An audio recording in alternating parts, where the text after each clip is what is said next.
the final countdown towards the checkered flag of the iRacing Nürburgring 24-hour special event for 2023. 5 hours, 55 minutes left on the clock of the most challenging racetrack anywhere in the world. One of the most revered challengers of endurance racing teams and drivers. David Haynes now joined by Zach Sweeney for the next segment of RaceSpotTV's coverage. Zach, it's been such a bizarre race as far as the interactions between all of the classes, the level of attrition, and also the tyre strategies we've seen across the different classes as well. It's been a tough one, let's put it that way. I mean, that's naturally to be expected when you come to the Nordschleife. There's not really else to expect. It's never going to be an easy ride, particularly when you're trying to do it for 24 hours. But Drums yeah, I think is it TCR? And it's Impulse Racing Team, is it? Or one of the other? Oh, Color 460. Yeah, oh, the rear just lets go.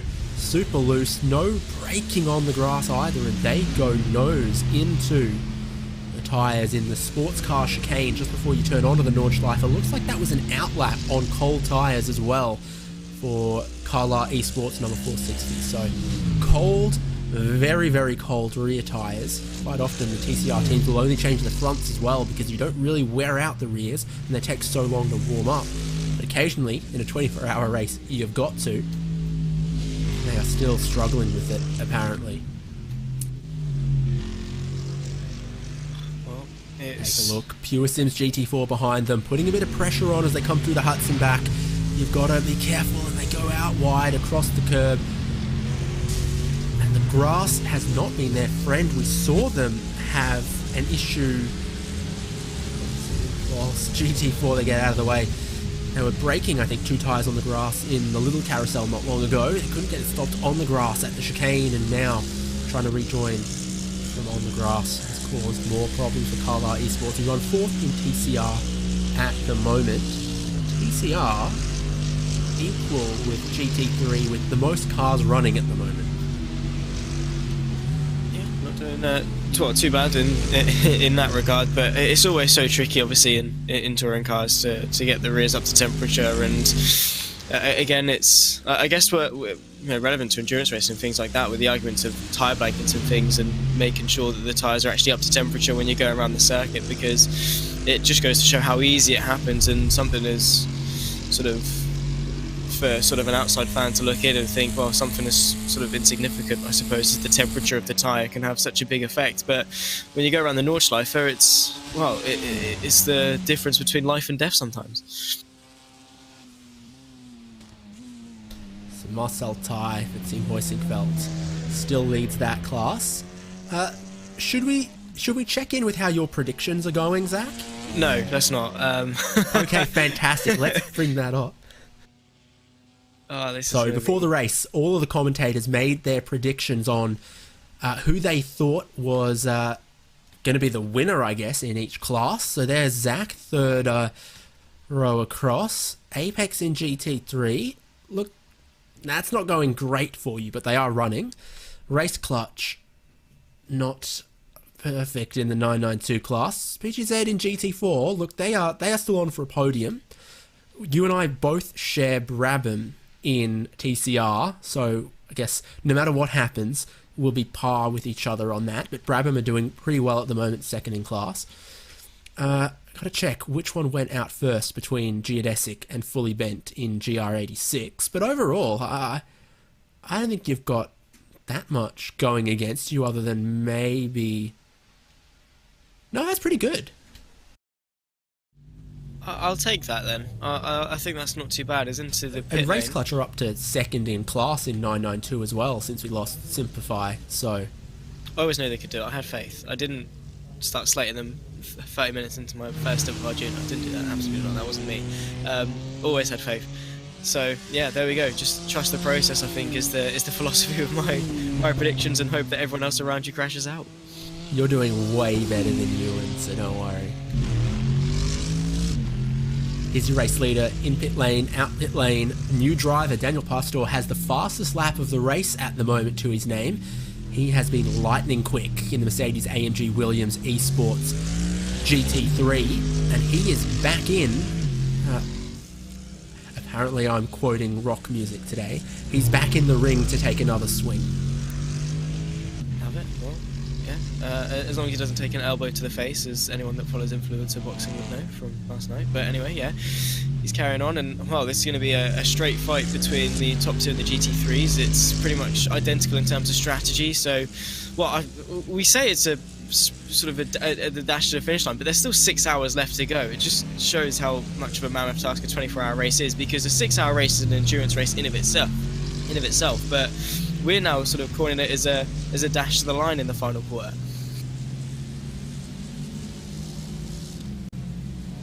So strategies absolutely matching each other again between Williams and Girano, where they stop on the same lap.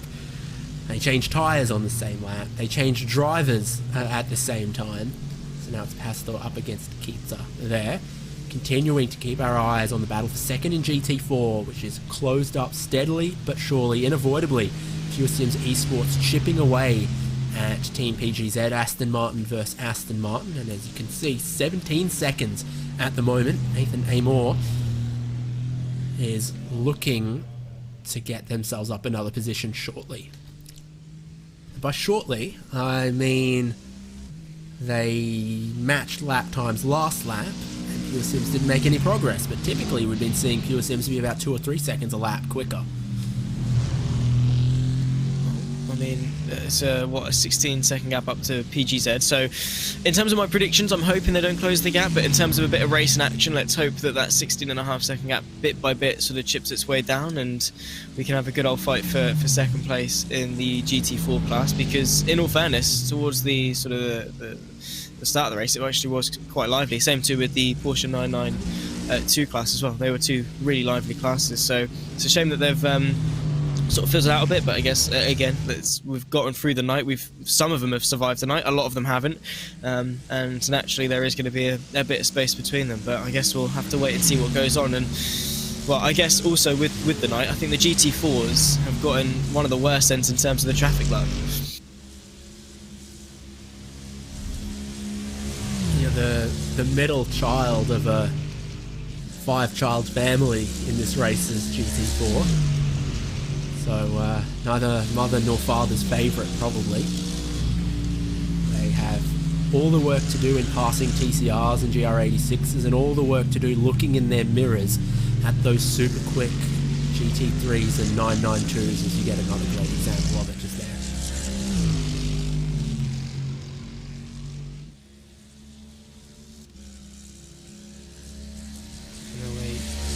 And well, now, I wanted to connect with you over our shared hobbies, so I've gone and googled top 10 things to do in Liverpool, and I was hoping you could rate things. So, if you had one day, would you go for the Beatles bus tour or the Liverpool Football Club Anfield Stadium tour? I'll be honest, I've never been to Liverpool. I don't live in Liverpool. Yeah, I mean, the closest thing I've gotten to it, I think, is my dad from Northumberland. But as my family are Liverpool fans, I know Cam Roger is going to hate me for that, and I'm going to get slated for it because for some reason Liverpool fans are hated. Probably go for Anfield, even though I've got really no interest in football. I think it's a bit better than being sat on a bus for a while. I don't know. Yeah, that's me. But I do love how you thought I sounded Scouse. That was very interesting of you, David. I've never gotten that before, and I don't really know how to take it, whether it's a compliment or not. I'll be honest. I'm a bit skeptical as to your intentions with the Scouser. You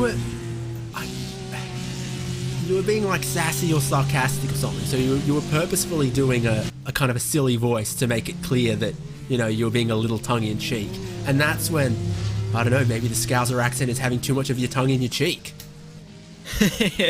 Maybe. I won't attempt to do a Scouse accent because I'm far too tired, and in about half an hour I'm going to be jagged up on about as much caffeine as you can physically take as a 17-year-old child growing up. But yeah, we'll see. Maybe in half an hour I'll whip out the Scouser. But yeah, it's an interesting take. I'll be honest.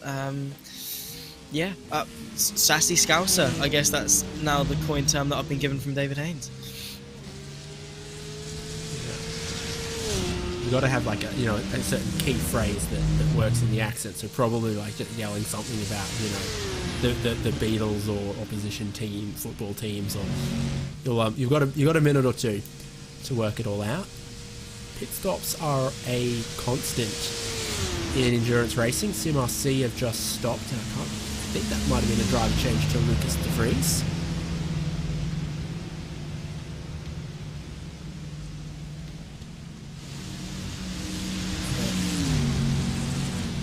Of course, we also had first and second in that GT3 class that are on their outlap at the moment.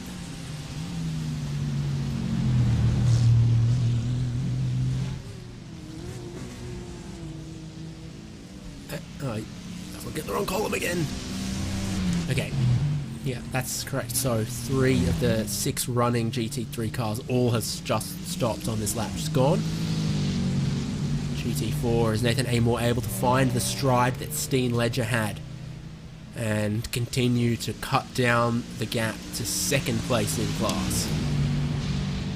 It's going to be a battle, let's put it that way. I mean, it's not really a contest for first place, unfortunately. A minute and a bit up to Waskoken, who have really done a great job. I mean, we saw them battle their way through a little bit earlier on, well, before the night actually. Sort of in the first few hours, they managed to battle their way through and did put on quite the show in the GT4 class. But yeah, we'll wait and see what Pure Sims can do, because in all fairness, Pure Sims is a team. I remember with Harley Horton, in terms of the other GT4 entry, they did not get the best end of luck, and I think that might have reflected a little bit onto the sister team of the 116. But yeah, well, I mean, again, Nathan Moore, it's that thing I was actually talking about with Arjuna, about when you jump into the car, how quickly you can build yourself up to speed and get into that rhythm of things. Because around the Nordschleife, realistically, once you've actually got accustomed to, each of the corners and how comfortable you are to take them through, by that time, sort of, you're back into the pit lane, because you only get sort of 6-7 laps before you're diving your way back in.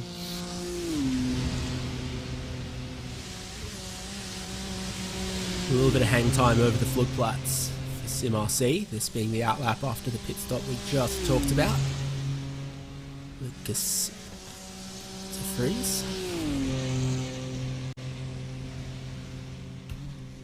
Always interesting to see the split on the liveries for SimRC. Almost everything that's a Porsche ends up in the Team 75 by Timo Bernhard colours of blue and red, but the ones that aren't, the other manufacturers, generally stay in the classic SimRC Bumblebee.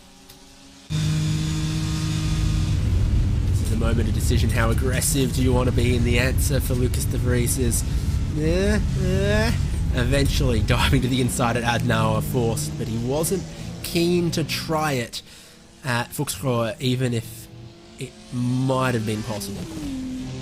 Yeah, I mean, the lapping has plagued a lot of people in terms of, sort of desperation and things, and going for moves that aren't really on, and even if they are on, they're a little bit questionable. It's better to just wait until you're absolutely sure that you're going to be able to make it work, as opposed to being like 50-50, it could work, it could not, because at the end of the day, you're going to get through in 3 seconds time. Just lift off, wait a bit, and try not to throw either you or your opponent into the barrier at the same time, because I saw it a little bit earlier on, I can't actually quite remember who it was, but someone, I think it might be one of the Pure Sims cars, at some point just decided to chuck the move to the inside of one of the slower cars, and the gap just continued to close.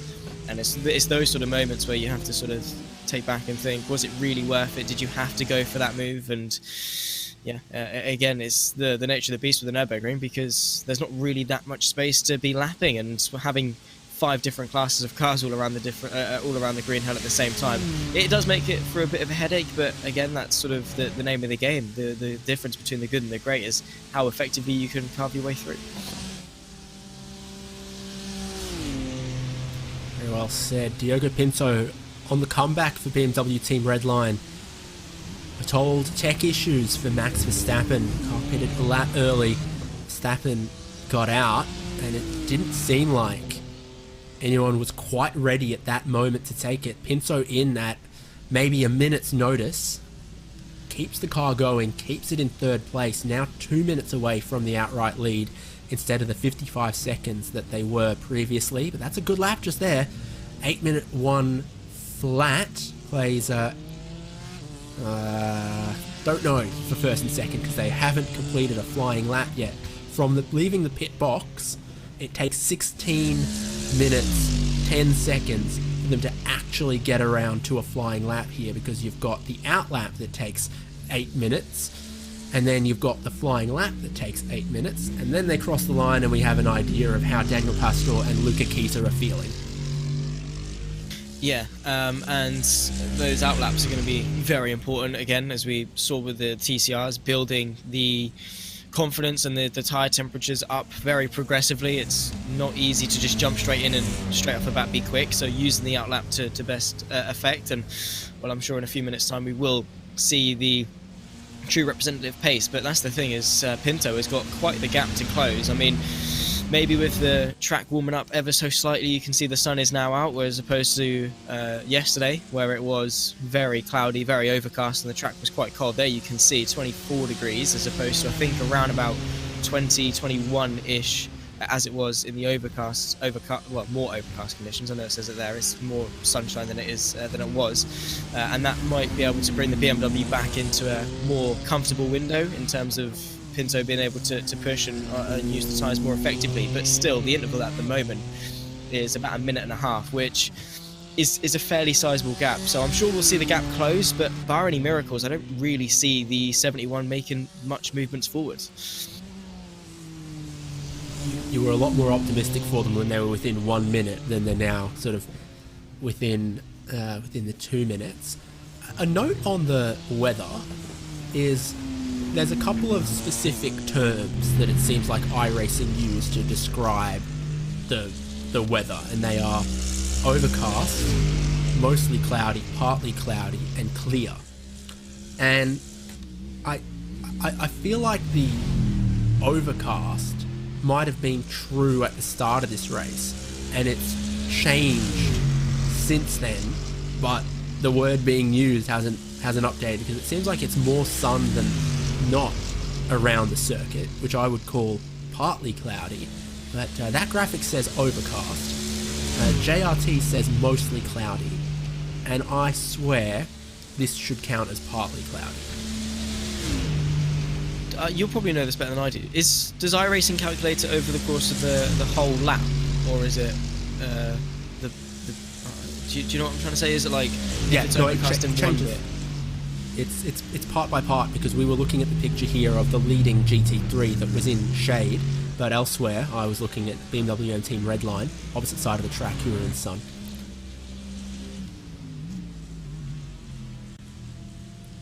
That makes more sense. So we're getting told that it's based off the conditions at the start-finish line, which does not tell the story of the entire track. I'm not entirely sure as to the entire length of it. Is it something like 13 kilometers for the Nordschleife plus 4 or 5? Well, about 5. No, more than that. It's like 20 for the industry fight, and then another 5 for the Grand Prix circuit. Oh wow, okay, that's I was way off then, weren't I? That is maybe getting my units mixed up, maybe Imperial West metric. Who knows? I don't know.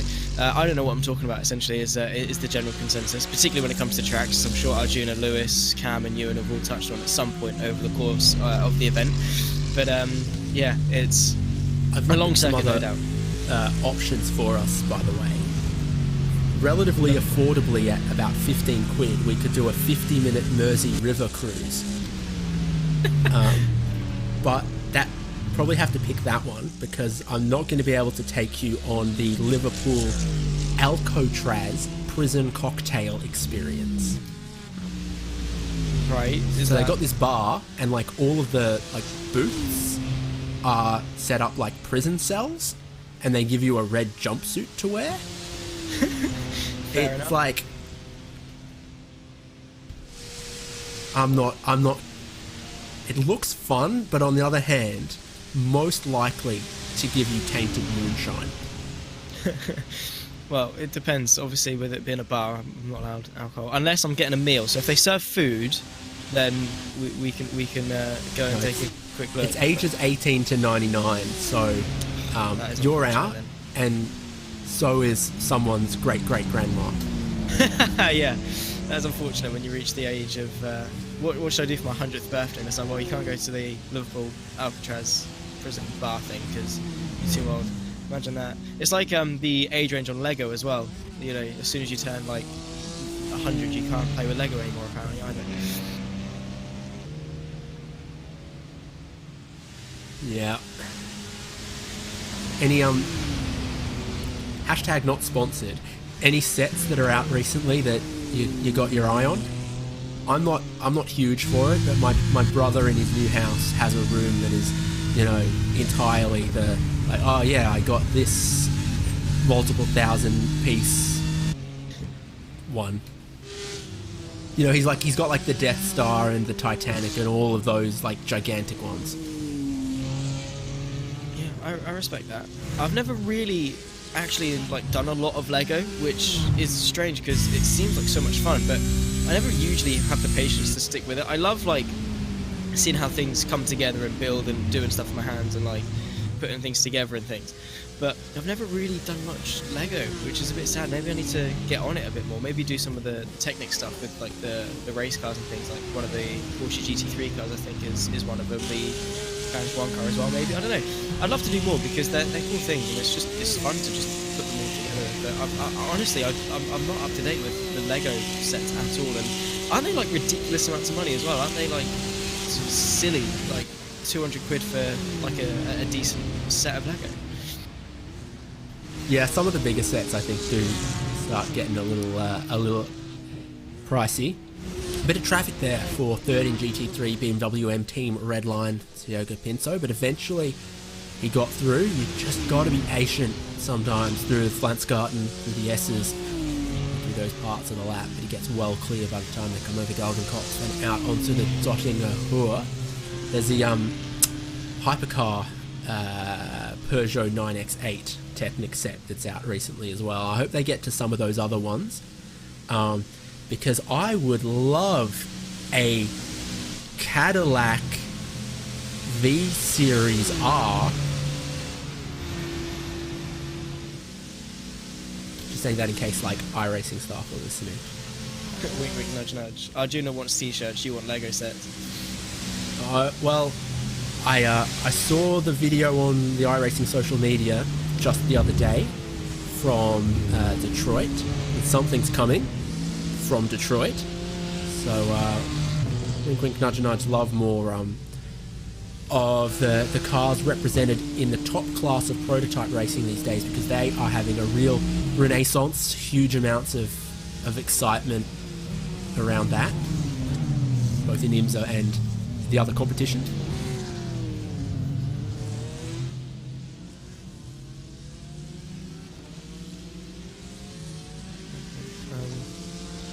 Lego things aside, this heating up a little bit in terms of Diego Pinto trying to carve his way through a bit of lap traffic, because again, close call, and I think that is a telltale sign of someone that's trying to push the life out of those tyres and get the most pace possible. And fingers crossed that we won't see any more massive incidents in terms of traffic, but I think that is largely optimistic, and as you said earlier, I'm probably the most optimistic of the bunch when it comes to sim races, because you always try and give them the benefit of the doubt, and then they very much lean towards the doubt side of things. As Luca Kita makes very easy work of some more lap traffic, and he about 20 seconds off the race leader as it stands of Daniel Pashta, who is leading in the GT3 class, and 20 seconds around the Nords. What do you make of that? I mean, there's still 5.5 hours left to go. Let's not forget, he's not exactly in any rush, but 20 seconds, I suppose the gap could be bigger. It's a little misleading as well, because Was Cooking have got more fuel, and I'm going to go 2 laps deeper into this race. Haven't worked out exactly where the checkered flag falls, but they could actually have one less stop, and those other teams potentially, if it falls in that 2-lap window as well for them. So it's looking well managed from Was Cooking Racing, and it's looking relatively stable here now for second and third. gain surprises me a little bit based on how quickly it was closing before. Steen Ledger catching Jorge Garcia. Now it's Nathan Moore driving Pure Sims. It doesn't look like he would be a slow driver. He just doesn't seem to be working the same magic that Steen was.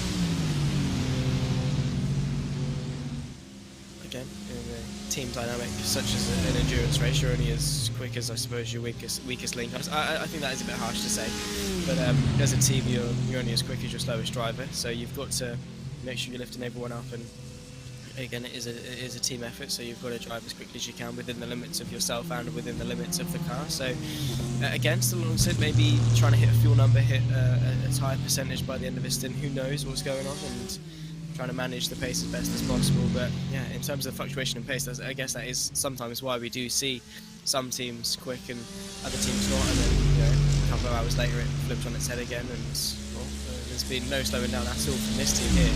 So these AMG Team Williams Esports, because well, no matter who's they've been, whoever they've put in the car, they've been celebrating their 5-year anniversary quite well, it must be.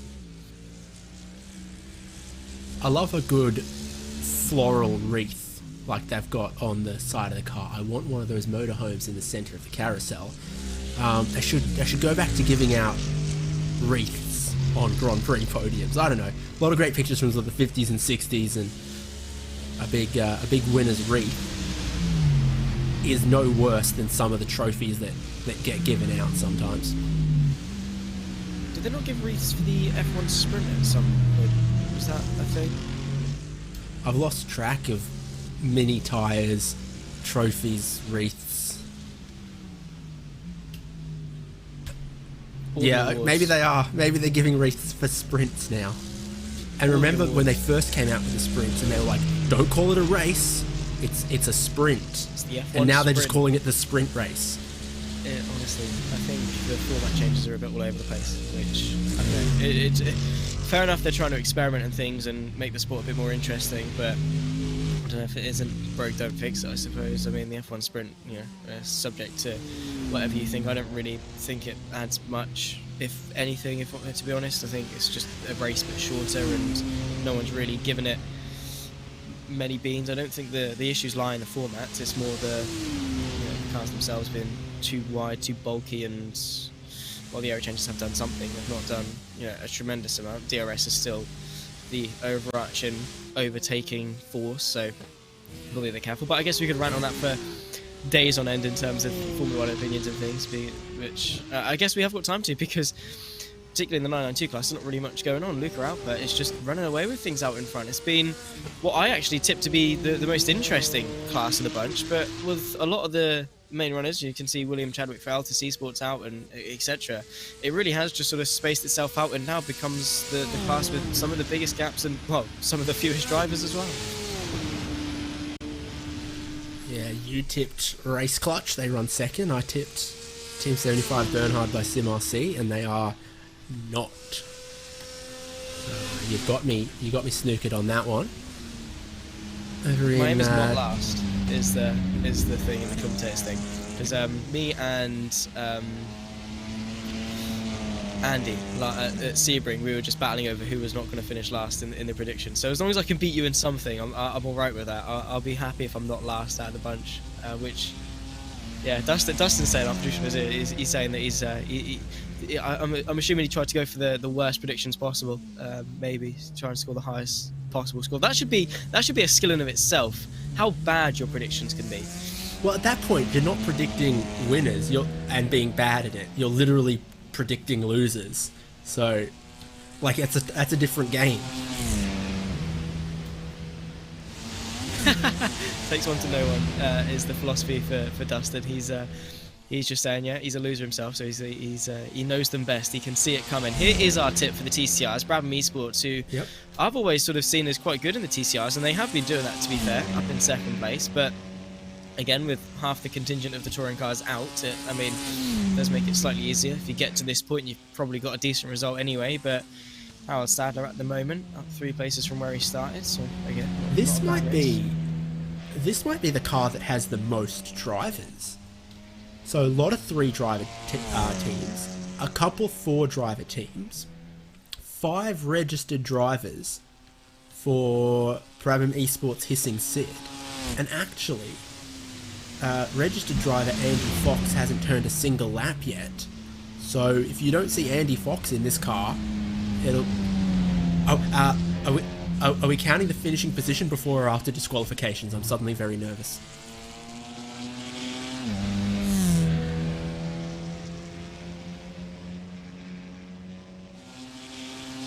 And 5 registered drivers for this Brabham car, and there's 5 for Team PGZ114 in the GT4 as well. I think those are the only 2 as I scan up and down, and yep.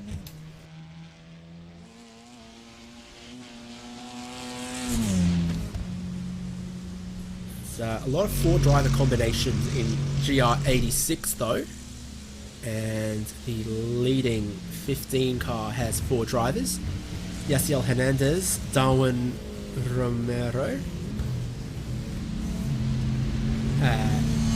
Jesus Rato, and Javier Chavez. So 4 drivers. A little miscommunication with the GT3 there at Sabina Schmidt's curve, but not for the first time, not for the last time in this race. Trying to stay off the line, but the car passing's got to know that you're going to stay off the line.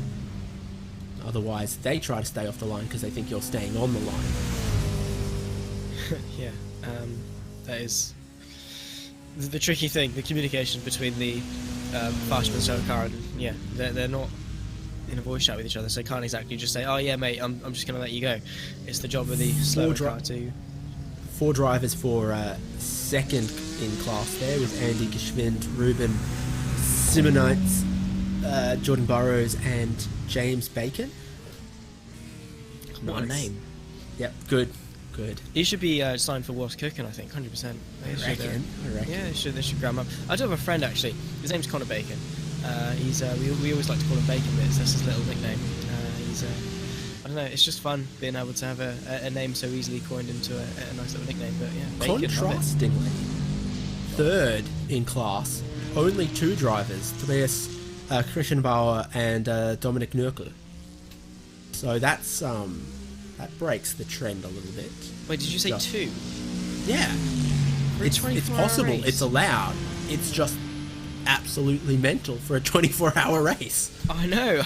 I mean, the most I've ever done is a 6-hour, and we did not finish at all, which was not fun. I know David Christie's on YouTube chat. He was actually on the commentary for said race, 6 hours at the Circuit de la Sart, and me and my mate Tenek Rodrigo, we did not get very far, and that was a 6-hour race with 2 of us.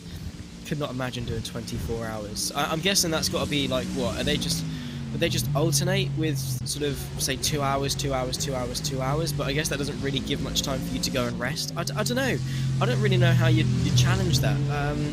Fair play if you know, for doing it and giving it a go, but yeah, even with the 3 driver teams, I still can't possibly see how that is the case. I'm looking from lap 48 to lap 75, Dominic Nürburgring drove, so that's almost 30 laps at over 10 minutes a lap, so that is over 5 hours. Respect. Oh my and then word. Christian Bauer has been in since lap 76. They're on lap 101, so he's also heading towards 5 hours. So that's the strategy for WS Racing Esports. My word, that's insane. It's just absolutely fair play. And because they're still in it, they're doing quite well in the GR86s, because, well, I think it's a close fight for the podium, I reckon, with only 3 cars in the class still. So a race of attrition, to say the absolute least. While it's very, very spaced out, they're still doing a great job. So 2-man team and a podium, that is a fair play if they can keep it going. Honestly, I can't even begin to imagine how tired they're going to be. They deserve...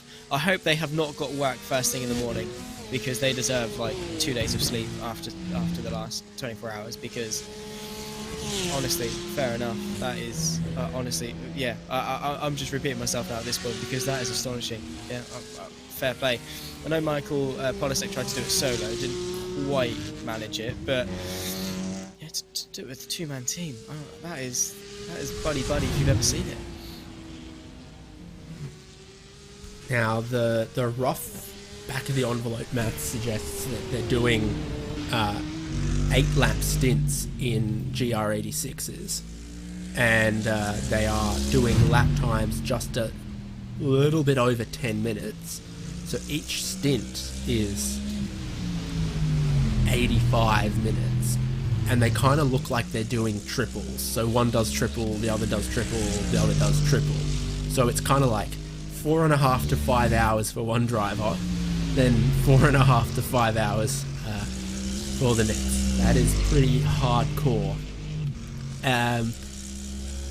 Yeah, we'll have to, bust out MS Paint and hastily scribble them a, certificate of achievement at the end of this one if they make it. They need a little plastic trophy with "Well done, you survived the launch life." They just need like one of them little trinket ones that you might win in a 2p machine or something. I don't know. Honestly, to do 5 hours straight in a car, I can hardly do that in the commentary booth, and I start getting tired around sort of hour 5-ish, hour 4, hour 5, and I'm like running out of things to say. And start sounding scouser.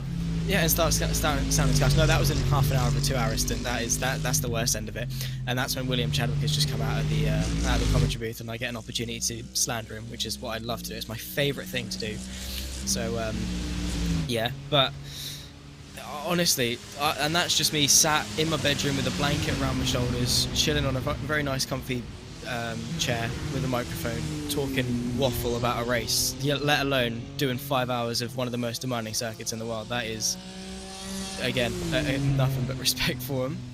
And, well, there's the lap times for the Battle for First in GT3, and while Williams and Urano were, well, virtually matched over an 8-minute lap, which is crazy, BMW Team Redline are about 2.5 seconds quicker, which, it's quicker, but is it a 1.5 minute deficit quicker? Yeah, we'll see. It'd be crazy to see where they could have ended up without that, because they were playing themselves into contention. The track is heating up now to 26 degrees Celsius, and it does seem to be good for Redline.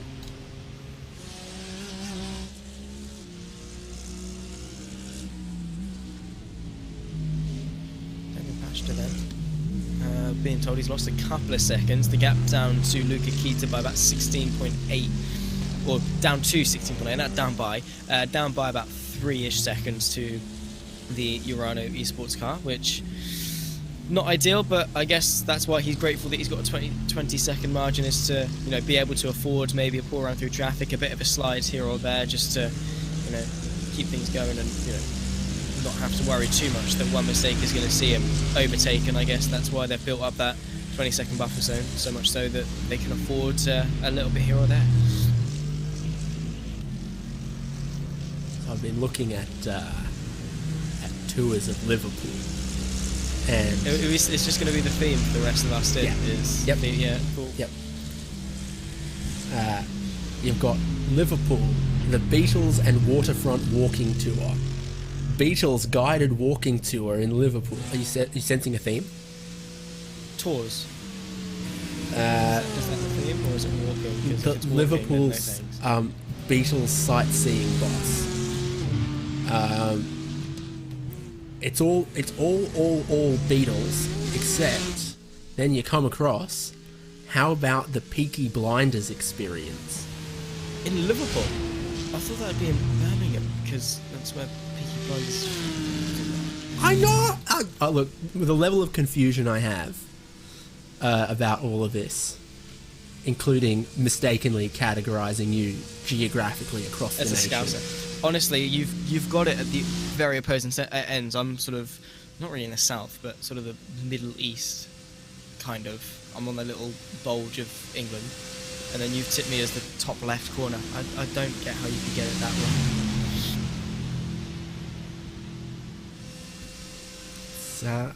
I'm telling you, man, there was something in there.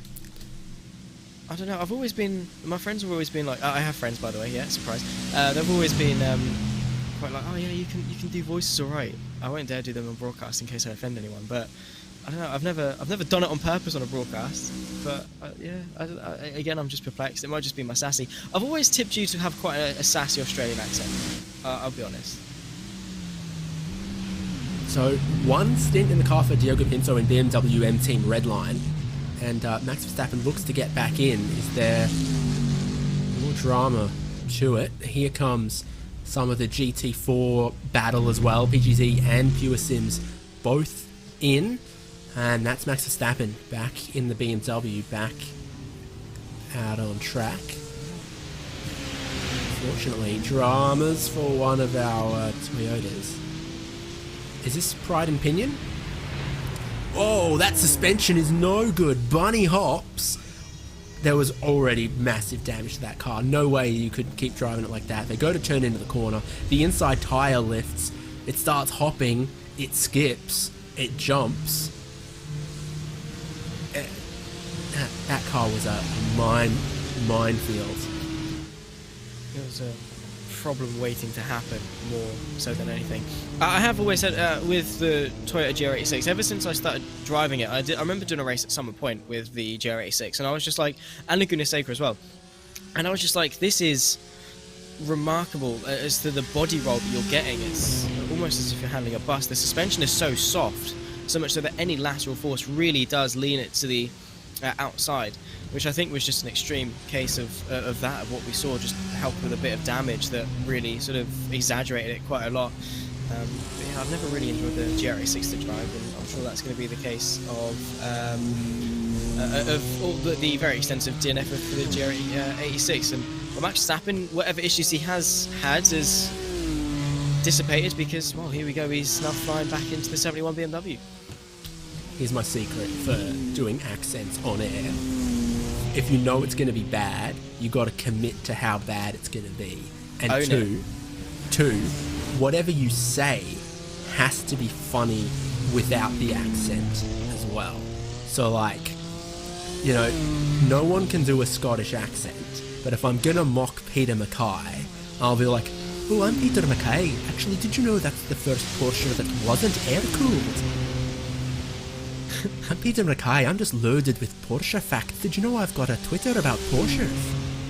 See, you're trying to do a Scottish accent that is there, but you've also got your Aussie still coming through in the background. Like you've got a mixed match of Scozzy. Is that a thing? Or absolutely, it is now. Scozzy, yeah. We've got David Haynes, the good old Scozzy. So there we go. I've long thought actually that the Kiwi accent, which sounds quite similar but subtly different to the Australian accent, actually does kind of sound like an Australian accent with a little bit more Scottish rammed into it. I've always just seen the Kiwis as Australian but slightly higher pitched and slightly faster. It's like the difference between Irish and Northern Irish in terms of accents, kind of. Obviously, like, they've still got the same twang of how, like, I don't really know how to explain it, but how you, like, emphasise the syllables, kind of. But it just differently. It's the same with South African as well. I see some similarities with Aussie, Kiwi, and South African kind of in that same regard. But I don't know. Accents are just really interesting for me. I know that's quite a geeky thing to say, but it's weird, especially in the UK, how you can travel like 40 miles and have a completely different dialect. It's crazy. Well, Max Verstappen is back on track. Let's ride with him for a bit if we can, see if we're obviously confident they've sorted out whatever the issues were before, if they're going to rip Pinto out and put him back in. So, on the Nordschleife, let's ride with Max for a minute or two.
Verstappen back in the BMW M Team Redline car, third outright in GT3.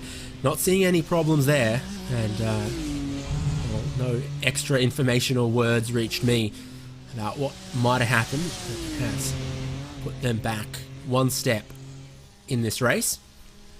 They are third, because leading GT3, let's take a look a little more in depth at all of the categories. Daniel Pastor for Mercedes-AMG Williams Esports leading. That's shrinking just a little bit lately, potentially, to Luca Kiza in the Mercedes-AMG Urano entry. Just 17 seconds back, still a fight on our hands with more than 5 hours to go there. And of course, Max in third, still running on the road Arnage competition in their pink and white. Pink? Yeah, that's definitely pink. And white and black BMW. Done a little more damage since last time I remember seeing it, but they're in fourth. And ahead of Lucas de Vries in Sim RC, but only by about 40 seconds. Not the prettiest BMWs there ever were.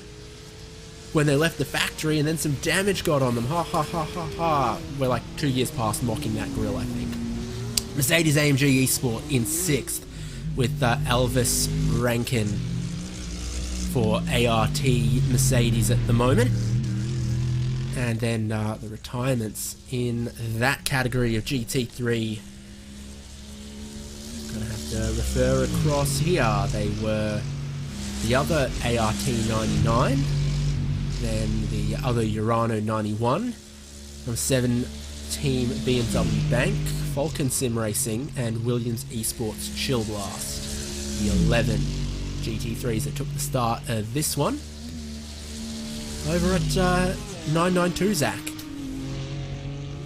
Yeah, well, here we go. It is Luca Alper at the moment leading the way for Share Esports. I mean, the 992s have had quite a rough run, it must be said, with obviously their very difficult times and a lot of DNS throughout the night. It's Race Clutch Red, Andrew Dawson at the moment in second place for the number 4 machine. I mean, Race Clutch had a pretty difficult start to things, but as Sean Campbell said, the morale was high. It got them through the night, and it's got them now into a very difficult predicament in the case of, do they just try and push a little bit harder for first, or do they settle for second? David's favourite team of Wave Italy Racing Team at the moment round off the podium. Jeffrey Lamer at the moment at the wheel, and then Williams Esports raised at P4. That is the rest of those that are even in relative contention as it stands, and then obviously beyond that you've got David Bosga, who is about 17 laps down. Then of course you've got William Chadwick for Altus Esports, who is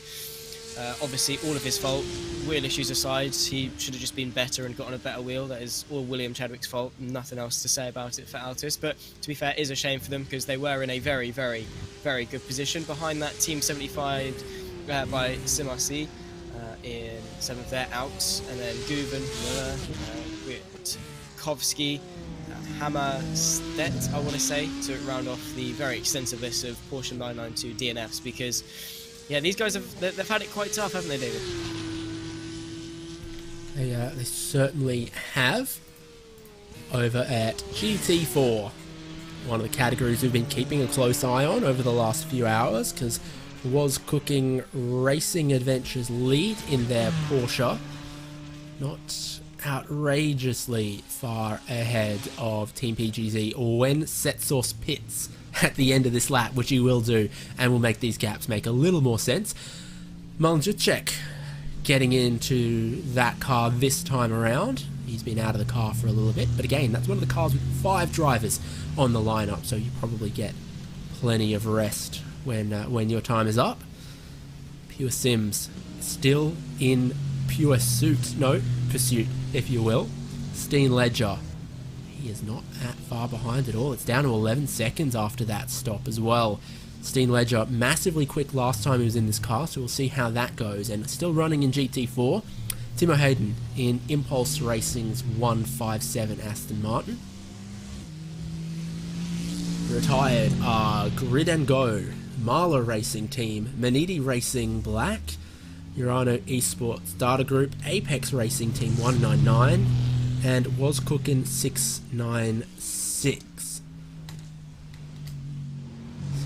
Yeah, quite a few big names are out in GT4 who really would have said, yeah, Marla, Sven Haase in Grid and Go, and Menidi, why not? They could battle it out for the podium. Not to be in this race that really can turn expectations on its head over 24 hours.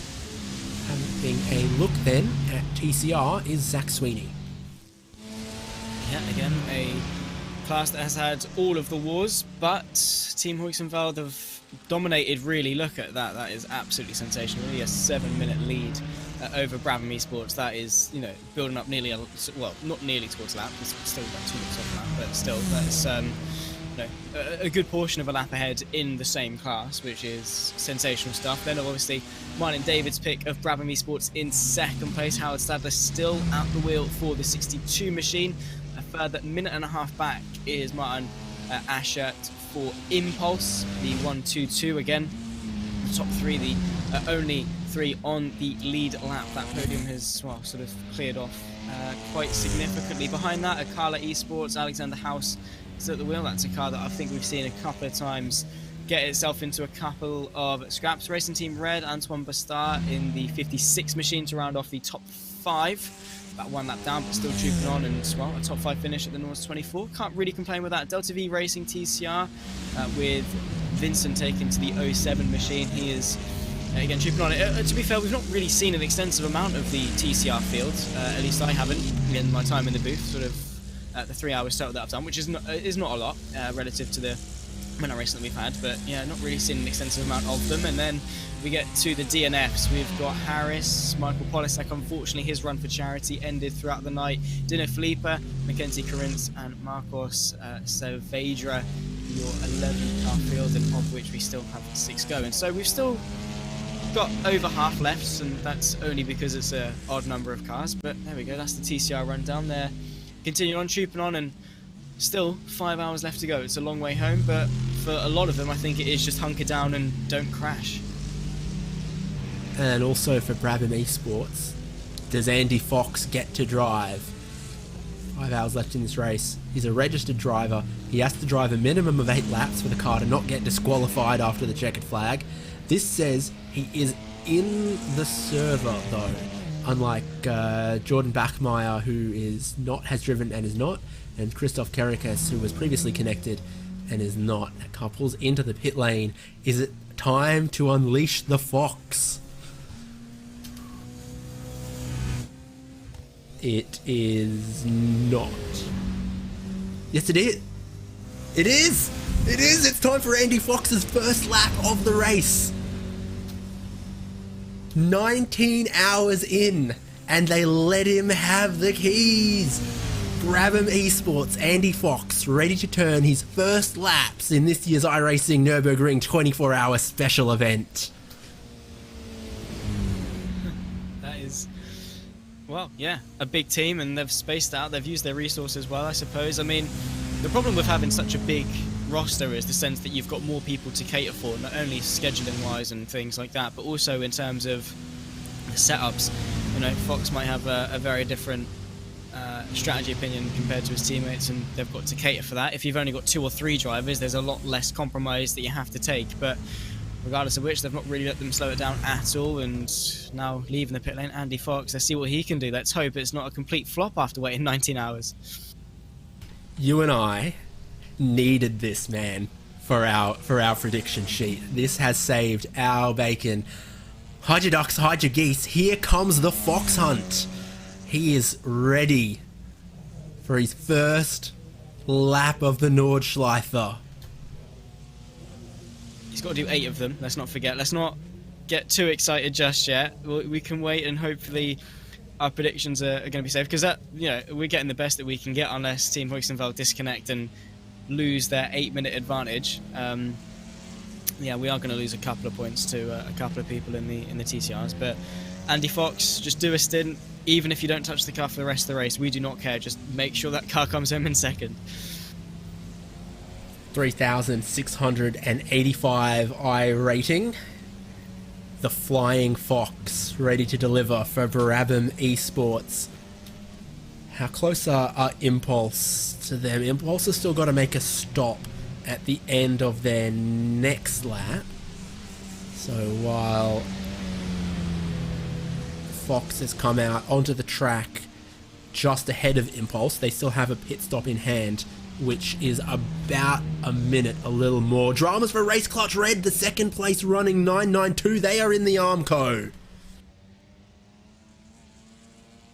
We'll take a look as to exactly what's happened and run away as to the exact predicament. 3 classes, TCR, GT3 and the Porsche 992s, and that is unfortunately taking a bit of a dive into the barrier. Has there been any effect to the wheel geometry though? It's crabbing something nasty, that 992. 3 into 2, 3 into 1 didn't go.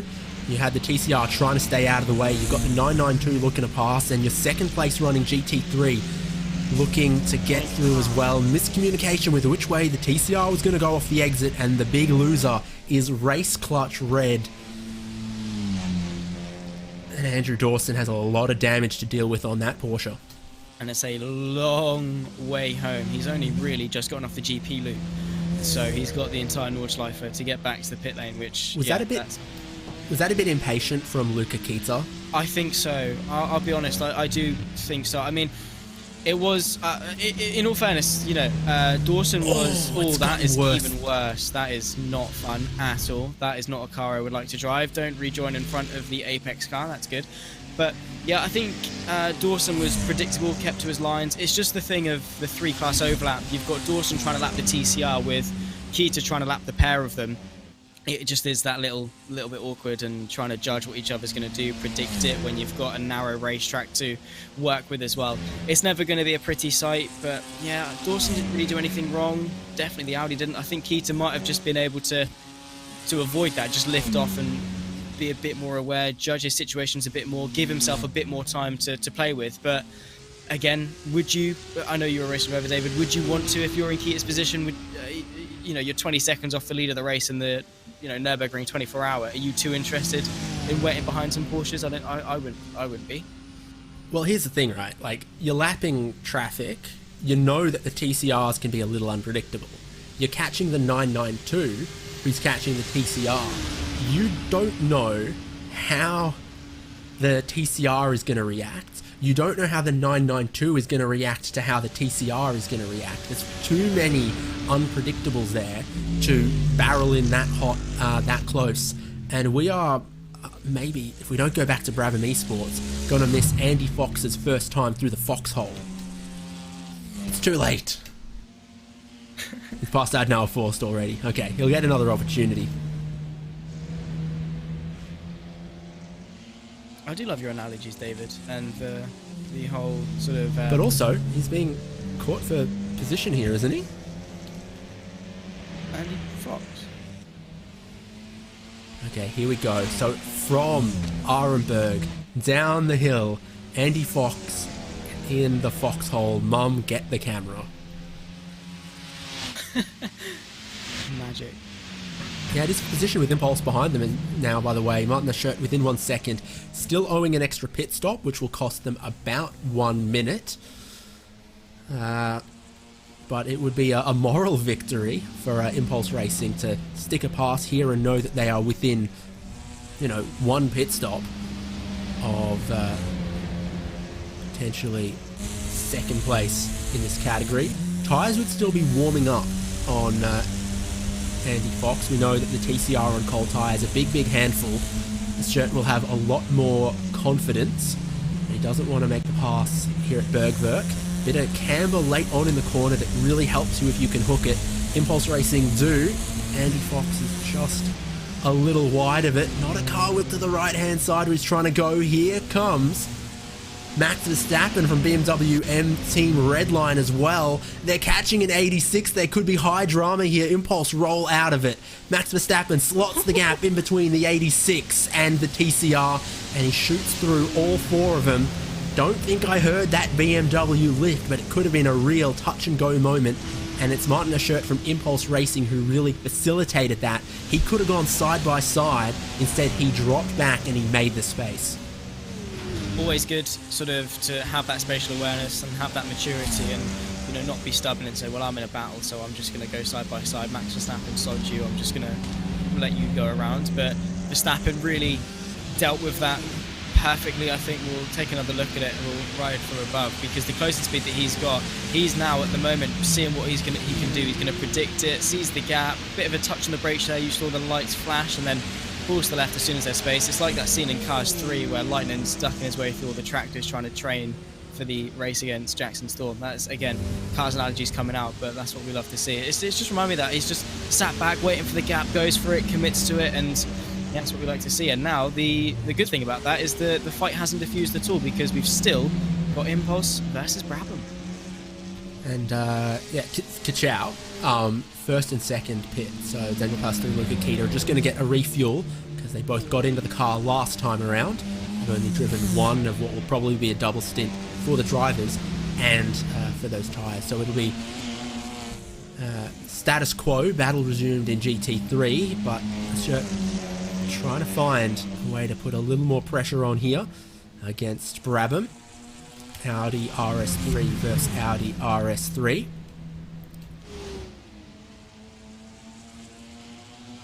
How about that slipstream on the Dottinger? Are these cars still hitting that rev limiter in 6th when they get a bit too much slipstream? We'll find out, I suppose. I mean, again, one way to find out, and that's to actually go and do it. I'm sure Impulse are going to be hoping that the car's got a little bit more than the red line just to find his way through. I'm not too sure. They're using the Audi, but just talking to touring cars, I know the Honda Civic is on iRacing. Does that have variable valve timing on the sim? Has it got the VTEC? I know it's completely irrelevant. It was just a question that came to mind. I know you probably know more than anyone. On turbo engines, VTEC is just marketing more than an actual technological difference. Everyone's got variable valve timing now on the road cars, so VTEC is not what it used to be, even if the name meant a lot at the time. I don't think the Honda TCR mode is much different to any of the others. Okay, how's the run on the Dottinger then? Timed it well for Impulse Racing. It was alongside to the tourist side.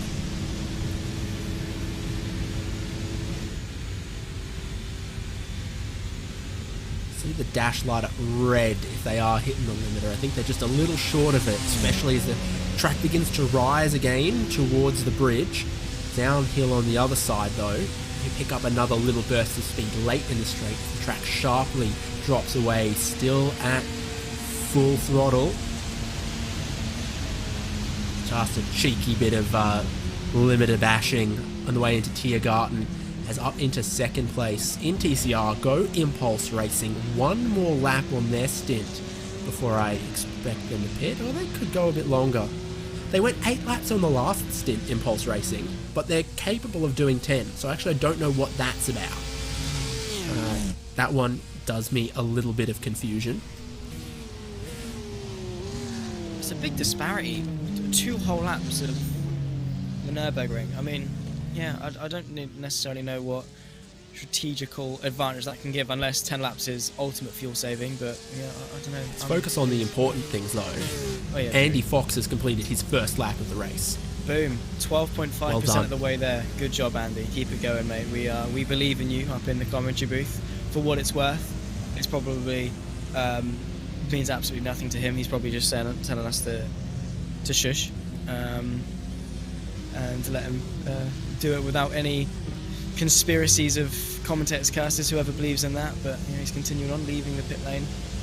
Comes Wave Italy out of the pit lane and have found themselves now up in the second place because of the very extensive damage that saw the race clutch car.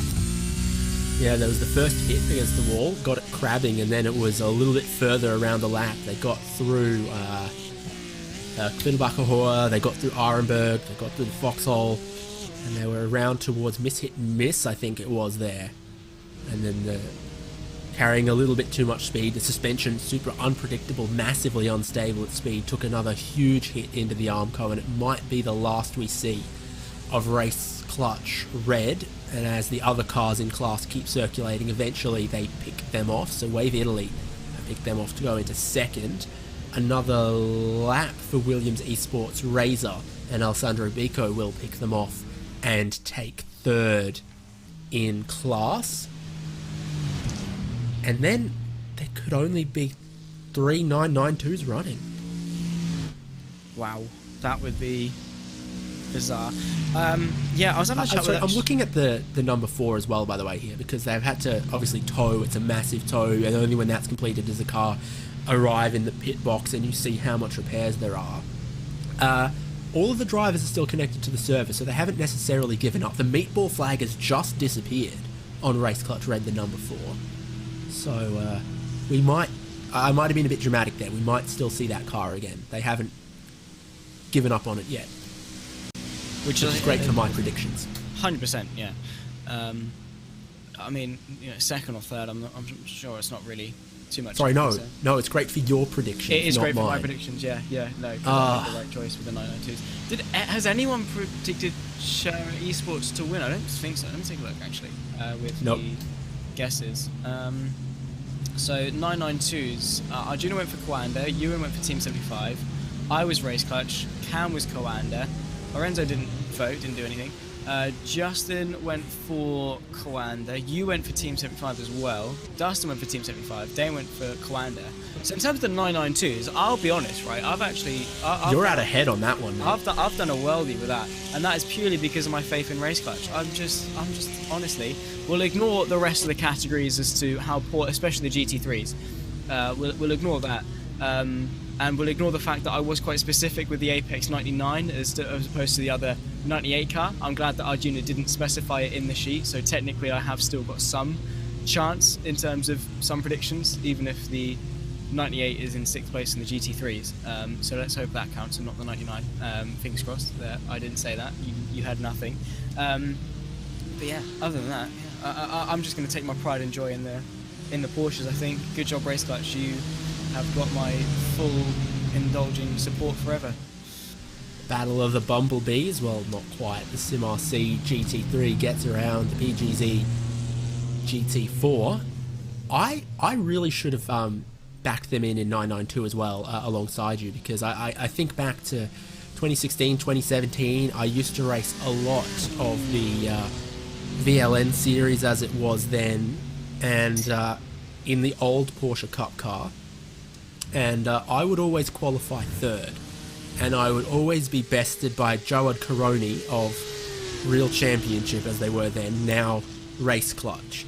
So some of my earliest memories of racing the Nordschleifer on iRacing were in the Cup car against these guys. They are now back out on track in third. That thing looks dreadful, horrible, but I think the suspension is straight, which is the main thing that they were missing. Yeah, the tracking is the sort of the worst thing you can get as a driver.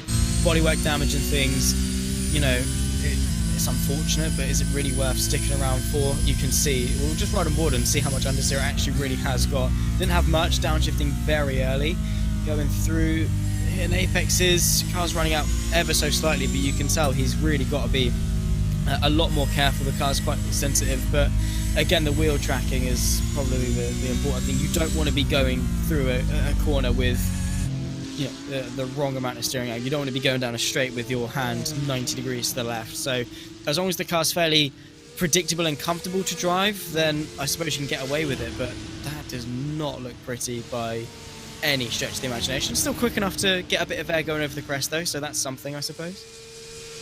Well, you get a great visual comparison though, because that's their outright leader that's just passed them and blown away. It's like that is the speed of 992 probably should be doing, and you can't even see them over Schwedenkreuz or Arenberg now. So sure, they're still just feeling it out, but this is a 992 that is kind of doing GT4 speed. And if I'm honest with you, I think it's still crabbing just a little bit. I think the tail is out to the left.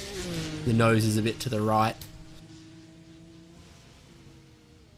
It does look a little bit sketchy. Yeah, I see what you mean. I can agree. It's a very slight thing, but it is there. It could just or be maybe it's a how 90s NASCAR twisted sister, and the bodywork doesn't match the frame underneath, and the bodywork is just not quite. So there could be some level of illusion based on how hard the front left is pushed in and how hard the back right is pushed in, but those are still not great signs.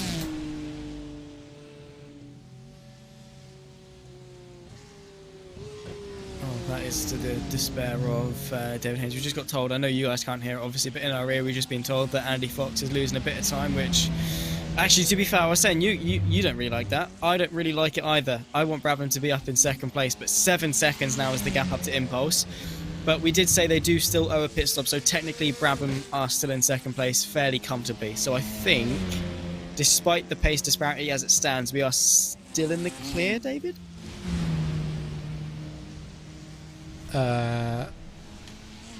Run that by me again. Impulse still have a pit stop to serve soon, right? Yeah. So so Brabham is still are on the ahead, second lap of their stint, and Impulse are on their 8th, and they're either going to do 8 laps like they did last stint, or maybe work it out to 10. But either way, you would say that Brabham have probably got 80 litres of fuel on board right now, and Impulse have got about 20, and that's going to be the differential in how long a final stop is, and whether Brabham need one less from here than Impulse are going to need. We'll wait and see then. 4 hours and 42 minutes to decide it all, and it's been it's been a race. It's been a Nürburgring 24-hour in terms of what we've expected over the course of the last 19 and a bit hours of non-stop racing action. It's always a difficult one, which again goes without saying. A couple of comments in the YouTube chat about the sheer amount of retirees and things, and the answer to what happened really is just it's the Nürburgring. What else do you expect? We've got 5 different races all mashed into one. 54 cars took to the green flag, and only 24 are still running. Barely as well. I think the Simify esports of David Bosco are also stationary in the pit lane, so closer to 23 more so than anything. So yeah, it's been a race of attrition, and getting to this point in the race has meant that you're actually in a really decent position, particularly if you're in the Toyota GR86 and the Porsche 992s, actually also with the GT4s as well. To be fair, with all of the classes, getting to this point in the race sees you actually within a fair shout of a top 5. Not long ago, we saw a nasty incident with the suspension folding over on itself for Pride and Pinion by Schinkenwagen in GR86, and they're still on the pit lane 4 minutes later, so hopefully they get back out there. The other update is that Dominic Nurkel is back in WS Racing Esports in the 2-driver combo.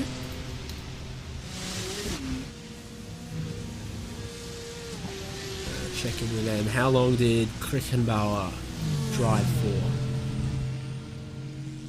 A measly 25 laps, so only 4 hours.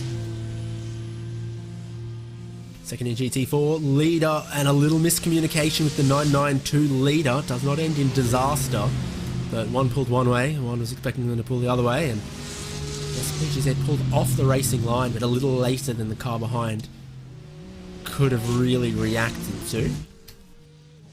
Still, that's heating up for GT4. Pure Sims still inching their way up, and Steen Ledger's been a bit of a revelation there for Pure Sims, really. He's been the one doing the digging.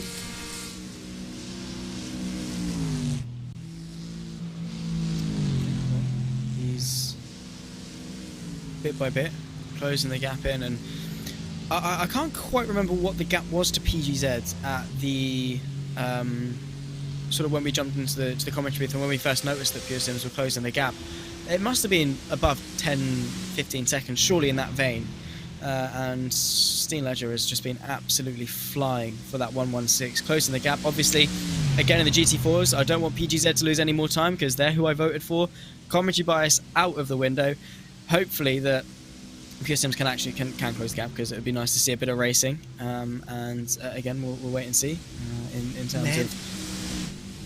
This is like going to the football with your friend, but you cheer for the different teams. Because I got pure sims, man. I need this. Oh, that's true. Battle of the commentators. That's great. I always get that as well. Honestly, it always seems to line up. Blue corner, Zach Sweeney, and facing him tonight, David Haynes. Aston Martin GT4 fight. What engine's in that GT4, David? Oh, you get me started, man. I'll start grinding my teeth down. I'm 2.5 weeks into this crusade for truth and justice. It's a beautiful 4-litre twin turbocharged V8 that you find in the homologated Aston Martin Vantage AMR GT4. And it's a 4.8 in iRacing, is it? 4.7? I don't know. I haven't looked. It's just... It's Andy Fox. Is it time? It's foxhole time. Works his way through the compression of the foxhole and then up towards Adnoa Force, climbing a lot of that curve. A little bit of traffic congestion in that section. He's worked his way past one of the 86s and also kept an eye on where the Arnage BMW GT4 was. Looking bad for Impulse at the moment, actually, as they've pulled 12 seconds on this, and pit stop adjusted, I think they'd need to get to about 50 seconds to have Brabham covered off. So that's kind of the margin I'd be pushing for in Impulse's race boots. I went go-karting the other day, right? So I put my race boots on before I drove to the rental kart track. Just, you know, so much grip on those Toyota Prius pedals, man. You got a Prius? It's driving Mum's car, yeah. Oh, nice. Love that. Absolutely. Yeah. Speaking of sort of mum cars, when I was looking to buy my first car, because I was really excited, I was like, I've saved so much up from commentary, I'm gonna go look on Facebook Marketplace, and I was looking, I found a Toyota Yaris, and I was like, they actually look quite cool. So I sent it to my dad. I was like, what do you think of this? And he was like, that looks like something my mum would drive. I was like, it's cool. And he was like, if you think so, go and get it. But he was like, I'm not being seen dead in that car. So I settled for a Mark IV Golf instead, which I think is probably the better option. Because of course you need all of the pedal feel you can get in a throttle-by-wire, brake-by-wire Toyota Prius, where there is absolutely no feedback from either. Love it. And then you jumped into the rental car and probably went quicker than you did down the motorway in the Prius. It's like a little indoor track. Right. It's kind of interesting, right? So they've got, you know, levels and flyovers and, you know, figure eights and whatnot. So they've got to be geared really short to get up, you know, the ramps. So it's not massive peak speed, but it is really, really fun because part of the surface is just polished concrete. Oh, race clutch shown on the timer screens as being out of this race, which is not great for me. Please don't. Please go back out and clutch up. Race clutch, please. I beg. Yeah. I mean, at worst, it's 4th place, I guess, kind of. But I'd rather get 3rd. I'll be honest. I reckon they're probably just getting more repairs done because I still don't see any hints of Andrew Dawson or Marcus Deck disappearing. They would have gone out of the pit lane after the mandatory minimum repairs to clear the mechanical black flag, meatball flag, and then we looked at it and we were like, that thing is still losing 15 to 20 seconds a lap. Like, it's not lethal, but it's not good. And so now 3 minutes, they drove it back around into pit entry. I reckon if there's 20-30 minutes of repairs, they'll probably end up taking those and then again checking if it's drivable, and if it's still potato after that, maybe considering parking it, is how I would read into it. Probably not the worst idea. I mean, again, it's an investment. You've still got 4.5 hours. You don't want to be doing it on a car that's going to give you as much feedback as a Toyota Prius. So yeah, it's not great. So yeah, he's back in the pit lane, and we'll wait and see as to if / when we see them back out on track. I'm interested though, the go-karts you were talking about, were they electric or petrol? Because I'm guessing that with how you said gearing and stuff, I don't know, are you... Yeah, they're petrol. Indoors as well, that's... Yeah, no, they've got a lot of exhaust fans, but if you go for like 2 or 3 sessions, you're like, you know what? You're smelling it. I might step outside for a bit. Yeah. I've everywhere else I've ever been, indoor karts were electric, which can be. I'm not a big fan of electric anything karts. Like it can be, like they can be fun, but it's not the same. You don't get the whole point I like about petrol go-karts is the fact you put your foot down, you can feel the vibrations and everything, you're sat on the floor, you know, you can hear it next to you. With electrics, it's just like, yeah, I'm driving a UFO, fun. You know, it's just part of the like classic karting, you know, experience is working out, okay, where's the power band, and you're trying to work out how to carry your speed through corners and stuff to try to keep the revs, you know, in a workable, you know, area. Like, okay, I can slide it a little bit on the way into the corner, but I've got to sort of kill the slide by the apex, because if I slide past the apex, I'm scrubbing off too much speed, which I'm not going to get back because it'll be, you know, out of the power band. I'll be going as we get like back going again down the next straight, and that's always like instant torque is not part of like the driving characteristic of karting that I think I enjoy. I agree. I mean, it's the whole, you know, the whole point of karting is the momentum and keeping your speed up, keeping the revs up, and making sure that you can actually drive out of the corners quickly. It doesn't, like, if you go into a corner and slide a bit and then just put your foot down and you instantly got that momentum back, it's just, it takes some of the skill out of things. So yeah, I've always preferred retro go-karts. Then again, my experience is very slim. I remember doing a couple of taster weekends in, I was 11, so 2017, for a race team, and I did a couple of weekends there at Fullback in the UK, which is a brilliant circuit, and that's my only taste really of proper race karts. But it was so much fun. The speed you get is incredible. Apart from that, I just do rental karting. But even that, like, it is kind of a skill in of itself to make the most of the kart that you've got, even because obviously as it's rental karting, they're not finely tuned and you get different characteristics and blah blah blah blah blah. So yeah, there's still a bit of skill. Maybe that's just me trying to justify my lack of experience to maybe a bit of decency in karting. But yeah, that's that. And yeah, I don't know, I would like to get more into proper racing karts. It's just so expensive, and yeah, I think it'd be so much fun. My mate actually does superkarts. I don't actually know, have you seen much of the superkart stuff? It's mental what that is. Yeah, ridiculous. I mean, they're faster than Formula Fords at most tracks. Mm-hmm. Pretty ridiculous like that. And you sat on the my floor. favorite, yeah. My favorite rental kart vibe is there's always one kart that loves turning left but doesn't like turning right, just really asymmetrical tire wear or something. You're like, oh, this kart's a bit understeery, and then you get to the next corner, you're like, oh no, it's not. It just doesn't like turning that way. So that's a classic.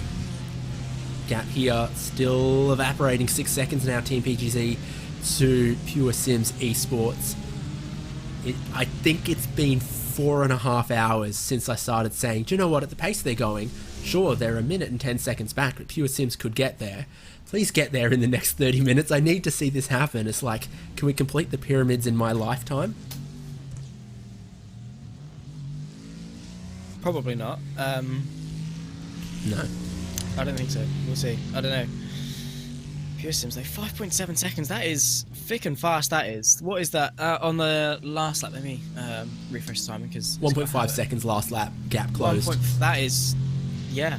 Again, it is a long lap, so 1.5 seconds realistically isn't a lot, but it's enough, and bit by bit it's chipping away. And when you start to see your opponent, and I think they can see them now going up the hill into the Schumacher S's, you sort of get that drive, that motivation really to do better, because you can see it, you can visually see the gap getting closer, and it's not just it's not like numbers on a screen.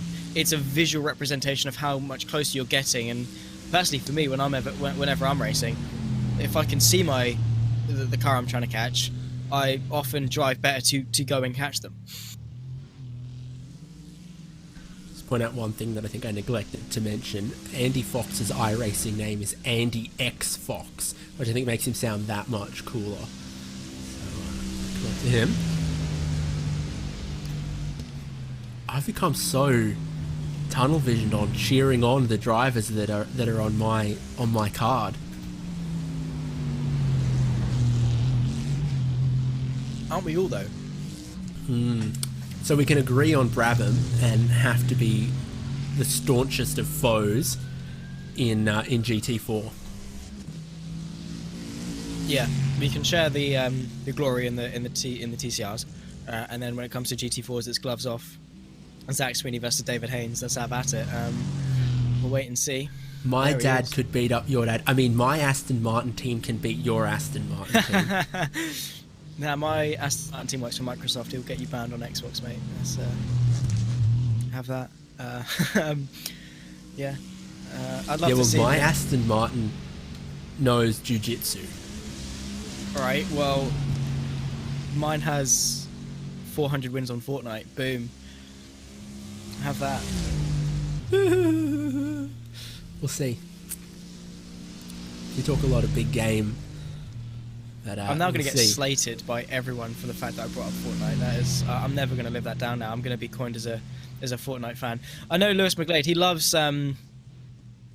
loves saying, "Oh, Zach, you like Fortnite?" Because me and my brother share a room, and he always comes in and he plays Fortnite on the PC, and it shows up on Discord. So it looks like as though Zach Sweeney is playing Fortnite. So I always get him to take a mick out of it. And I've now just dug myself even deeper with the 400 wins on Fortnite comment, haven't I? Attention all epic Fortnite gamers. Team PGZ is in trouble and they need your help. Max Verstappen pits. It's after 6 laps this time. What is going on with BMW M Team Redline? 7 laps a previous time. Max Verstappen stopped, had technical issues. Pinto got in. Pinto did 8. Verstappen did 6. Pinto did 7. Verstappen's done 6 again, but I'm not seeing any hints of problems here, as if maybe this is tactical. Certainly his connection quality is still 99 and green. Good start. Car not on jacks? I mean, they typically double stint, so when Max got into the car at the end of last stint, I'm guessing that was when they changed tyres. Okay, they might have. We didn't see it. We didn't. But it's just 41 seconds of fuel there for Verstappen, who'll rejoin in 3rd place. And that was quite a short stint, wasn't it? Six laps, as opposed to sort of the 8 that we typically 7, 8 that we usually see. So, I was talking with Ewan just before we jumped in. He was saying sort of with how they're running at the moment, most teams might actually have a couple laps at the end that they have to account for, where slightly off sequence, where they have to sort of either come in and take the extra lap of fuel, or start now and accommodate for them by running slightly shorter and factor that into the stint calculation. So maybe that could be why we're seeing some slightly shorter stops coming into things at this point, which, yeah, I don't know. Yeah, I'm sure Verstappen knows what he's doing. I don't doubt that Verstappen knows what he's doing. But yeah, he's got a tough job if he wants to make any dent on the top 2 teams of Williams and Urano. But again, we'll wait and see as to the strategy game, because in GT3, yeah, it's been a fairly interesting affair. Yeah, when they go 7 laps, that's give or take sort of 56, 57 minutes. It is just a little bit shorter than the hour, so you can start counting back from here. And if you're thinking, okay, double stinting tyres is the way to go, but right at the end of that double stint they start to fall apart a little bit, then start taking your short splash of fuel now and maybe run 7 laps in the first stint on the tyres and then only refuel to run 6 on the next. And if you measure it out that way, you're sort of making your fuel strategy serve your tyre strategy, not the other way around. Equal strategy though between our GT4 contenders, who are inching ever closer. They've been stopping on the same laps, and you get the tyres changed for free in GT4. So there's not a whole lot of tyre strategy really to speak about in this category typically.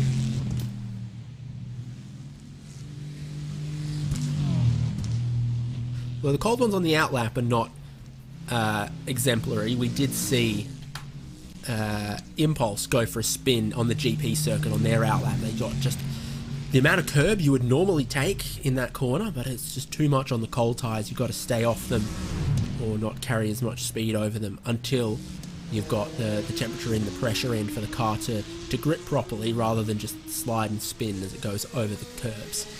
This is, again, looking to get a lap back from Williams Esports Razor.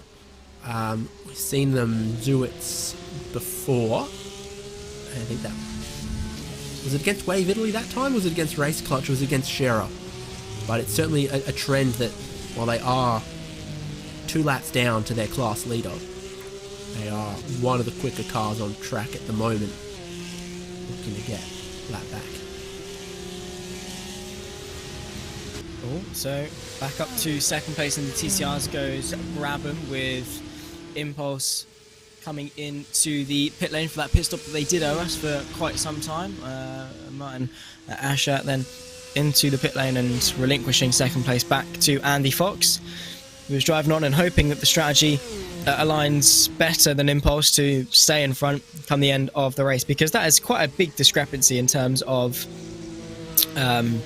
where Brabham are coming in relative to where Impulse are coming in. So yeah, we'll see. Tricky one. And hopefully Brabham are the ones that come out on top. Not any commentary bias in that thing, just I want to beat someone in the guesses and I don't want to be last, because if I'm last that's rather embarrassing. So let's hopefully not do that. And also actually noting is that Pure Sims in the GT4 Steam Ledger is closing in still on Team PGZ. Ducek now at the wheel of the 114. That gap is now sub 4 seconds, 3.8, flirting on the edge of 4 seconds. But that is coming down very quick. And it's the straight line that really seems to be Pure Sims' advantage, Aston Martin versus Aston Martin. So it makes sense that a lot of the time they would make up on that part of the lap. There they are, second and third, battling class. The other thing we can kind of check now is if my maths on the pit stop loss was correct in TCR, because I said that the pit stop would probably cost about a minute. I think it's a bit more than that. Impulse have had a full service stop, so Brabham to Impulse 50 seconds. Impulse were kind of 10-15 ahead, so the total pit lane loss on that one was a lot closer to a minute 10 than 1 minute, and that does put Brabham into a slightly more comfortable position than I thought they were going to be. Yeah. Again, it's been backwards and forwards. Just scanning up and down really the timing sheets. Race Clutch, Red still in the pit lane waiting for them to rejoin. They've lost the podium to Williams Esports Razor. Alessandro Bico at the wheel of the number 2 machine, so still waiting for the Race Clutch car to get back onto the circuit after the hefty hit that befell them. It was originally the contact with Urano, wasn't it, with the lap traffic, and then obviously went downhill from there with yet another crash, so that's not great. Suboptimal for them, as Lewis McGlade would say, and we're just waiting for them to get back out on circuit and put some lap times in.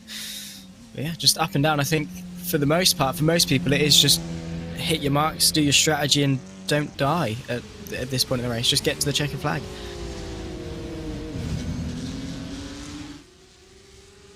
So with Williams Esports Razor getting ahead of Wave Italy, they are not leaving them behind. I want that motorhome in the middle of the carousel. There was only 1 or 2 seconds a lap pace difference between them anyway, and now that the quicker car leads the way, sometimes you get past and then you watch the car in front, and it certainly helps you find that last second that maybe you needed.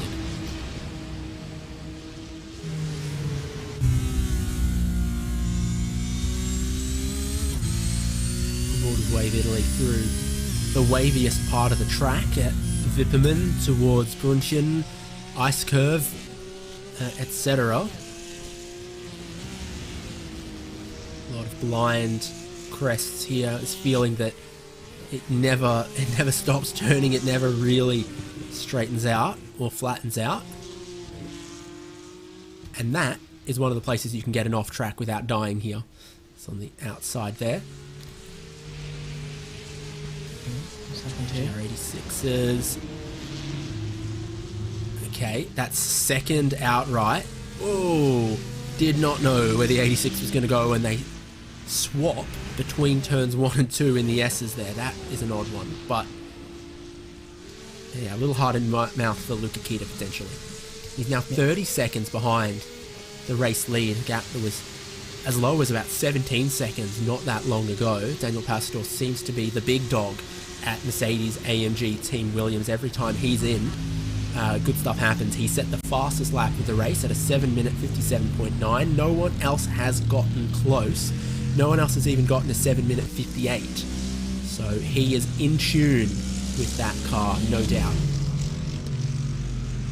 And that's the great thing about the Williams Esports team, is how good they are and how at the moment they are leading the race by 30 seconds, because yeah, it's just about being in touch with your car, trusting it, knowing it, hitting the tyres in a good window, making sure you're still hitting your fuel and tyre marks, but then within that limit, within that window, making sure you extract all the pace that you can out of it, darting your way through traffic quite efficiently, which sometimes, yes, isn't always really in your control, but for the most part it is. So you just gotta try and find the gap, and here's why they were staying close. Wave Italy onto the Dotting Ahua, pull into the slipstream and go and shoot back past to put Williams Esports Razor back a lap down. A little bit of leapfrog here amongst these 992 cars as the outright leader splits between the GT4 battle as well. I feel like Alessandro Bico will probably want to get that back again. Where did he pass? At about Twiddlebacher, the first time around. So he's having a look in towards turn 1. He has a big dive on the brakes, points it to the apex. Wave Italy don't want to defend that one so ferociously, and they swap back for the third time in a lap. Good little scrap going on, but to my knowledge, it's not for position, or is it? It is. No, it's not. Nope. Yeah, no, it's not, because the race clutch car, they're just getting a lap back on them and giving us some entertainment, which can't complain, even if it's not for position. A race is a race, but yeah, I don't think Jeremy Lamer was overly interested in risking his race to have a bit of a battle. I will say that is a bit of a different approach to the Williams livery scheme. I know the rear end of the car is obviously quite similar with the Duracell, the Golf, the blue. Quite like the rear end of the car, but seeing the green, I don't think I can recall a Williams livery with green on it. They did it for... They do it quite often.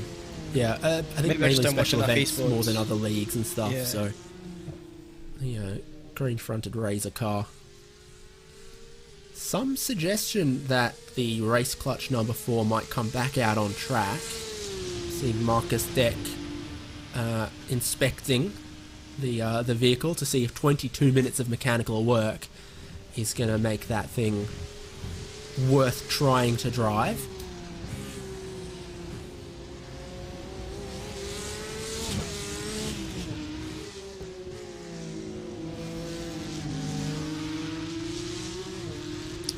Yeah, well, it's been sat for a while, so how long until he gets his way back out is the question, because while we saw them come out for a little bit, the cars still look a little bit out of shape, so I'm guessing the mandatory repairs and the optional repairs both add up to quite some time, because they've been in there for I don't even know. I don't think me or them really want to know how long they've been sat stationary for. The other one to keep an eye on, second in GR86, are still 4 laps? Oh, I'm a Kiwi all of a sudden. 4 laps ahead of WS Racing Esports that have been parked for 30 minutes now in the garage. the meatball flag is still displayed for second place in GR86, so that's not done yet. But 3 of the 4 drivers still connected to the server. They have not given up on it yet. They are waiting on those repairs to be done, see if they can get out and still in second place. Those drivers, Ruben Simonites, James Bacon, Andy Geschwind, just waiting on their repairs and their mechanics. 3 wide on the GP circuit, not quite, with the race leader of GT4 and the race leader of 992. A beautiful Porsche family portrait. Don't talk to me or my son ever again. Yeah, the father and the son, the big and little siblings. I don't know. Yeah, either way. However, here we go. This is sort of the similar age rivalry. This is where you squabble with your sibling who's only a year older or a year younger than you, and you're really trying to get down each other's throats and tattletaling to your mum as to who broke the vase that dropped when you were throwing the football around the house. As 2.3 seconds is the gap between PGZ and Pure Sims, and who's going to come out in the good old Aston Martin Civil War, and also the battle of the commentators as well between PGZ and Pure Sims. I'm feeling pretty good. You should be feeling nervous, but it's an in-lap for both of them heading for pit lane, so it could become a battle of the pit crews here as well. To check and Steen Ledger in those cars as they come in. And are we going to see any change on that front? I wonder. So only about 2 seconds in it as they came into the lane, which was interesting to see. Again, the Dottingham being a massive gain for Pure Sims, one of the places that they really have the strength of straight line speed and performance, and just match the rest of the way around the Nordschleife. And then pull another second or 2 for free on Dottingham. There's Impulse, 4th in class, getting back on the same lap as 2nd and 3rd, but not for so long. So no driver changes from what I can see. Still looking like Steen Ledger and Marlon Ducek. And 55 seconds is a normal stop. They're up to 45 for PGZ at the moment, so should be nearly done. The cars are down off the jacks, which means they're just waiting on the fuel at the moment to fill up the tanks. And to check, there he goes, followed so shortly by Steen Ledger. That feels like it's closer than when they came in. This says Pure Sim's stop was half a second quicker. They might have had a little bit more fuel left in the tank as they stopped, and if they've got less drag, that's actually very possible that PGZ could be burning more fuel, and therefore, maybe PGZ come in with half a lap of with a quarter of a lap of fuel left. Pure Sims coming with half a lap of fuel left. It's going to be a shorter stop for Pure Sims, even if neither of them have got a whole lap of fuel left to go longer in the stint. Battle resumes. Same drivers, same cars, same order. Well, who's going to come out on top? They've got one more stint, and is it going to be PGZ that can find something extra? I mean, I think both of them did go up onto the jack, so fresh tyres for the pair of them. So, yeah, no excuses. Elbows out and try and hold on to your position. So, Marlon Ducek still at the wheel of the 114 and trying to get back up to speed as quickly as possible. Get them tyres into a nice temperature window. Try not to do that. Around he goes. Into the barrier. He's off the road and he's into the wall. The bonnet flies off the PGZ car on the outlap. The pressure from Pure Sims too great. The stake is too high, and the grip from cold tyres just not there. Ducek will be kicking himself. An error that we could have seen coming, but one that you've got to cover off nonetheless. Here it is into the Schumacher S as the rear, just no grip on the way in, no way to stop it either as it skates across the grass.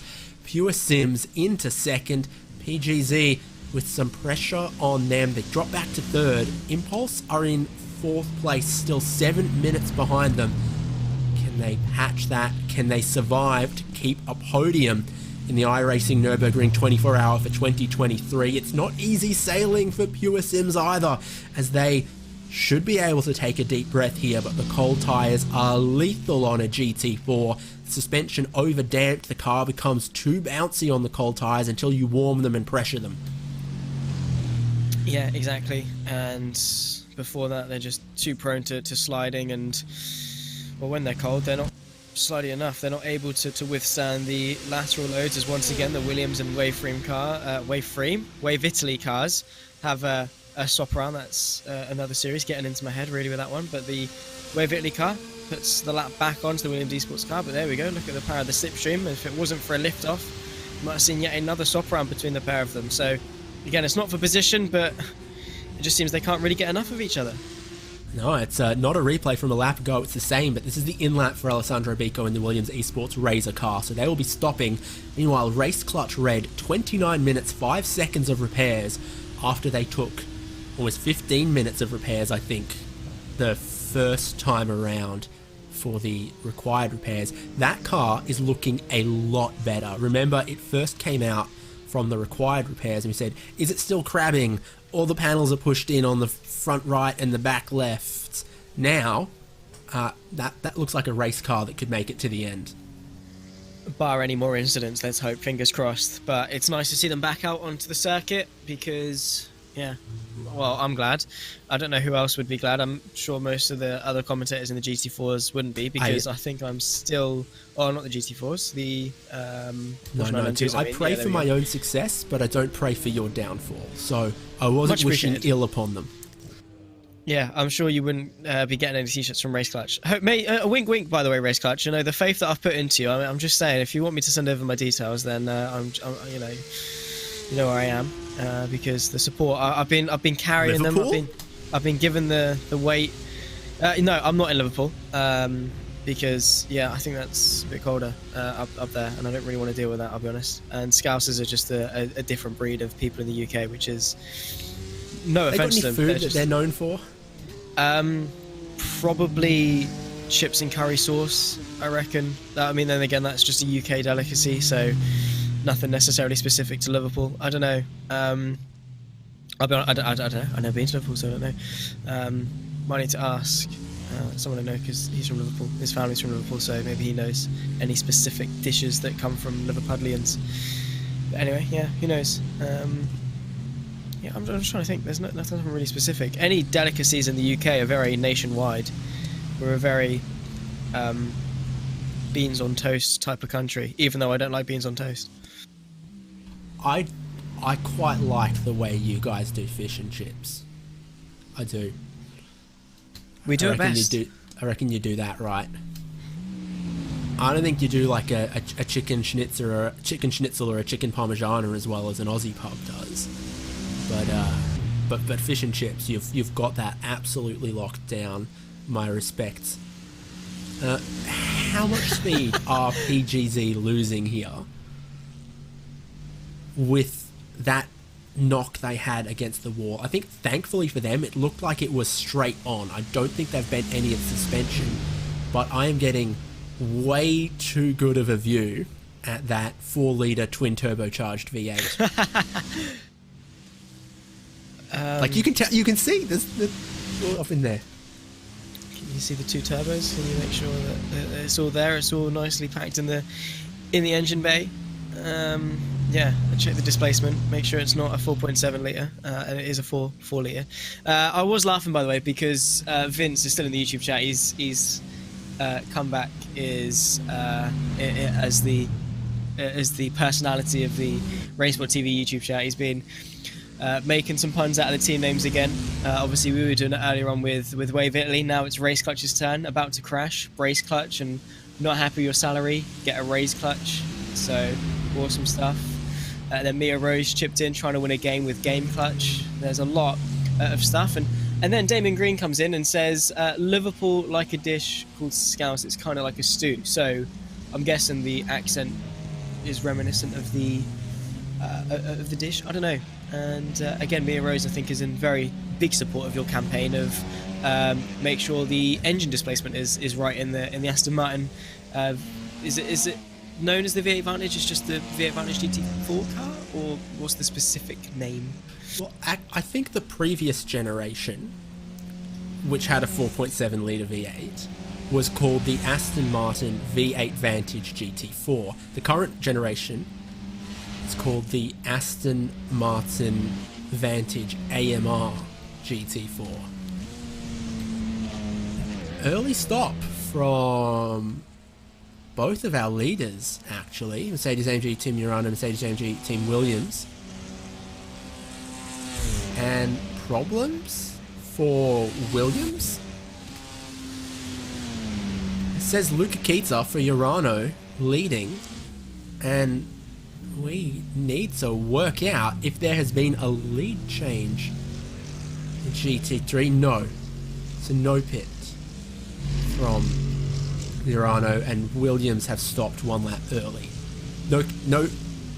No need for alarm there. I think what we're seeing is towards the final 4 hours of this race, Mercedes AMG Team Williams starting to play this tyre strategy we hypothesized about. You're going to have a little bit of a short fill somewhere. Why not start doing some 6-lap stints now, getting fresher tyres, than, you know, trying to do a 2.5 stint at the end or anything. But just a 1 lap early stop from the car that was the race leader, and Daniel Lafuente takes over from Pastor. He does indeed. So again, the strategy developments continue with Daniel Lafuente continuing on for Williams Esports. And yeah, I think it is going to be the consensus of those shorter stops, like we said, with the awkwardness of the final stop, with it being sort of 1 or 2 laps, a splash and dash. You might as well accommodate for it, take some shorter stints, drive faster, make up that time, and hope that you don't have to drive down the pit lane for an extra time at the end. But Urano doesn't seem to have quite got the message, at least for now. Luca Keitsa continuing on, so despite the fact that they were separated by around about 30 seconds, continue to be separated by about 29.5, despite that sort of fairly sizable gap, the fact is that in the next 4 hours we could see either one of them take the victory. We're almost up with our time here. David Haynes, Zach Sweeney with Dustin Ollis, and Arjuna Kankapati and Cameron Roger are going to take you deeper into this one towards the checkered flag of the iRacing Nürburgring 24-hour special event for 2023. It's been a pleasure to be with you and watch this racing, highly attritional but still battles for the lead in multiple classes to the end with glory on the line.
Well, hello everyone, the final 4 hours of the iRacing Nürburgring 24 with the sunshine very well and truly baking the track surface, track temperatures playing havoc with tire conditions, and, well, one tired commentator and hopefully one not so tired commentator. Cam Roger joins myself, Arjuna Kanki Party, for the next couple of hours. Leary will be alongside myself as we run our way all the way to the checkered flag.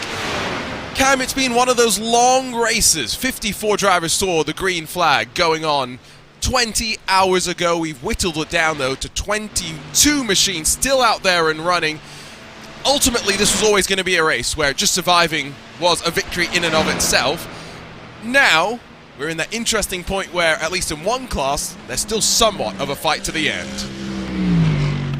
Yeah, the green hell does bite, and it certainly has for quite a few of these cars, unfortunately, over the night. And excuse me, and definitely in the GT3 category, we've seen this continue to be fairly close. I mean, after the amount of hours, 20 hours now done in the race, and to still be separated by 30 seconds is very, very good. So very close racing and consistent laps being put in. But as ever, we have seen quite a few DNFs over the night. I was gone for a good sort of 8 hours of sleep. Hopefully, Arjuna, you got anywhere near that. But yeah, obviously coming back missing a third of the race, and it's all different in quite a few of the classes. Yeah, I left with 10 hours to go. I did actually apparently get a few hours of sleep in there. I'm very glad I set an alarm, otherwise poor Dustin Ollis, poor David Haynes would have been drafted in to go until I woke up.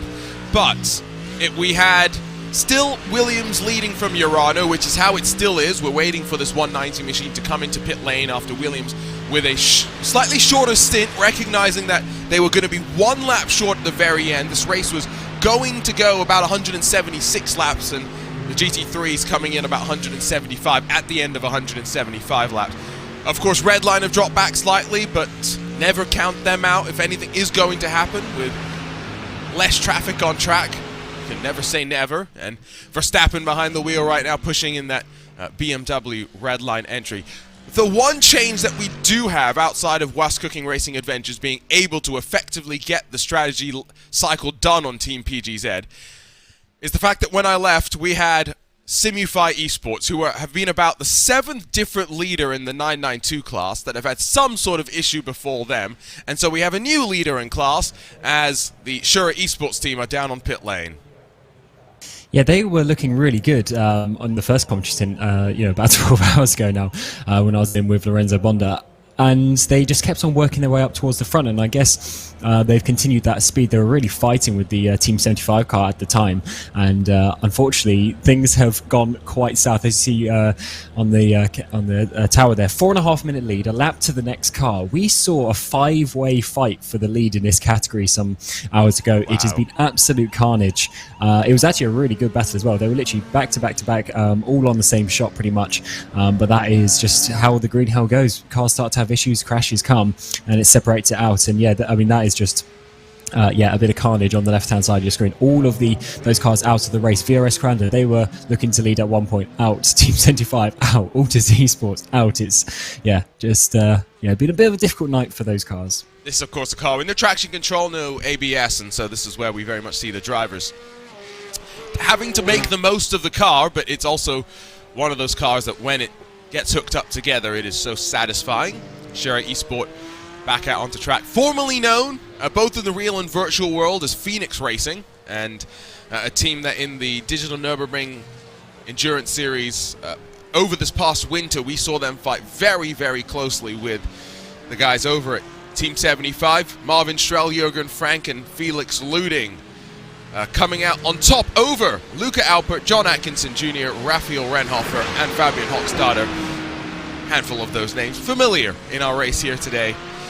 Familiar name as well jumps into the Mercedes AMG Team Urano Esports car with under 4 hours left to run. Alexei Nesov, who I was just talking with, the defending Digital Nürburgring Endurance Series champion in this Mercedes AMG. I was very curious, Cam, after a full winter of competing in Endurance Series races here at the Green Hell, how much more setup development did they have to do coming into this race?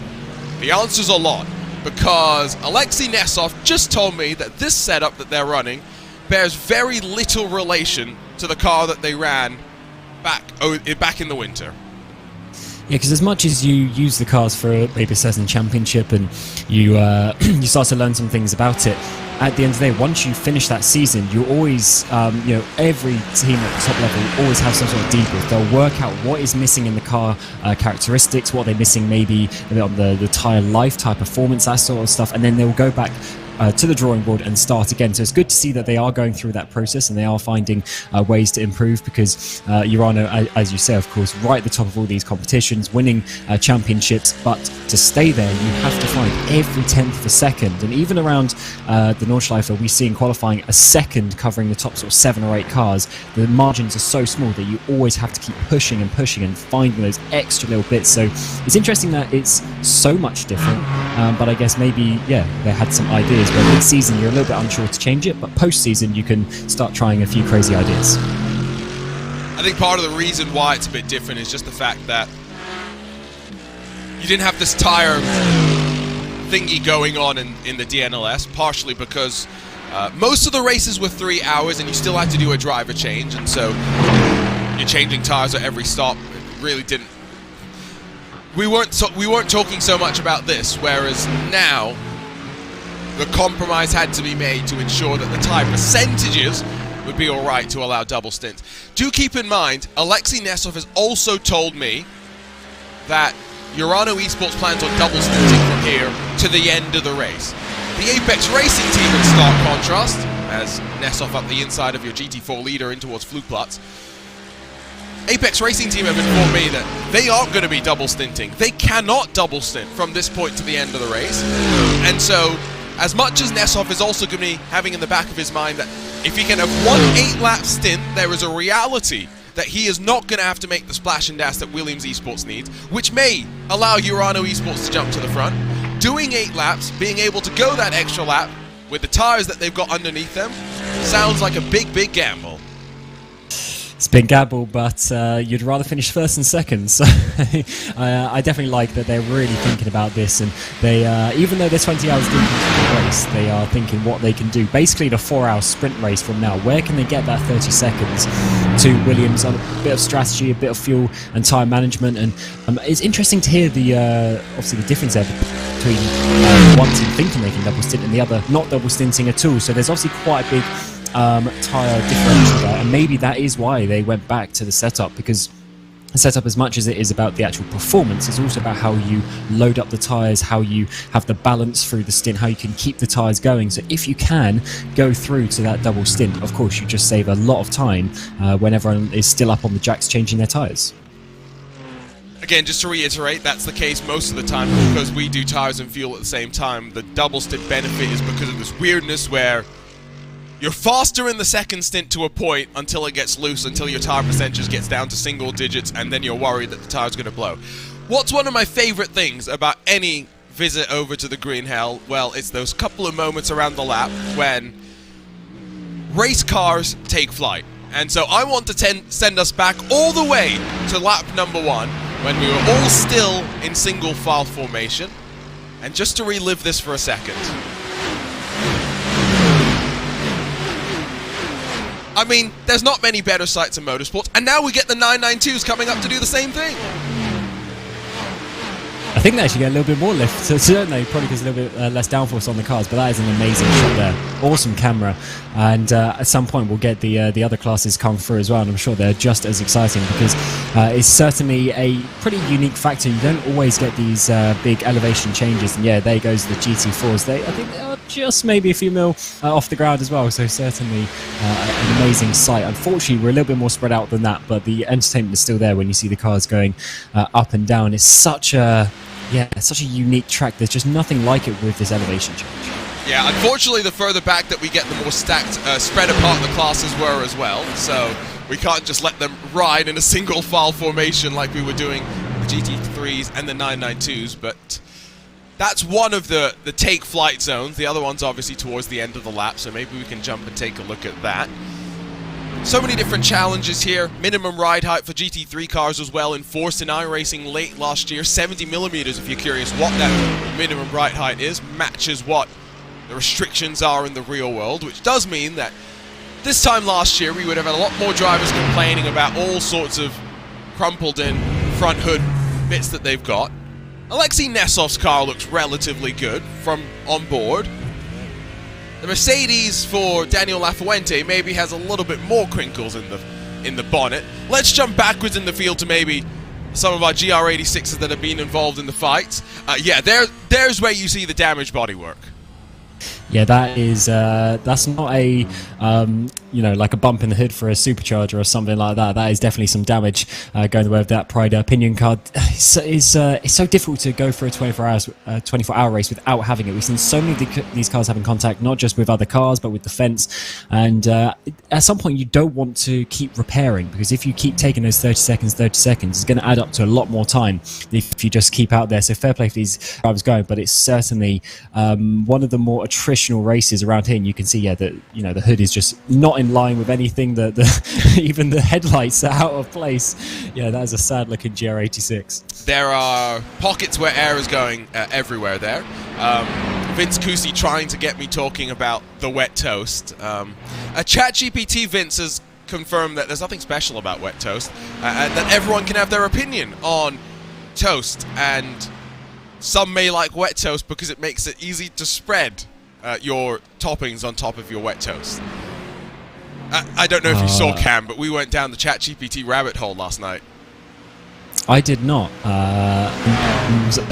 That opens a whole other world of the 24 hours nighttime commentary. Okay, I regret to do this, but I have to go back and open up my ChatGPT history. Because we try to make it write some jokes for us. I say try being the operative word, much like it seems like that poor GR86 is very much trying to climb up the hill right now, doing 171 kilometers an hour. Up the hill, losing a bit of speed, 169 kph in towards Bravery. Yeah, I'm calling out the speed because GT3 cars are going to be doing legitimately 100 kilometers an hour faster into that corner. That is scary. I mean, that is a huge overspeed between the top and the bottom class, and that is why we see quite a few of these accidents, to be fair, because the GT3s, they're absolutely flying around this track. There's a reason why it's the top class. It's pretty much the fastest you'd want to go around here in an endurance race, but yeah, that GR86 struggling. I mean, 160. I mean, you'll be getting multiple road cars that will be going faster than that at that point of the track. Definitely a lot of damage on that car. I've definitely not gone faster than that on a public road before. 160 kph is 100 miles an hour. Yes, you are correct. But obviously on the touristing, you can get away with little things like that. Yes. None of us have ever gone that fast on a public road, except for a de-restricted section of the Autobahn. Okay, ChatGPT jokes. We tried to get it to write jokes about how about racing at the ring for 24 hours on iRacing. We wanted to be specific, right? We were giving it help. Why did the virtual race car driver at the Nürburgring Nordschleife on iRacing become a professional tea drinker? Because after racing for 24 hours straight, all they wanted was a pit stop to relax and steep. Yes. Are the jokes coming soon? I know. Then we said, could you write us a joke about Max Verstappen being in a BMW while also, still being an Oracle Red Bull racing driver? So, why did Max Verstappen race a BMW for a sim racing team while being a Red Bull driver? It starts off great, doesn't it? Because he wanted to show that even with wings, he could still handle the, quote, beamer, unquote, on the virtual track. I'm sure once more jokes get put into GPT, we'll start seeing the jokes actually being funny at some point. That was terrible. So hopefully that improves. But it's quite an interesting one, actually. Was someone mentioning... actually, no, because I guess they do the BMW M Sim Cup. Apparently this is one of the first times that Max has actually been in the proper BMW Team Redline car, whereas they obviously have a load of branding for other cars they generally put into these special events. So it is definitely an interesting one.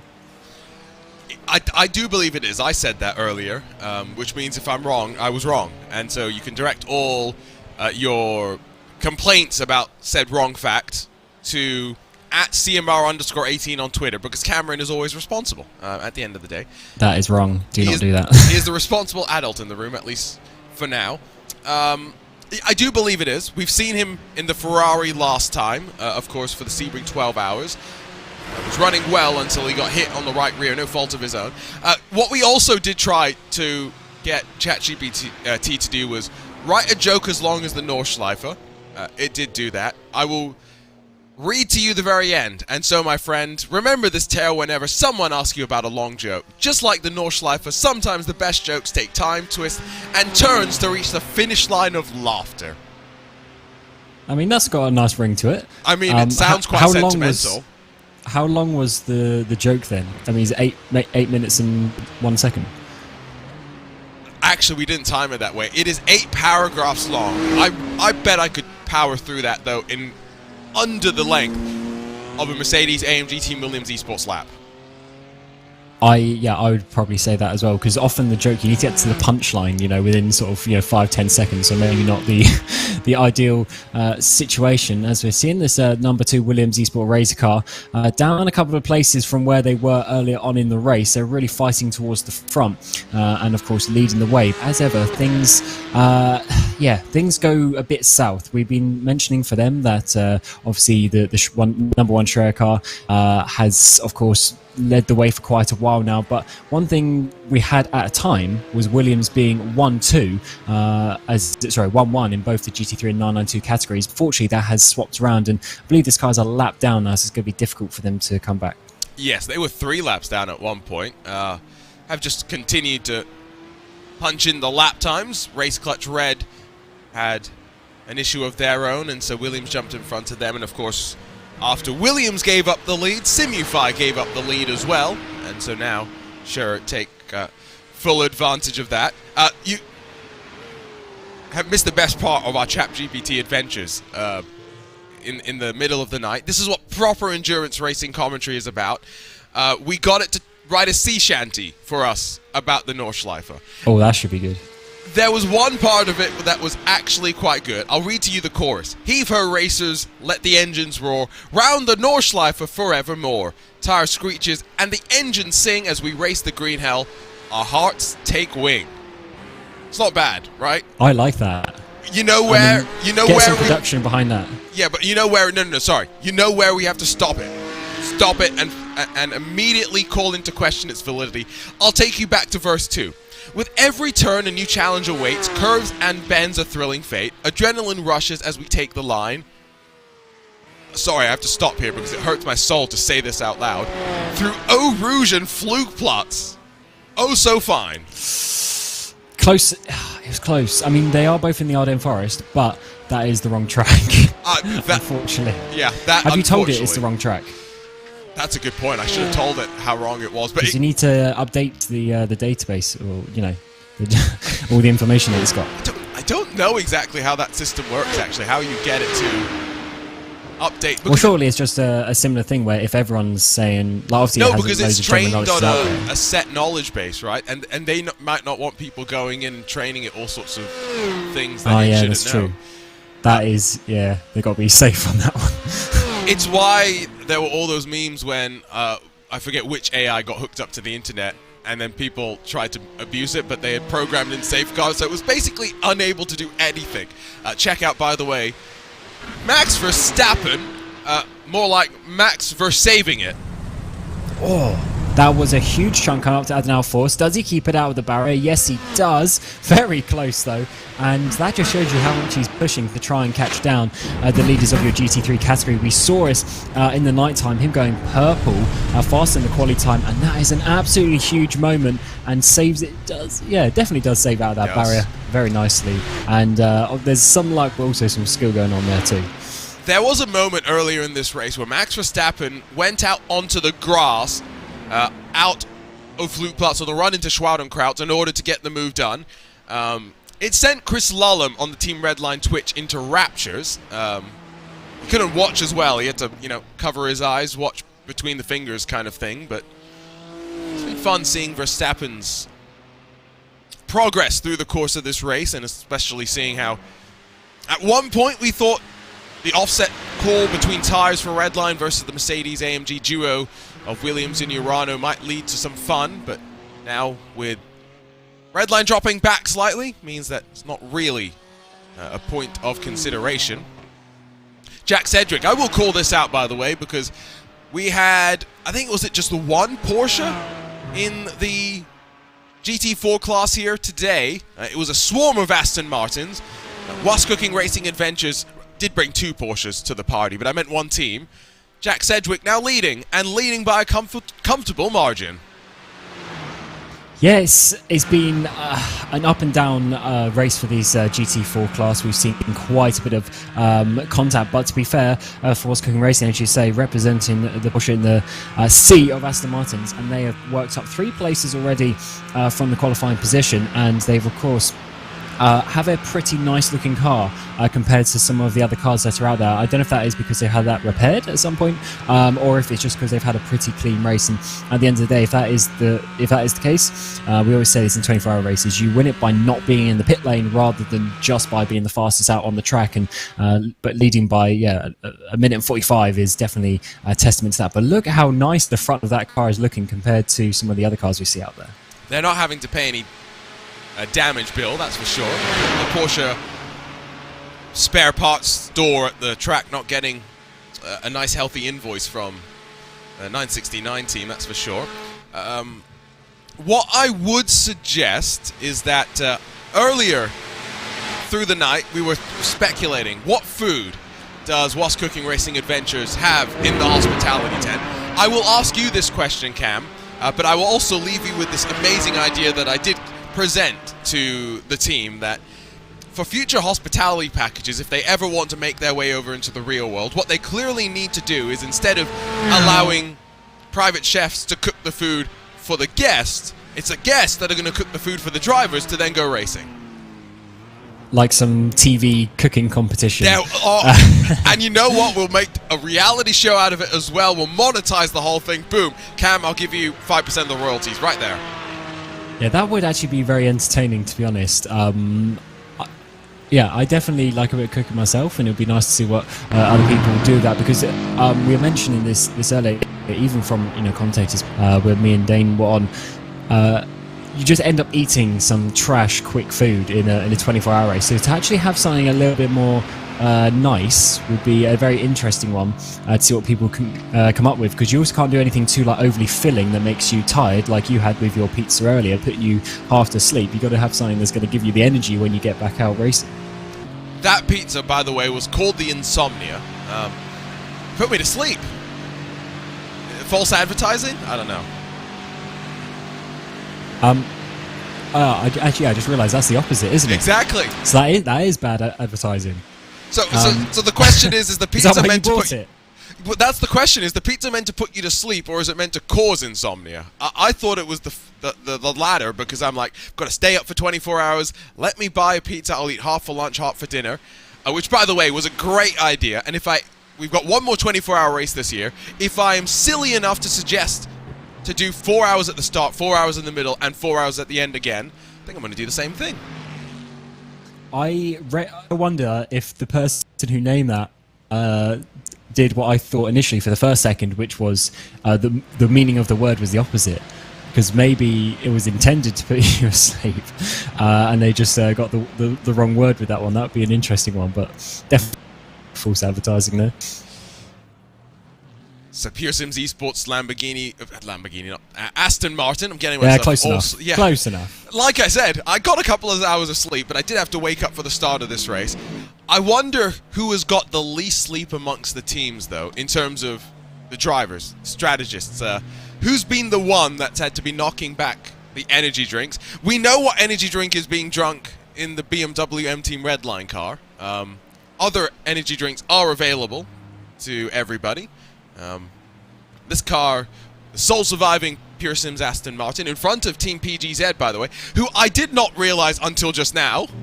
Hello, sir, there's meant to be an engine cover there. They surely have got to have a lot of drag on that car, and yes, there's definitely no hood there. That is actually pretty cool that you can actually see a lot of the details underneath the hood, so that's actually been modelled into the sim, which is really nice to see. But they've obviously had a massive front end shunt at some point. The only good thing is, because the bonnet's not there, it can't be crumpled and covering half your view out the windshield.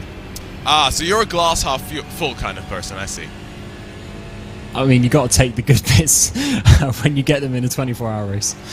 So I think I probably missed a couple of things in my unplanned nap, so we'll try and grab a couple of replays of a couple of moments for viewers, excuse me, who have just rejoined our coverage, because don't think we expect anybody to stay put for 24 hours, given that our commentary team doesn't tend to do so either, myself included. Why don't we start with potentially what happened to our 992 class leaders, at least when I last was on the air. Simufy Esports on debut in the iRacing special events. Now, did they have a technical issue, or did they run out of fuel? Trying to work out what part of the track there's. It's Schumacher S. That might be a run out of fuel situation, because they've obviously only had 2 litres extra and forgot to pit. That would be my assumption. Its car's still got power though as it pulls to the side. That's a weird one. Yeah, I was trying to read there. They gone back to the pit lane. You say, yeah, towed back. Surely it's only fuel. Why they would do that? Because if they're a bit further up, they could have gone back through the GP pit entry, right? They can get in that way if there's damage repair. So a bit weird to tow at that point. You'd get a penalty for doing that, I'm pretty sure. So I don't think that's an option. I don't recall anything else happening to the team, at least recently. So that's unfortunate for them.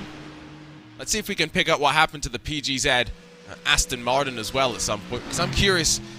Vince Cusi says they lost it on an outlap in the Schumacher S. It's where they lost the hood, but I would crashing on an outlap's tough. We've seen that especially a bunch, if it's a new though. driver. Yeah, I think it's just difficult jumping in. I mean, I find it myself when I do 24-hour races. It's just difficult to jump in and get up to speed quickly. You've always got to get a bit comfortable with the car. And even if you've done some practice, on the sim just before jumping in, it's never the same when you get that pressure of jumping in the car. Still with 3 hours and 30 minutes to go, though. Let's take a look at those track conditions. We said that it's harder to double stint the tires in the day, and that's why, because we were running with 18 degrees track temperature, 18 degrees Celsius track temperature through the very short night. It's already up 32 degrees Celsius. Yeah, and that is a huge amount, and definitely the reason why the teams have to look at their tyre strategies at certain points of the race and have to change that, because not only is that changing the the way the car's driving, but then it changes the strategy. If you try and do the same strategy, you're actually going to end up losing time from that. So you've always got to keep on top of that, and that is actually the fun parts about doing a 24-hour race, is that the car will literally change its characteristics as the race progresses, and you have to keep on top of those things and managing your driving style, especially in certain corners where the grip may start to evade you, or maybe a bit sliding comes into it. 16 kilometers an hour wind as well. That's pretty healthy. Can definitely blow you a little bit off course. Front of the field, I've been tracking that Daniel Lafuente going quicker than Alexei Nesov. So I get the sense that it was only a fuel stop for Lafuente last time by. Alexei Nesov, of course, doing a full service, jumping into that car after Lafuente doing a slightly short stop. He's already on to lap 5 of his run, and so I would not be shocked if maybe the plan now for Williams Esports is, like David mentioned earlier, to try and break this into 6-lap stints on a couple of occasions, just trying to push a little bit more with these higher track conditions. But ultimately, if Urano's going to cut out a pit stop, the delta that we're looking for is about 64 seconds. Yeah, and they are within that as it stands, but they have been losing time. It was closer to being in the 20s, is now in the 40 seconds. 41 seconds is the gap, so they are losing time by doing this. And I wonder if that is really going to work out, because if that is going at the rate that we've seen it, we're already losing about 10 seconds pretty much on the stint so far. That could end up being to a point where they're not actually going to be, even though they're going to make the strategy work, it's not going to be the fastest way of them getting to the end. Still curious if this double stint is going to play out as being quicker. Apex Racing team, remember, not doing that. They're taking tires every stop now. They do have some damage on their car, but we will see if we can track the pace. Now, we did a bit of a livery watch through the night, and with just, I think, technically 22 cars left out there and running, why don't we do a bit of a similar thing. Lorenzo and myself rated cars out of 10. We can see how consistent I was over the course of the day. Let's start with Williams Esports at the front in their 5-year anniversary livery. Got some of the sponsors on the side still, some of the colourful touches that they do tend to add to their regular cars. I like this one. Same, I do, and I do love a one-off livery every now and again as well, because I assume they're not going to continue running it. Yeah, so to be honest, I actually do quite like it, and we're going to be seeing obviously the team progress with that. They've had obviously the 5 years of success, the number 55 car as well. It's all about the fives, but they keep that going, and they need to be trying to obviously hold off Ness off behind. The pace is looking good from that, and hopefully they can bring that livery to the finish. So out of 10. Oh, still not my favourite. 6? 6. Oh, that's 6.5. That's pretty tough. Yeah, like I do like the idea of it rather than the execution. I don't know. I think I want to give it an 8, which I think might actually be higher than what I gave it during the night. But I like the Williams Esports paints as a whole. So Well, sorry. Did you rate paints at night when it's pitch black out? No, we did it in the morning, just as the sun was starting to come up. Oh, good. Very short, legitimately, I think we might have only had like 6 hours of proper nighttime running. Very, very short night. But yes, no, I know what you mean. No, we did not rate them when you could not see absolutely anything on the car. Now, Mercedes AMG Urano, I've said this many a time. It's a nice livery, but it loses points because it's red and black.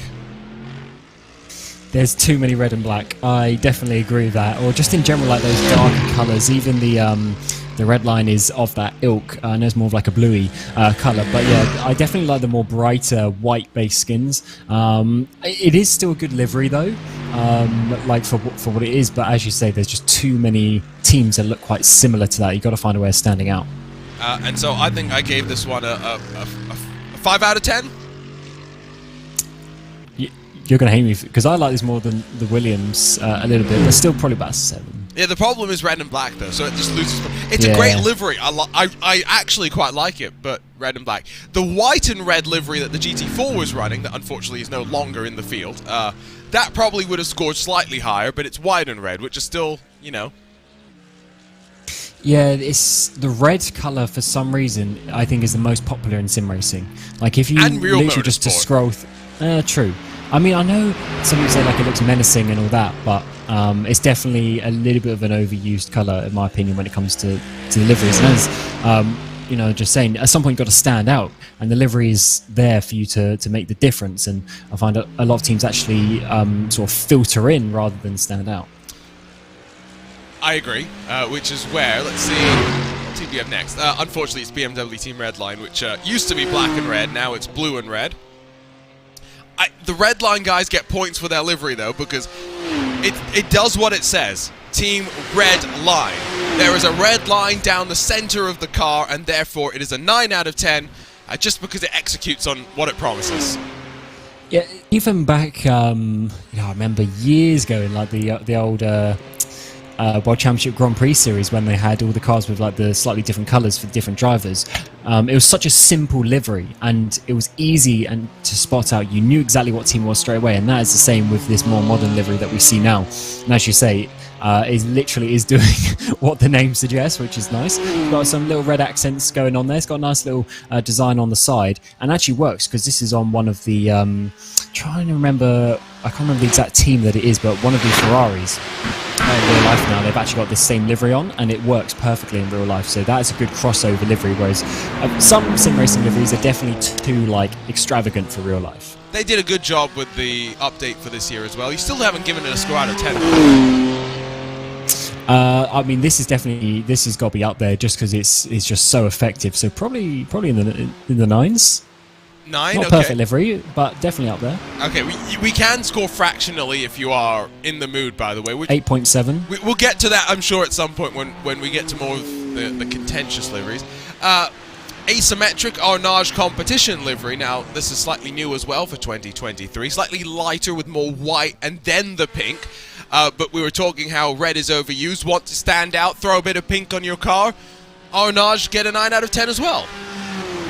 Yeah, this livery's great. The pink is amazing for one, because as we were just mentioning, it stands out. They haven't overdone it. They've kept the white coming in there quite a bit, and it's asymmetrical as well, so it adds a little bit different to your eye. Just a little stripe of black just to, balance it out, and yeah, just overall it works really well. You can see it coming from a mile away, you know who it is, and yeah, it's not like sort of too in your face. It's the perfect balance. So yeah, I definitely rate it, up there with a 9. Only a couple more GT3 liveries that we can still admire. SimRC in their Bumblebee car. Corentin Gunes up the inside of the Wave Italy 992 machine that runs second in class. If Gunes was in the touring car class, by the way, he would have been the one to challenge Team Hoisingfeld, but elects to head off into the GT3s for this particular event.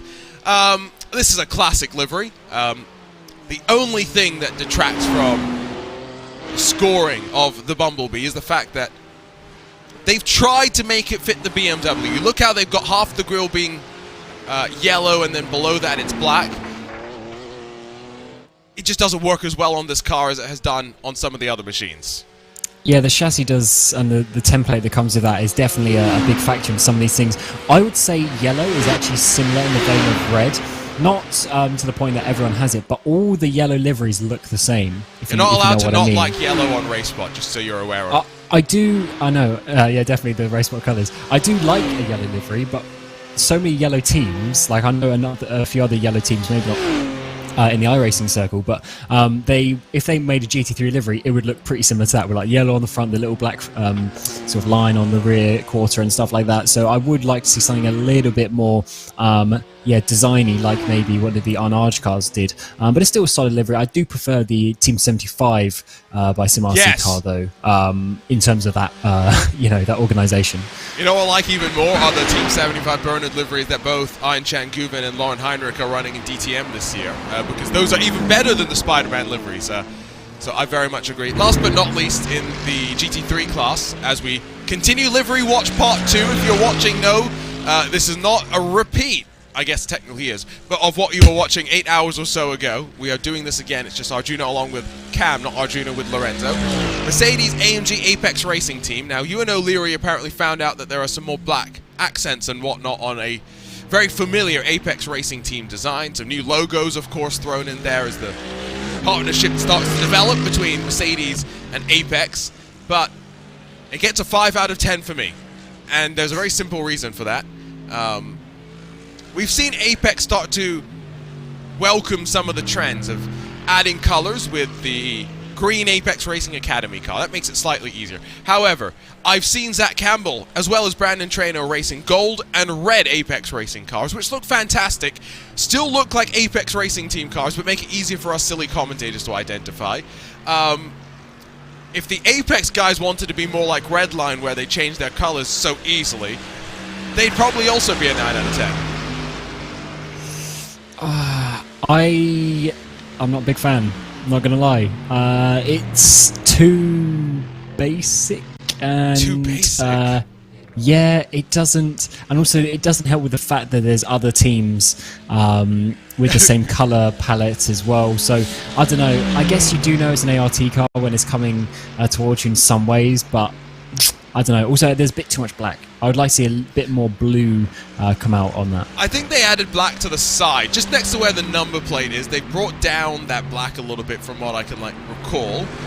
The other thing about Apex is the Stormforce Apex racing cars are spectacular. I really love the way that the yellow and black stands out with them. I know you said earlier that yellow sometimes is overused, and I agree, but something about the Stormforce cars I like. Reset your expectations now as we switch classes. I mentioned with SimRC that some liveries work better on other cars as we continue our cycle through the 24 now running cars, because Pure Sims and Altus in GT4 and 992 have, after spending hours on pit lane, decided to head back out onto track and get a couple more laps under their belt.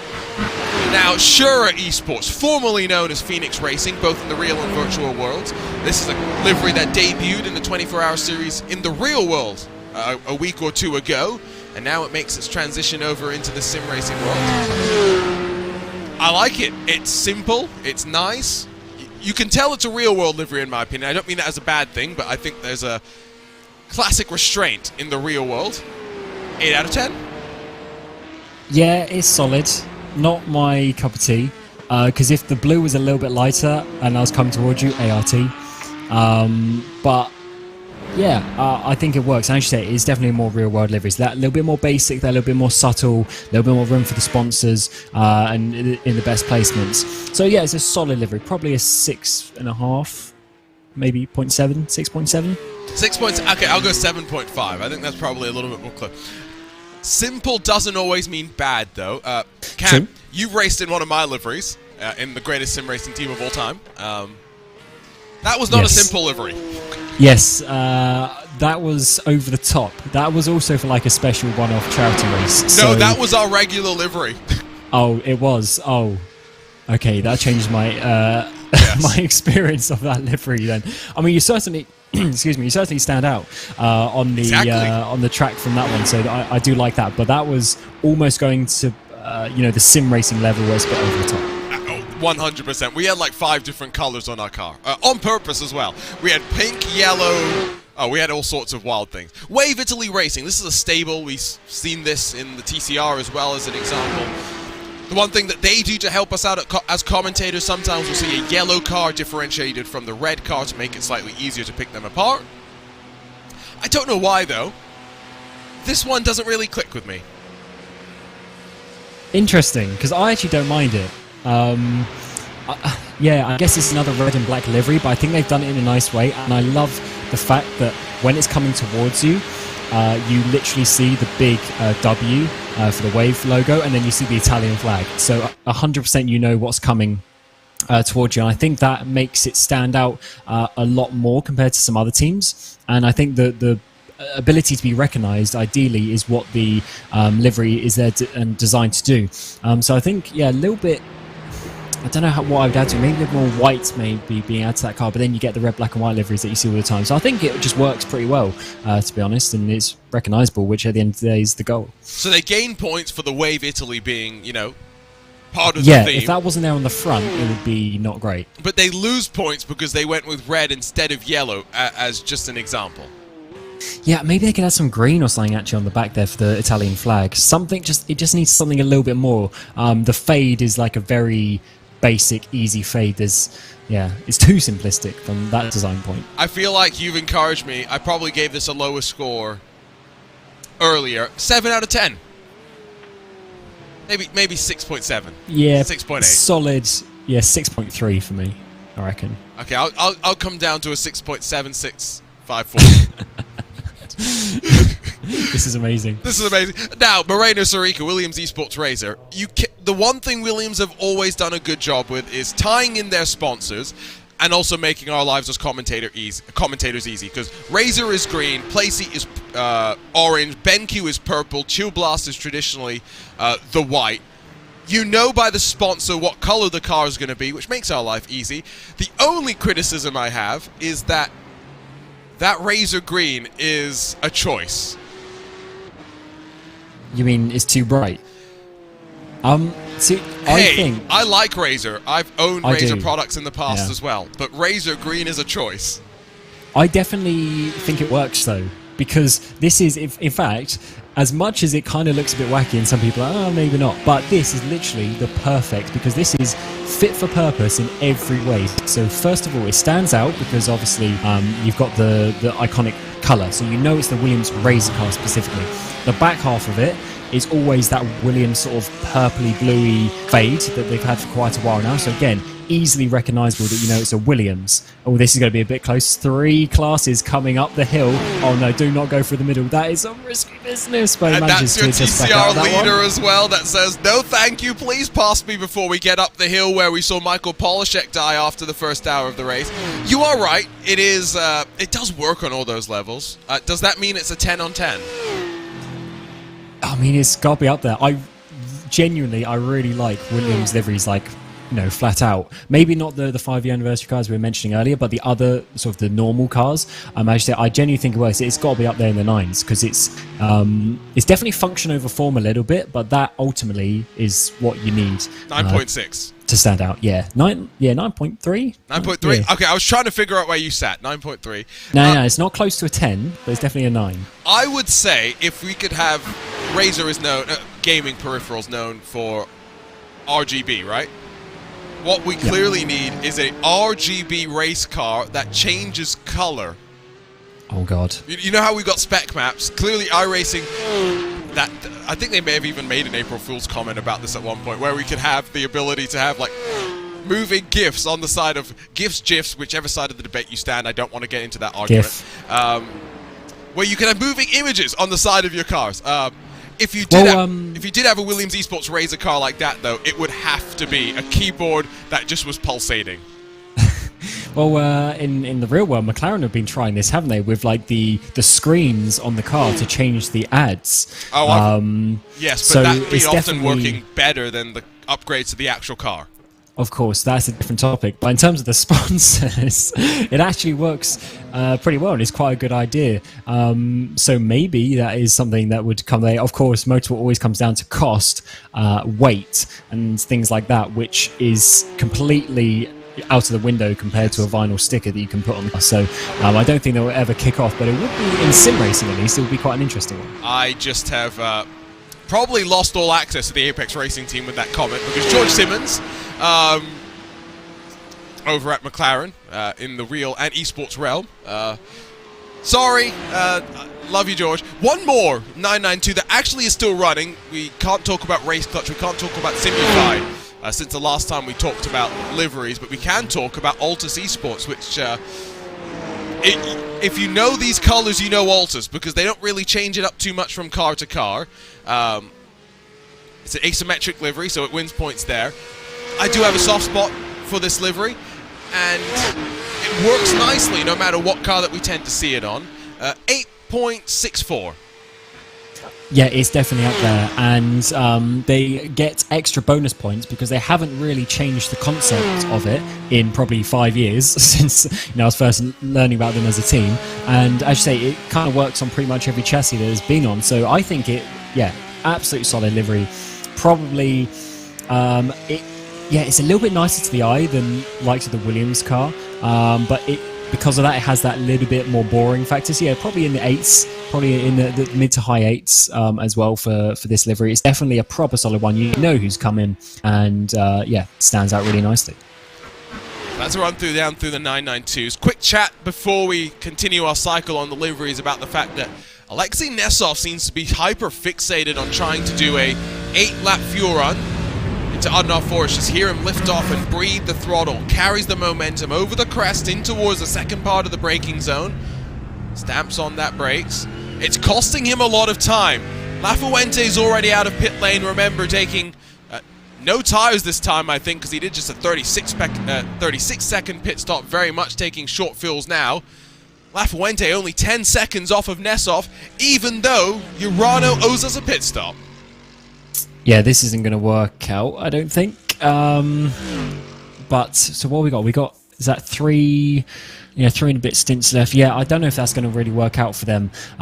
Because, as you say, they're losing so much time to have the possibility of gaining it later on. We saw this in the GSI Endurance by Ivra series back at Fuji a few weeks ago, when I was speaking to Dennis Grins throughout the race at Urano. They were trying to do a similar situation of trying to save, and definitely can work out if you can keep the lap speed going. But if you're going slower to do it, I generally think it isn't going to work out, especially when you're doing it over the amount of hours that they've got. If you're slower for 4 hours by trying to do a strategy, then at the end of the day, it's very likely that you're going to lose the 1 minute in 4 hours to save a pit stop.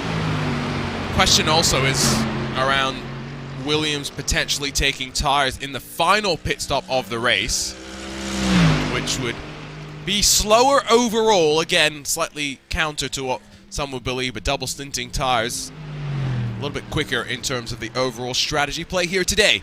So, as that means we've got 3 laps before we expect to see Nesov into pit lane. Let's jump over to the GT4s again. Reset your expectation for liveries, and let's cycle through the field. Jack Sedgwick in the WAS Cooking Racing Adventures, and I again just want to throw Elliot Roberts under the bus for trying to correct me to say that it was the Who's Cooking Racing Adventures. No, it's the Was Cooking Racing Adventures. Nice and simple, carrying that real-world aesthetic, but then, of course, it's got the memes that is the Was Cooking logo. It works, 8.5 out of 10. Yeah, it's a little bit basic, and I like the pink to be a little bit sort of brighter. It's a bit of a dull grayer color palette pink, but yeah, I mean, it's solid. I wouldn't say as high as an 8, maybe 6. You're quite harsh with your livery 6.9 maybe. No wonder you don't have many t-shirts from the teams. Yeah, that's true. To be fair, I've given them all. It's pretty close. Yeah, the liveries are always a difficult one. I just feel this is a little bit too basic in terms of that pink is very, yeah, just sort of, blocky here. There's no sort of edges or, anything special about that one. We're going to go in reverse order because we've got a couple of cars in pit lane. Pure Sims and Team PGZ in GT4 down on the lane. Harley Horton, who is going to be the third youngest driver in real-world Nürburgring 24-hour history later this month. He'll be the youngest in this year's edition of the race as well, campaigning in a Porsche 718 Cayman, but out there in the Aston Martin GT4 at this point. Runs down to 7th. It's a good question. Got to be older than 16 to get your ring license, if I remember correctly. I believe Harley is going to be 19, 18, somewhere there. Man, making us feel old.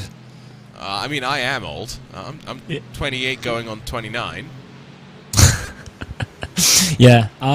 Wow, that is fair play to him. Obviously doing a great job to be getting to that sort of level at such a young age. I know there's obviously, as we move further and further into the future, I definitely think we're going to see a lot more younger drivers. We've already been seeing it the last 10 years or so. This mass of teenagers getting into proper high-level competition. But yeah, it's just absolutely amazing when you see that. And I also like to see, slightly off topic for the livery, but I like seeing the transition that some people are making both ways between the sim and the real life. It's amazing to see that is definitely progressing, and it's just going to become more and more relevant.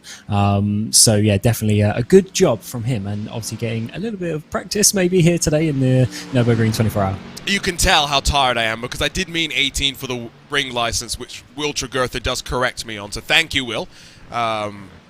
I'm sure I've said plenty of other stuff that's wrong today, which is why my livery recommendations and rankings are probably all over the place as well. So he's probably 19 then. If you have to be 18 for the ring license, then he's probably 19 this year going to race. How old are you again, Cam? Just turned 25. Okay. So you're at least making me feel like I'm not too old. Yeah, but then when you have people like Zach Sweeney commentating with you as well, yes, but he's even younger than Harley. Zach Sweeney doesn't know what Thruxton is. Ewan O'Leary doesn't know what a Spec Racer Ford is. All these young people. I mean, you know what a Spec Racer Ford is, right? Absolutely. Okay, good. Absolutely. I mean, I think I even raced it back in the day. When I was first started iRacing, like 2014 or something like that. Pretty sure I've done some races in it back then. I haven't driven iRacing for a long time, but yeah, it's I definitely know what car it is. Did one really not know what it was? He didn't. He didn't even know. I was honestly dumbfounded. I was. Yeah. It's weird because Ewan is also one of these people that he knows a lot about iRacing and sim racing in general. He knows a lot of the facts, a lot of the cars, one of the best cars to watch in SCCA onboards. I love it. We get the look at the double impulse. We see it on the TCR, we see it on the Aston Martin. I think it works better on the TCR than it does on the GT4. Yes. Yeah? Maybe? So is delivery... Yeah, they kind of tried to copy it, haven't they? Yes. I guess it depends on the body panels, but yeah, also the Audi does look pretty cool. Like the black strip, for example, on the hood is aligned in the middle on the Audi. It's not with the Aston Martin, and so it's slightly offset. I'm gonna say it's a 6 for the GT4, but an 8 for the TCR. I'm gonna give a preemptive ranking there. A 6. Yeah. It's a pretty solid livery. Yeah, to be honest, I would go a little bit higher than a 6, to be fair. I would say probably a solid 7.2. So you can see that it's not aligned in the middle, and neither is the logo. Yeah, nor is the Porsche Coanda stuff. nowadays either. So it's definitely a feature that's been maybe kicking off in sim racing. This non-aligned liveries. Wait, here we go. This one is this aligned? I think it's It's closer though. Yeah, the black bit is definitely not in the middle though. But yeah, I guess it depends because the whole livery is sort of lopsided. So I think that kind of works. It works better on this in my opinion. So again, I'm being maybe a bit harsh, but do we take points? Oh, they've got a hood again. I was about to say, do we take points off for PGZ's lack of hood? But the mechanics have apparently sourced one. I wonder what the view is like from behind the wheel. Suboptimal. It's crumpled. So they've got. So have they found the hood like behind the Armco somewhere and just bolted it back on? They went to find the exact hood. Yeah, exactly.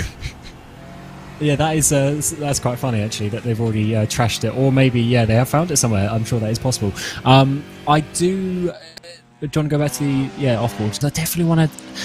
Peaches is always a bit of a weird one with these the sort of like sliced up yellow patches. I guess that does break it up a little bit. I don't like that yellow thing on the hood. That is kind of very out of place. Doesn't really flow. But the back half of it actually isn't too bad, but it's still a little bit on the boring side. Are you in Pablo's Discord? I'm not. Okay, so you can give an honest... I probably should. You can give an honest answer. No wonder they got rid of the hood, is what someone says in the chat, by the way. Yeah. That's a great comment. I have to give this a 10 out of 10 because I do not want to be kicked from Pablo's Discord. But you can be a lot more honest. Yeah, now that you've said it, that hood is actually starting to annoy me a little bit.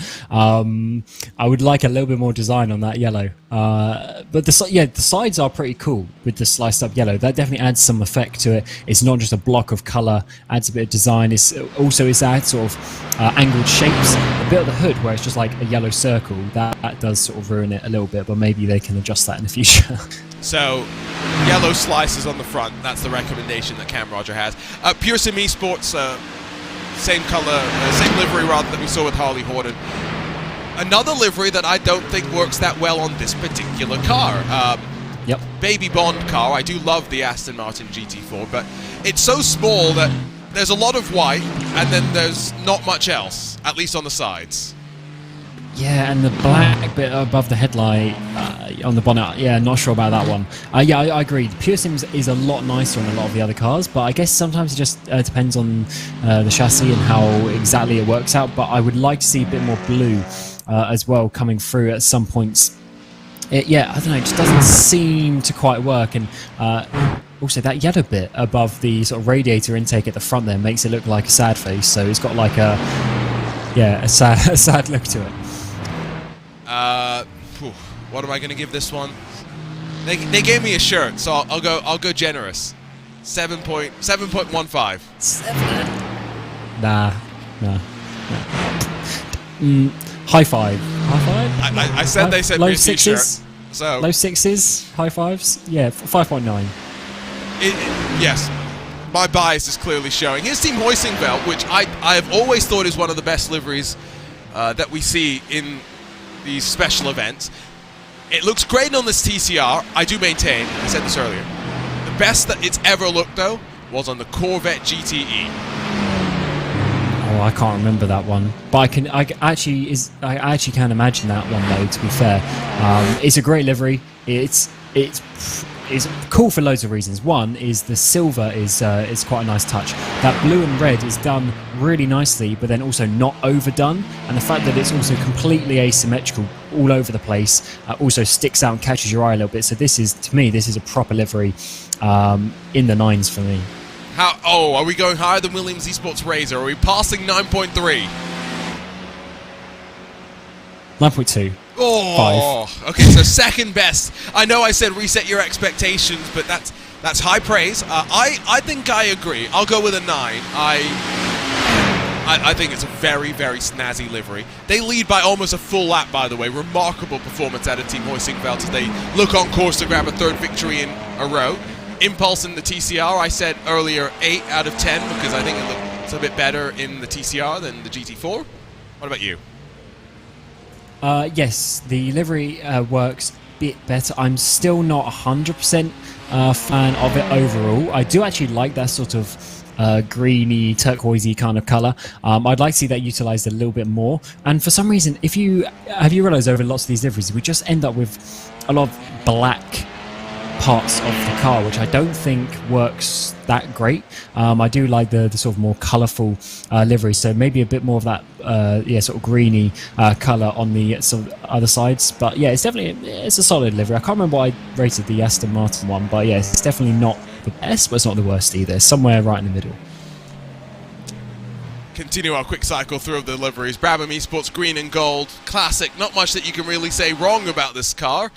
When Brabham entered the sim racing world last year, they trialed 3 different liveries, all representing a different period of their history. I'm glad they settled on this one, and I'll give this a nice high 8.75 out of 10, not just because they have one of the most comfortable hoodies in all of sim racing. Yeah, I was going to say, you and Lewis as well, I think, has one. You both got the Brabham jumper. I think the green is a little bit too dark. Maybe it's just because of the lighting that we have. British Racing Green! Yeah, I am not a fan of British Racing Green. I'm not. It just does not float my boat. I know, I've been British as well, but it just doesn't float my boat. The gold is quite a cool one, but this also, livery-wise, I think is a little bit too, a little bit too Are you going to say too simple? Yes, I know it's obviously, as you say, it's going for that retro look like they had many, many years ago in the real world, but I'd like to see a little bit more of this one. Okay, Mike Yao, take notes. He's never going to hire you again to do a broadcast on commentary. The jumper, the hoodie that you've got is a lot green. This is like a black green, if you know what I mean. It's the spec map, I think. I know what you mean. Yeah. That could just be a little bit of playing around. Now, I will warn you. Next couple of liveries, Cam, have to be 10 out of 10s. You'll see why in a second. White. It's an iRacing default livery, therefore it is perfect, and we can have 0 criticisms or complaints. It's a 10 out of 10. I tell you what, I do have a soft spot for like EK9 Civic Type R's with the white and white. So I'm not a hater of it, but I think, yeah, it would be nice if they actually showed up with a livery. I guess either they didn't submit one or it's not properly loaded. Carl are a team that I've commentated on in the Digital Nürburgring Endurance Series, so I can confirm that they do have a livery typically, and it's not a bad one. It's white and green. It's quite simple, but it works nicely as well, and so shame that we don't see that, but 10 out of 10 iRacing default livery. Also 10 out of 10 iRacing default livery. Yeah, I mean, that is just blowing me out of the water with what I'm seeing on the screen right now for the Team Racing Red in the white livery. That's the great part as well, right? It's Racing Team Red, but it's white. I love the irony of it, and I just realised I read that in the wrong order. Nice. Yeah, Racing Team Red. Oh, you did? They've got a bit of... Is that a bit of damage on the front right as well? I mean, that's just adding to the effects. I mean, it's adding a little bit of, a bit of a snazzy look to their livery. We really get the sense of how much the debris gets picked up on these cars, though, with the white liveries. Also an iRacing default livery, also perfect. I like a good purple car. Purple and white go well together. Yeah, again, because this is a default livery. Okay, this is a good example of it was cooking in the GT4s, wasn't it? It's a similar vein to this, where it's a little bit too basic with just like the lines, boom, boom, done sort of thing. That's why I didn't rate that one too high. I mean, yeah, the colour's good, but if they selected one of the other presets, I think that would suit it a little bit better. 10 out of 10, iRacing default. We don't want to get in trouble with our friends over on the iRacing Esports Network, so 10 out of 10 for all default liveries. We're just covering our bases. Say hello with our GR86 leader, by the way, who hasn't probably got much coverage over the course of the night, but still out there leading by 6 full laps. I like what's going... I don't know if this is an iRacing default livery or not, but I do like this. Yeah, it works quite nicely. I'm trying to think, what is like the brand that's like that, those colours? I'm trying to think of what it is. It's reminding me of something. But yeah, to be honest, yeah, it works quite nicely. The purple cut off with that blue on sort of like the back half is a little bit weird, and on the roof, but definitely again, this is a solid livery because it's not like any of the others. It stands out. It's completely different colours to what you normally see, so this is definitely a higher rated one. Just a bit more design would be nice. Rear wing shows a little bit of the damage, by the way. A little bit, a lot of it. Yeah, you can even see that the wheel is now jutting out from beyond the bodywork, so that's the extent of the damage. 6 laps down, as mentioned. This, I believe, is default for the Pride Pinion by Schinkenwagen car. It's been through the wars. It's got character, I think is the way that you could say that. 10 out of 10. Again, iRacing default livery. It's actually not a terrible livery. It kind of works. I'd like to see a little bit more contrast between the two colours, but I mean, yeah, that is to be fair, that is a solid in the 9s at worst. iRacing templates are actually not bad. I've used them on occasion for some of the events that the bragging rights commentators race that we ran. All those paints were based on iRacing templates, so they've got their purpose, they've got their value. WS Racing Esports, all in black. Now, another team that traditionally does have a livery, which I can attest to being quite decent. I think blue, yellow, that's kind of the vibe that they've got going on in some of their cars. It's usually quite nice. It is. I actually quite like blue and yellow, like as a combination. I think it works quite well if you do it in the right way. But obviously, just not getting the livery sorted for this one. For your point on the default liveries, I think they actually work pretty well. You're right. There's a lot of options. There's a lot of colours. You can get a really nice, just solid livery. Not everyone is a designer. Not everyone wants to pay. Some of the sim racing livery makers out there to do it, of course. So they just want to have something to get on the track, and you can definitely make a pretty solid one from the options that you've got within the game already. Especially if you are useless at liveries like I am. Couple of driver changes going on right now, by the way. Most importantly, as we finish our cycle through of Livery Watch Part 2, that's burned a good 40 minutes off. Great job there. Wasp Cooking Racing Adventures see Wiltshire Gertha take over responsibilities after correcting me on all things Nordschleife. Driver we usually see in the Williams Esports camp rolls back out onto track to hopefully cook up a masterpiece of a double stint before handing on over for what likely will be one final driver change before we see the 969 potentially work its way to a special event victory. This battle that we've got going on right now is Alexei Nesov tries to extend onto lap number 8. He's on the 7th lap of his run. Well, it's looking quite interesting because last lap, well, it wasn't La Fuente closing. Alexei Nesov just that little bit quicker. Strategy's looking interesting right now, Cam, because they are effectively equal on the pit stop strategy. They both owe us the same number of pit stops. Yes, Williams will likely have a slightly shorter stop at the end, but they'll have the disadvantage of being on fresh tyres that will maybe be a little bit slower. Hypothetically, I think the margin needs to be probably around 8 seconds for Williams to lead out of the final, rather for Urano to lead out of the final pit stops. However, we might still be in for a fight to the very end.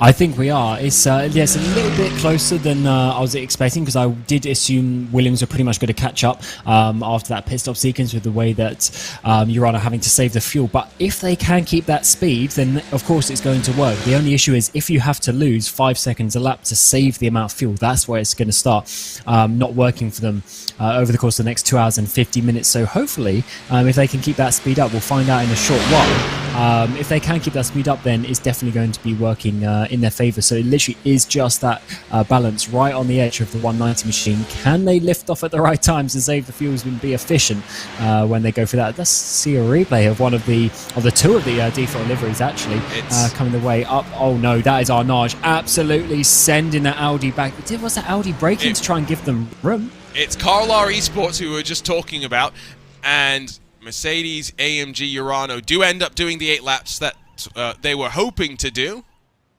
In fact, maybe counting as 7 on my timing screen, so I'm not sure if that's 7 or 8, but regardless, it's Nesov down on towards pit lane. A little bit clumsy there from Arnage, deleting a TCR machine there. But that's the overlap of 3 different classes of traffic, and we mentioned 100 kilometers an hour, the difference between GT3s and GR86s.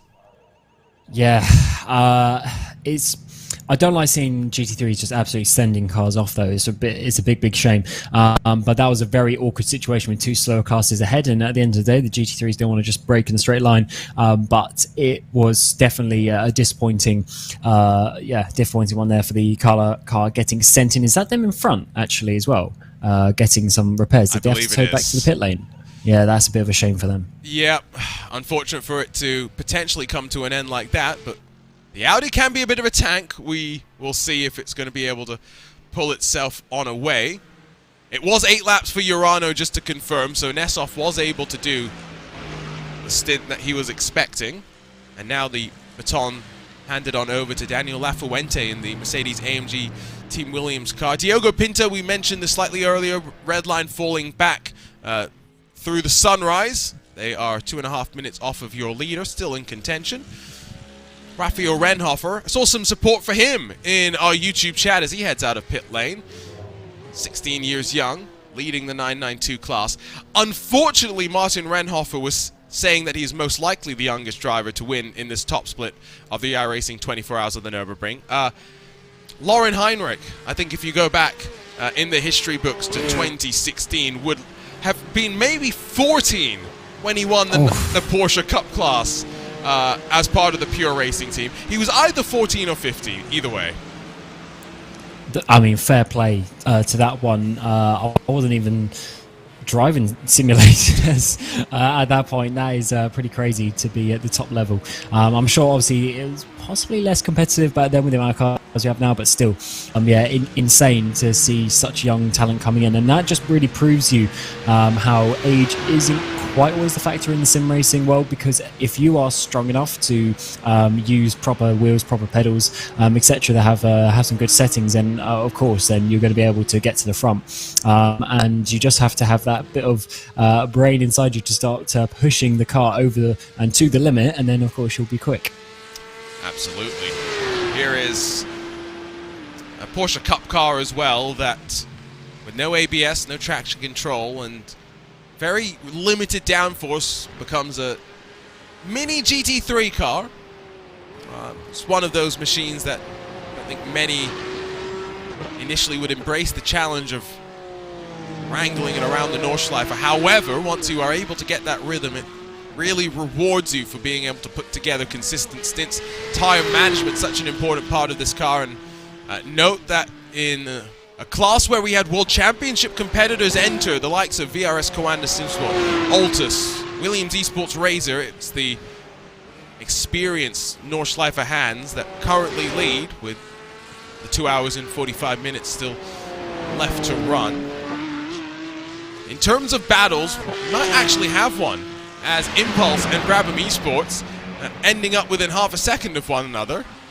I believe there may have been some issues that have dropped Brabham Esports even further back in the pack after they have now just come out of a pit stop cycle with Impulse rolling off of pit lane, but these drivers are now officially a full lap down on their class leader. Team Hoisingveld well and truly in control.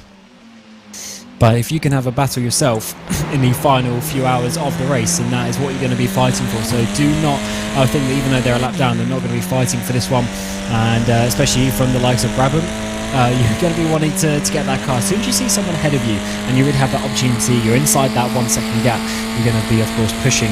And as they come now up through Foxo into now Force, this is definitely a good part of the track where you can start putting pressure on the car ahead of you. You can start trying to make a move, but I just wonder if Impulse are going to be able to hold on to this one. Just taking a look, by the way, at the list of previous race winners.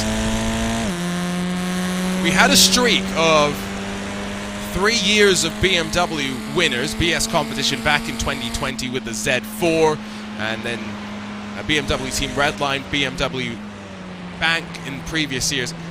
I completely forgot as well that 2021 it was Max Benecca, Chris Lullum, and Max Verstappen that won this race. So Max Verstappen does have plenty of laps around here.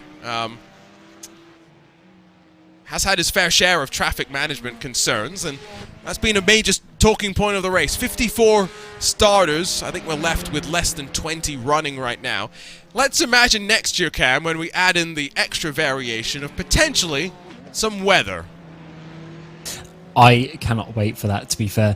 Obviously, it's always nice from a driving point of view when you have the... obviously, we have quite a bit of variation in the track temperatures, which affects the car a little bit, but you can practice for that. But when it comes to weather, everything can change in an instant, and you can't practice for it because you can never get the exact conditions in the exact same way with the the drying lines with so many cars out on track and things like that. So yeah, that's going to be an extra level of realism and sim that we are going to be enjoying hopefully in the not too distant future.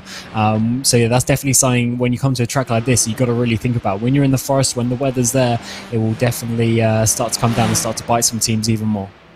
RaceSpot may have to pay for some of our commentators to get meteorology certifications so that we're going to be actually able to pick things apart. Urano, by the way, even in these warm conditions, sticking with their double stinting call, not taking tires, and this is where that work that they put in over the last couple of weeks, converting the setup that won them the Digital Nürburgring Endurance Series into a double stinting capable setup, as seeing them run quite well. To break it down, because George Simmons has been quite kind to break it down for me, Williams have 3 6-lap runs left to do. Urano have 2 7-lap runs left to do. Williams are going to take new tyres this time when they head down pit lane, and surely again in the final stop, whereas Urano will do so only for one more time. We will see them take tyres. Williams might have the pit stop advantage, Urano might have the on-track pace advantage, and I always say that in long endurance races, without safety cars in particular, Cam, it feels a bit like a multiverse at the start of an endurance race. Everyone throws their strategy cards on the table. It's only at the end when things converge into the timeline that runs the checkered flag.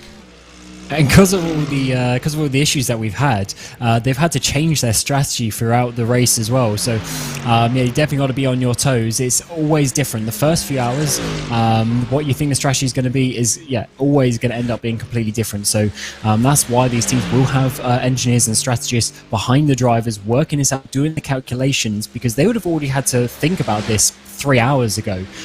There's no full course yellows or anything like that to slow it down, so they can predict what the lap count is going to be at the end of the race. They know what the rough average pace of the race is. So those sorts of things, that is how you end up being at the top level. When it comes down to these battles that are within seconds, we're going to see by the time all the pit stops have worked out, that that's where the better teams come out, because they will be able to not just be like plus or minus 5 seconds. They'll know to the second where they're going to come out in relation to the other traffic. There are various tools as well that you can use to give you that line basically on the track map to tell you where you're going to feed out relative to those cars still running. Even if you don't have the team behind you, there are ways in the sim racing world, of course, to be able to work that through. 2 hours and 41 minutes left, of course, for these drivers. Does mean that they've now been running for going on 21 hours. A couple of them may have had some sleep, yes, but I always find it difficult to sleep as a driver, knowing my teammates were out there battling. Just because I was nervous, not about what they were doing, but about how the race was going, making sure that the strategy was playing out the way that we expected, seeing that everyone else that we were battling with was playing out and doing what we thought they were going to do as well. My mind couldn't stop racing. I always find it interesting as a commentator that I do the same thing. Yeah, I mean, obviously, when it comes to 24-hour race, you have a lot of effort and energy put into the race, so it's hard to switch that off and get a few hours kip. I actually find generally in 24 hours, if I'm driving, you only get maybe 3 to 4 hours kip at some point.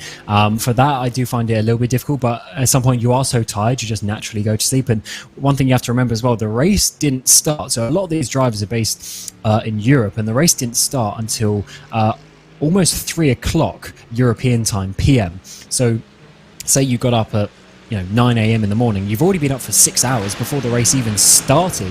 And then if you're not driving, say you're third in the driver list, you're not driving for another 3-4 hours into the race before you've actually started. So it's not just a 24-hour race, it ends up turning into almost like a 36-hour event that you have to actually be awake. So yeah, the tiredness and fatigue will definitely come into it, and that's why you've got to manage the sleep and the rest pretty well. Ricardo Edelman, who is part of the team over at the ADAC, says, was the race before September in 2016 with regards to Laurin Heinrich's age? If so, yes, he was 14. So yes, Laurin Heinrich probably was 14 when he won the very first iRacing 24 hours of the Nürburgring all those years ago. Crazy to think.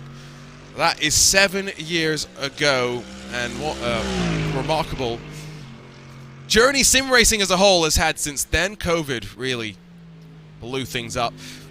I was kind of having this discussion with Lorenzo Bonder about some of the interesting endurance races that we have around the world, because the Nordschleife is a facility unlike any other. You can compare it to Pikes Peak, maybe. You can compare it to the Isle of Man in their scale. But those aren't necessarily facilities that see year-round racing, whereas the Nordschleife, yes, is a public road, but you can also attack it in anger pretty frequently when you want. So what are interesting other events where we maybe see drivers running for extended periods of time? Have you ever heard of the Orem 1006-kilometer race? I have not, no. Trying to think if that rings any bells, but no, it doesn't. It is one of the most interesting events in the world. There are... How many corners are we technically going to have here?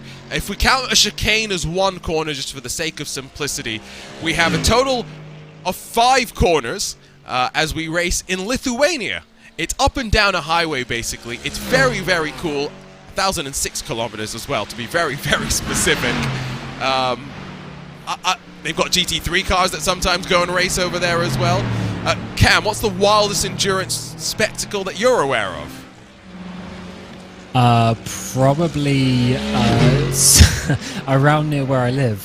There's like ride-on mower, lawnmower racing, and it is taken proper seriously. And I went to one of the events once, and that was actually quite a crazy one. I know obviously it's not quite in the same vein of motorsport, but it was certainly an endurance race, because they do proper 24-hour races with that.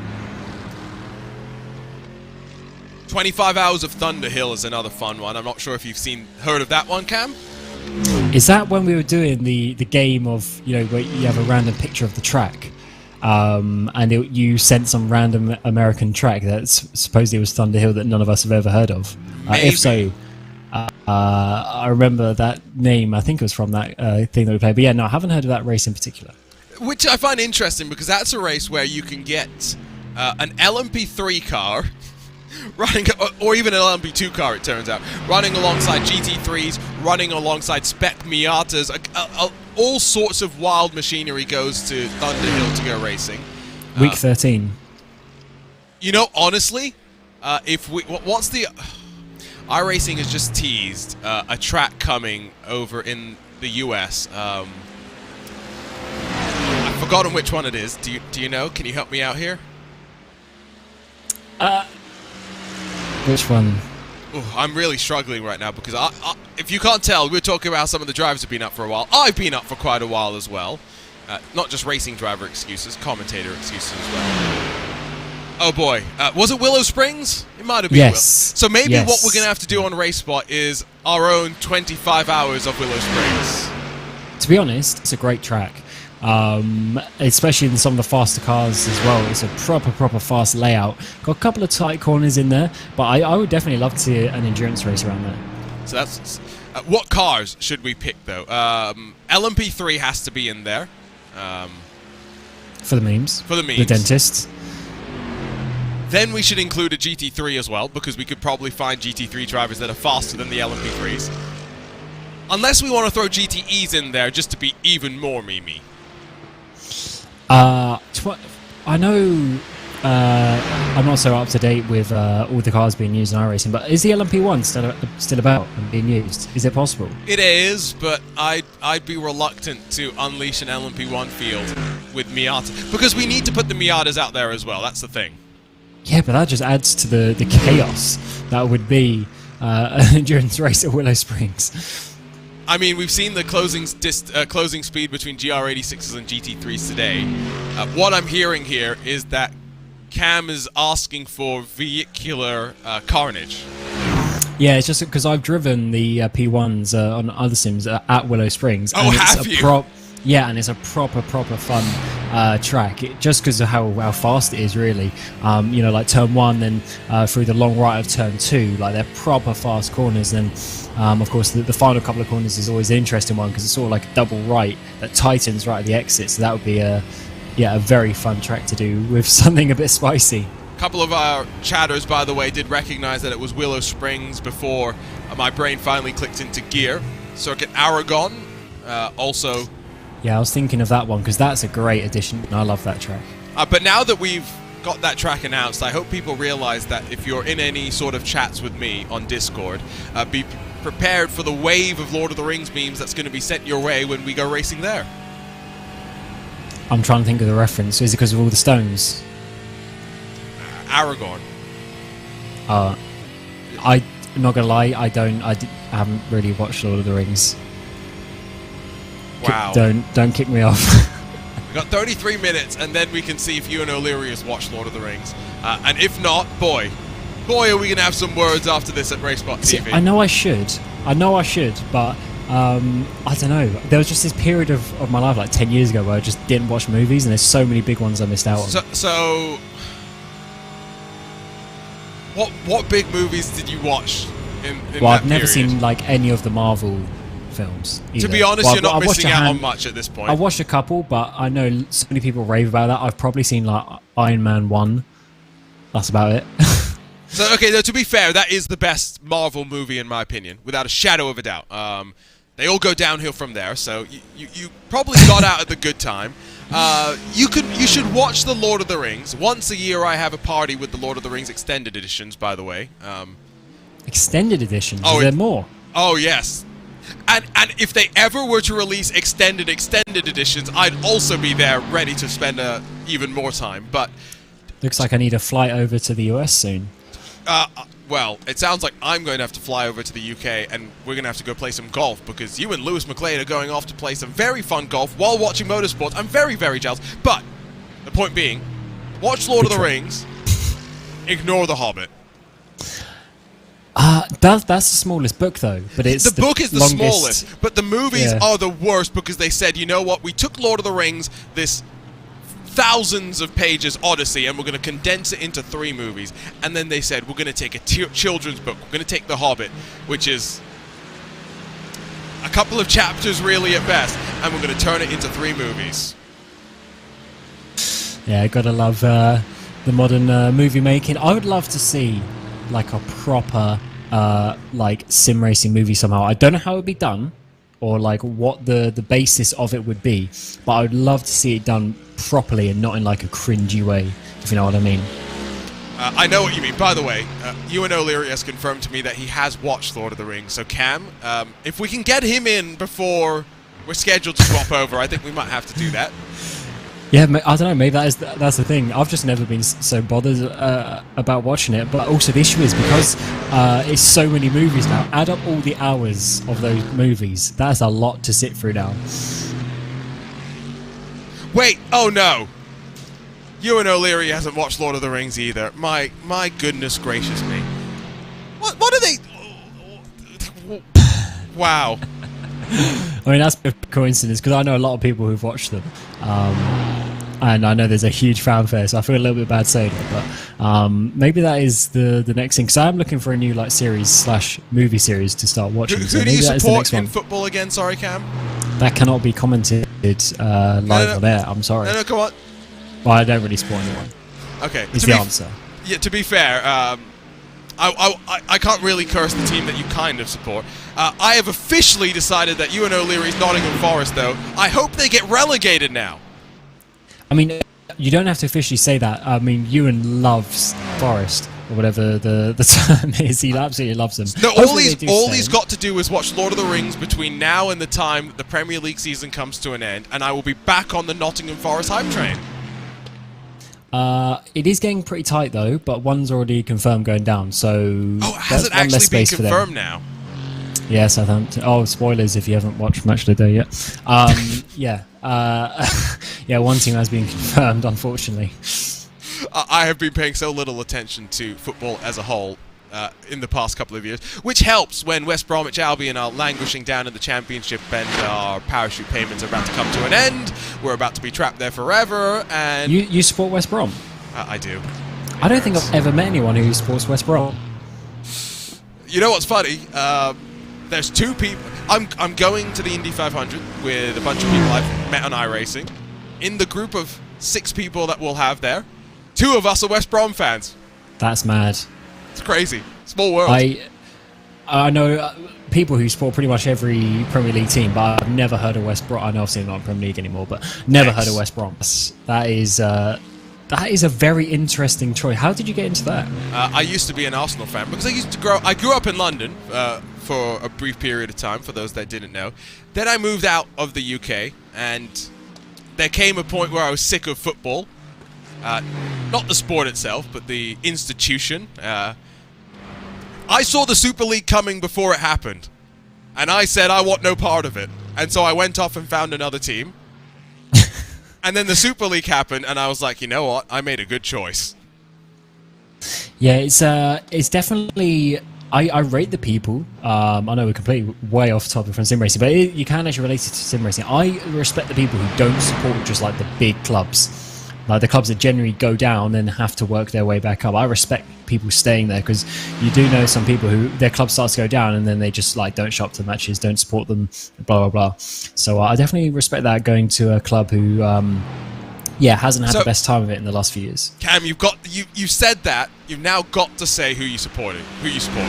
Sorry, you do.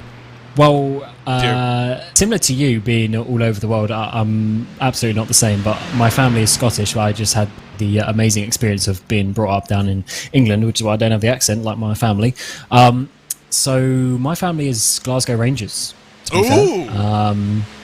Yeah, Glaswegians in the family, so I don't really have much choice on that one. You and Ryan Walker probably get along. Yeah, we did commentate over a couple of weeks ago. So that is definitely blue in the household for that one. But then because of that, sort of Man United-ish, almost. I mean, I don't really care, but I do look up the results, but I'm not going to cry about it when they lose. I think everyone's had a phase, to be fair. If you're not entrenched in a local community supporting a local team, everyone's probably had a phase where they've supported one of the bigger teams. You got a gift from a family member saying, oh, you like football, I'll gift you this thing from this team that's famous. It happens. iRacing Esports Network, West Ham fan from Australia checking in. Now, is that an iron that's moved from England to Australia, or is this an Australian that has fallen in love with West Ham? Because we're talking about sports right now. It shows how little there is going out on track realistically. West Ham's a cool club though. It is, but you know what's even cooler than the Premier League? Championship? Aussie rules football. Yes, I've seen a few clips on that. That is mad, to be fair. They've just mixed all the ball sports together and they're like, right, this is just carnage. Rugby, and American football, and real football. I can't call it soccer. It hurts my soul to say that. But it's like a mishmash of all three of them. You take the physical nature of rugby and American football, but without pads. It's, I think, a little bit more brutal than rugby, in my opinion, just because of some of the things that you have with the jumps in the air and some of the games that sometimes get played. And the rugby has a lot of rules to sort of stop the unsafe nature of it. Of course, it's still brutal, but it could be way worse if there wasn't a lot of the rules, Onto pit lane, by the way, comes Daniel Lafuente in that Mercedes AMG Team Williams Esports car. It's a wonderful team name to read out loud. There has been a concerted effort to make commentators' life difficult. Mercedes AMG Esports Team ART, that's a mouthful of a name. And then we've got, what's the most difficult one in sim racing that we've been having to say recently? Lafuente out, Vasilius Belitsiotis going to jump in probably to the end of the race, and I think this is the wise move. Defending race winner in that BMW bank car for Belitsiotis. He's been a flying driver so far today. Yeah, he's been doing some great stints up towards the front there, and hopefully they can work this strategy out. So you saying they've only got 2 stints to the end from here? Surely it's 3.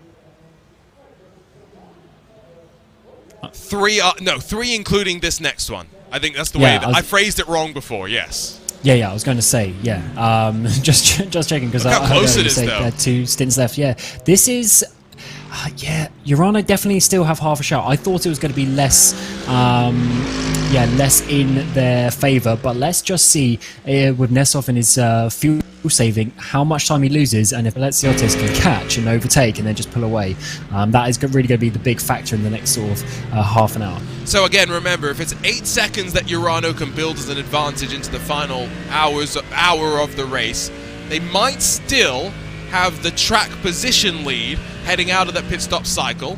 And again, just confirmation, they both have the same number of pit stops left from this point. The question becomes, with Williams Esports going to have potentially fresher tires at the end, which counterintuitively is a slower tire at the end of the race, how will that end up playing on out? 3 seconds this margin between the two of them. This might be the crucial stint, because Alexei Nesov is the one that is on the double stinted tires.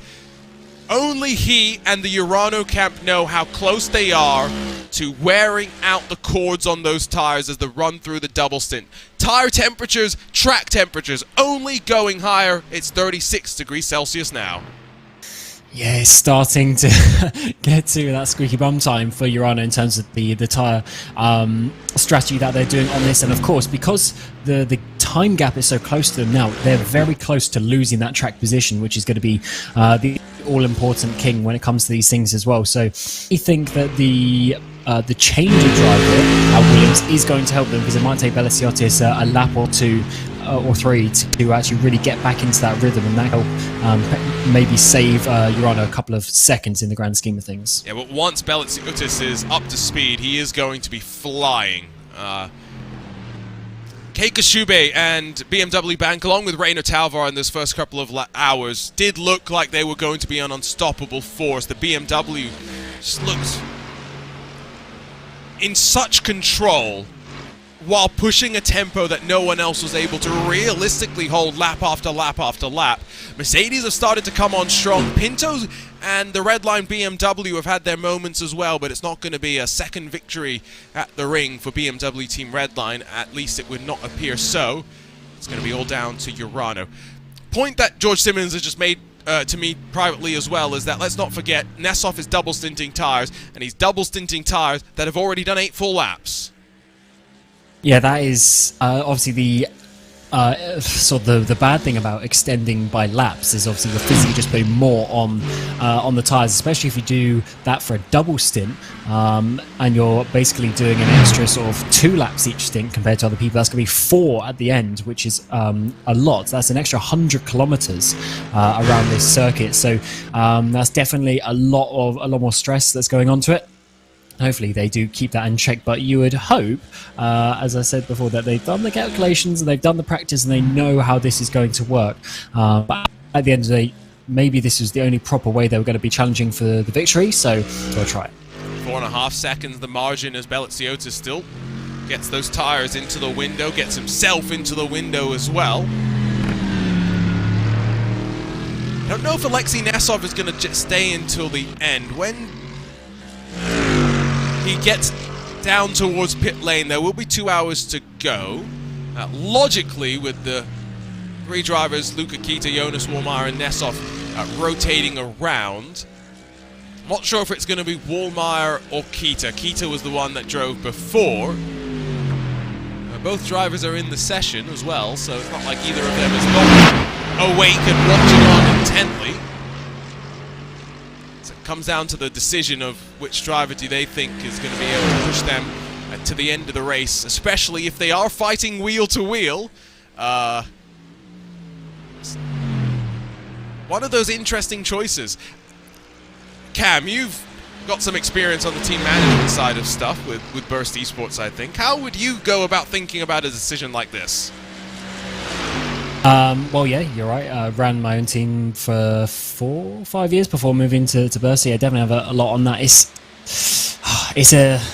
definitely a tricky one because in one case, you want to be just absolutely pushing and fighting, but you have to keep a level head and follow your race plan that you've got. If you're trying a certain thing that's slightly different to the norm, then you have to just commit to that. And whether that's the right or wrong choice, you'll find out at the end of the race. But if you're going to make something work, you have to do it 100% and try and make it work. So it's definitely an awkward situation to put in. And from like an engineer's standpoint, where you're in the ear of the driver, you just got to be keeping them just level-headed and calm, and keeping them motivated to try and figure it out from the driving point of view. So yeah, it's not the easiest situation to go in.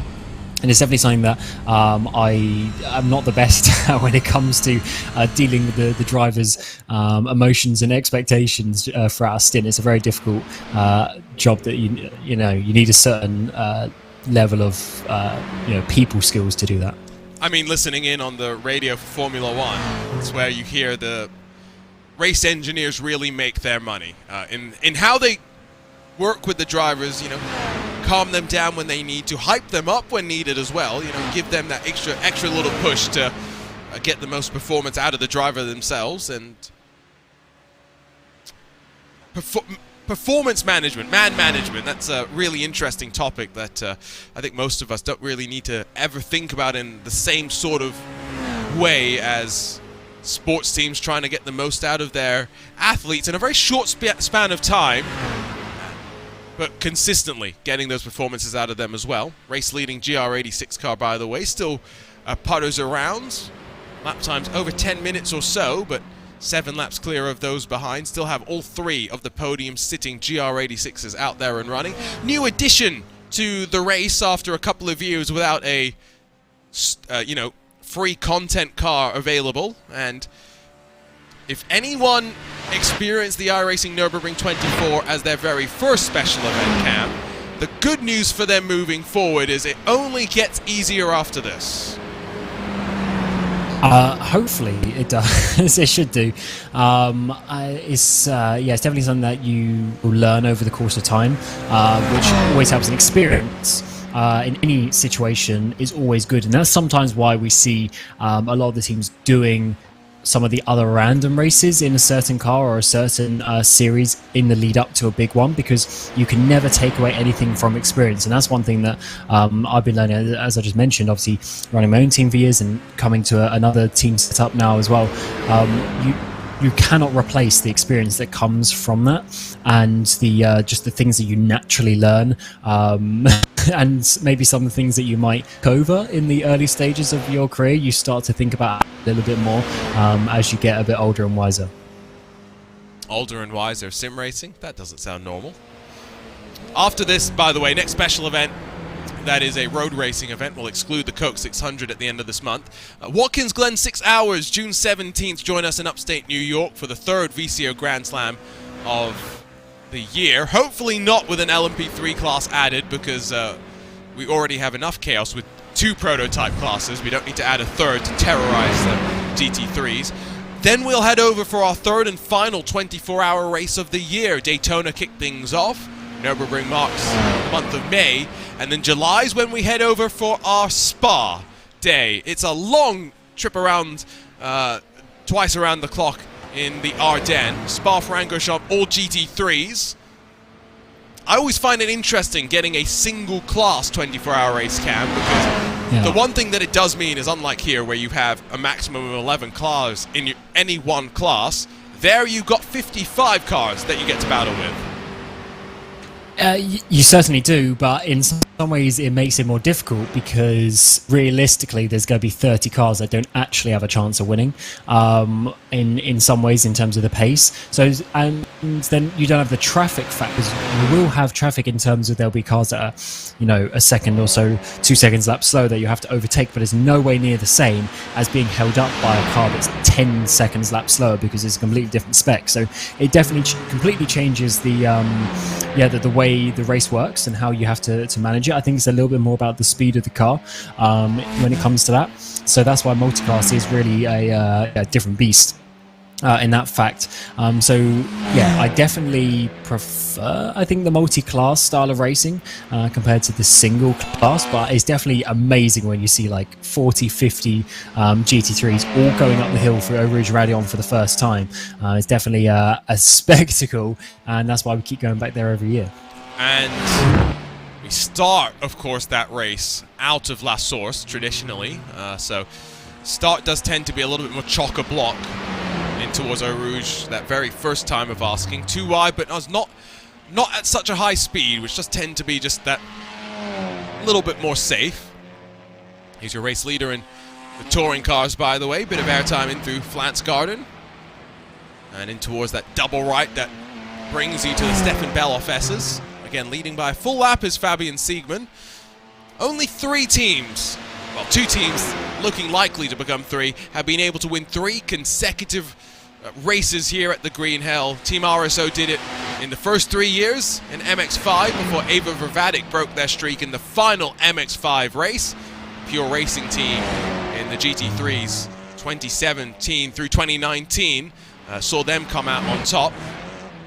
The first year that we introduced the TCR class, it was Sim RC that walked away with the victory back in 2020, but in the subsequent 2 years, it's Team Hoisingveld that have been able to work their way up to the very top, and it hasn't always looked so easy here today. Michael Polishek in particular looked like if he was going to survive for 24 hours, he might have the speed to hold on at the very front. Hoisingveld's just outlasted the rest of the contenders, though, to stay out of trouble. And we talked about the livery earlier. Just look how clean the car is, though, Cam. Not a panel out of line. Yeah, they've had a an amazing race. Of course, not leading for quite a while, as you said, in the early parts of the race. But this whole middle section, they've just absolutely rocked away with it. And keeping the car clean has certainly helped with that. When we're looking at these gaps that have worked out, the ones that are genuinely like in the multiple minutes, that's because of some repairs or some spins or something like that. If you have a clean race, you're always going to be up towards the front in the 24 hours. It's so difficult to come back on the pure pace, and the fact that they've won, in the last couple of years as well, just shows their experience when it comes to this. They know how to get around that. And actually, I think you and me both had this team as a prediction, didn't we? Yes. For this class as well. So we're going to be getting some extra points for that. I would have picked Sim RC, to be completely honest, if they had decided to enter, but Corentin Gunes electing to jump out of TCR and experience a GT3 machine instead. It was Hoisingveld the presumptive favourites after that, in my opinion. Sim RC coming off a Digital Nürburgring endurance season where they won the first round, which meant they then had 30 seconds of success penalty to serve in that second round. Still finished on the podium, which meant they had success penalties. So they finished on the podium again, which meant more success penalties. And then in the final 2 races said, you know what, even with the success penalties that we keep getting, we're going to go out and win 2 more races this season. Remarkable campaign. Gunes, Harrison, as well as Nathan Ames and Felix Luding, amongst the best that front-wheel drive has to offer. It's just a shame that we didn't get to see them putting on a bit of a battle for us here today. GT3 be tracking that margin, by the way, between Belitsiotis and Netsov. 7.5 seconds, that's where it's stabilizing now, as Belitsiotis a lap and a half into the run. Tires starting to get into that window that sees them pick up a little bit of speed, and Belitsiotis starting to get into the rhythm as well. And this is, of course, a dry run of what we're going to see in a couple of hours when we're in this situation of new and old tyres at that final stint. And we can see that, as you say, Urano are going to have a bit of a pace advantage in the early part, in the first couple of laps. So if that is going to continue and going to repeat itself a bit later on, then that might actually add some confidence in the face of Urano that they might actually be able to hold on to this with how the strategy is working out. I know you said you don't like this 5-year anniversary livery. I just don't agree. It's too like grayscale, if you know what I mean. Like I can't remember the other name that it comes with, but yeah, it's just I would like a little bit more something to it. So I agree in principle. However, I would suggest that the only special liveries that you could really do for anniversaries and stuff that you put extra color on would be like if you put gold on something to celebrate the victory of a certain occasion. This is just marking 5 years of competition. I don't feel it would be as nice to put out, you know, like a green flag to say 5 years of racing. You know what I'm saying? Yeah, that's true. I don't know. It just doesn't do it for me. There's just something about it that's not quite ticking the box. Maybe if they still had more blue rear end on it or something like that, I don't know. But I think it just needs some colour in there. It's a little bit, it just sort of merges in a little bit too much. But then, you know, as I said, liveries are all about opinion as we went through in the sort of the middle part of this commentary stint. One thing to remember is Owen Carroll pointed this out in the middle of the night. Some people are colourblind, so they have a very different perspective on what livery should look like. This is true. I can't remember the guy's name, but there was someone who used to race it in this league I was in, and he was a bit colourblind, and he basically had like a proper red livery. Obviously, his perception of what red is different to what other people see red as. So obviously, to him, he absolutely loved it, but to us, it was probably a little bit too much on the red side, because it was almost like an orangey red, if you know what I mean. It was a very interesting colour, and literally that was the main colour of the car. Interesting. Also interesting how much Will Tregurtha has decided to flash the lights to his teammate in the Williams Esports car, because Will Tregurtha usually drives in the camp for Williams Esports, including in this most recent season of the Digital Nürburgring Endurance campaign. I think he was paired up with Beliziotis on a handful of occasions, so the GT4 leader gets passed by one of the drivers competing for the GT3 lead as they head off down the hill. Rain, hopefully, for the iRacing Nürburgring 24 hours in 2024. The other thing that I'm selfishly hoping for, even though I know that it's a much bigger technical challenge, is to try and get 130, 150 plus cars all rumbling around the ring at the same time. But if we're going to do that, Cam, we can't just do it with 5 classes. That's the thing, because in the real world, class size are very similar to what we have here today, where you're lucky outside of SP9, which is the GT3 class, to get more than 10 cars in a class. Half of the race is just surviving the traffic and getting to the end, and so we need variation. We need to throw in the Jetta. Let's throw in some of those slower cars that iRacing has and just put as much traffic out onto the ring as possible. I 100% agree with that. More cars and more classes would be great. And I could definitely see it being really popular as well, to be honest. And the cool thing is, when you have like the smaller class size, when you have only 10 cars, you're more likely to get like a full field as well up towards the front. And these are in the top split that we cover, because one issue I always have is when you add in an oddball car, maybe like the Jetta or something like that, maybe there isn't so much interest to drive it. But if you're able to get fill a 10 car field in top split, then that is just everything that we want, to be honest. So I'm definitely down for that. Of course, we got to make sure that everything will be stable with the race, if that was to come into it. With the servers and people's connections and everything, having that many drivers. But if that can be solved, then I would definitely be down for it. Comments saying that more cars per class makes competition more interesting in the individual class. Yes, but that, again, is not the antithesis of this race. It's a very different sort of an endurance race. And that's where So go ahead. We just wouldn't end up speaking about the bottom half of the cars, though. Like I was saying, like at Spa, where you get like 50 GT3s, you don't end up speaking about the bottom half of them anyway, because you're only focusing on the top positions. So I definitely like it when there's more classes like this and you have sort of 10 cars to focus on. It's a lot easier to keep track of who's who and who's going to be fighting at the front. Well, you say that. The reality is, once we get 130 cars on the track, we're not catching everything. There's too much stuff going on. We are going to end up missing, because we missed enough stuff with 54 cars and 5 classes today. So you're right. We won't get to pay as much attention to everything that's going on. Need double producers. Oh, yeah. To be keeping eyes on everything. We have such a big team already at RaceSpot, don't we? 2 hours and 5 minutes to go. Cam, we'll say goodbye to you in 5 minutes' time. You'll get to go out and hopefully enjoy what's a nice day in Denmark. 24 hours at the Nürburgring's always a bit of a long slog, but as we've wound out of the night, still a fight in GT3.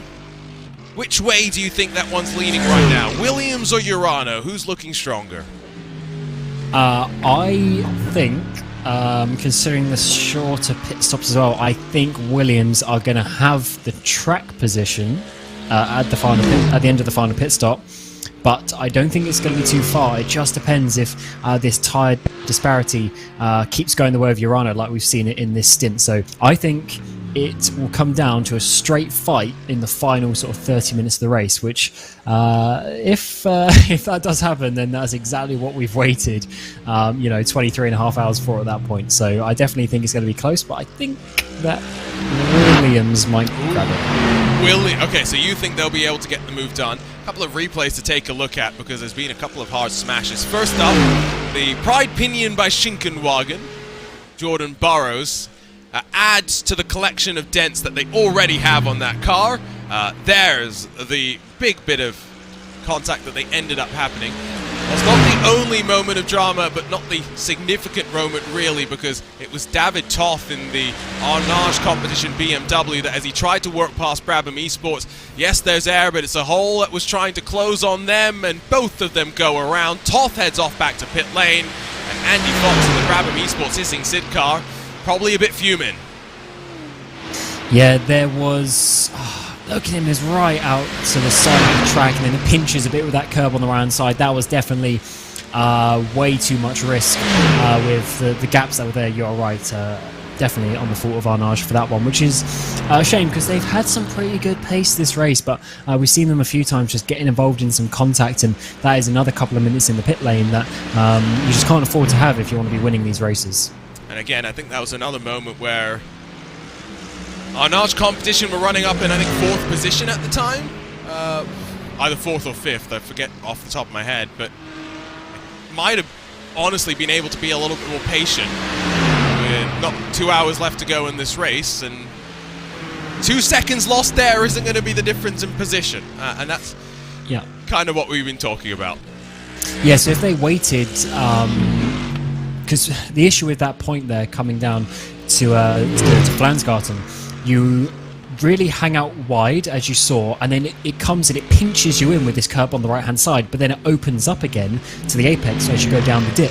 So all you need to do is wait another 10 meters of the track, and then the space would have opened up there on the right, but instead you try to go through at that pinch point, and then that's easy, somewhat easy to do as well, because as you're coming down the hill, you've got a lot of momentum, so you can easily lift off, just back off the car and overtake them at the right time, because it's not all about overtaking the faster, the slower class. Literally, as soon as you get to them, you have to back off sometimes to then get the position on the track where you want it.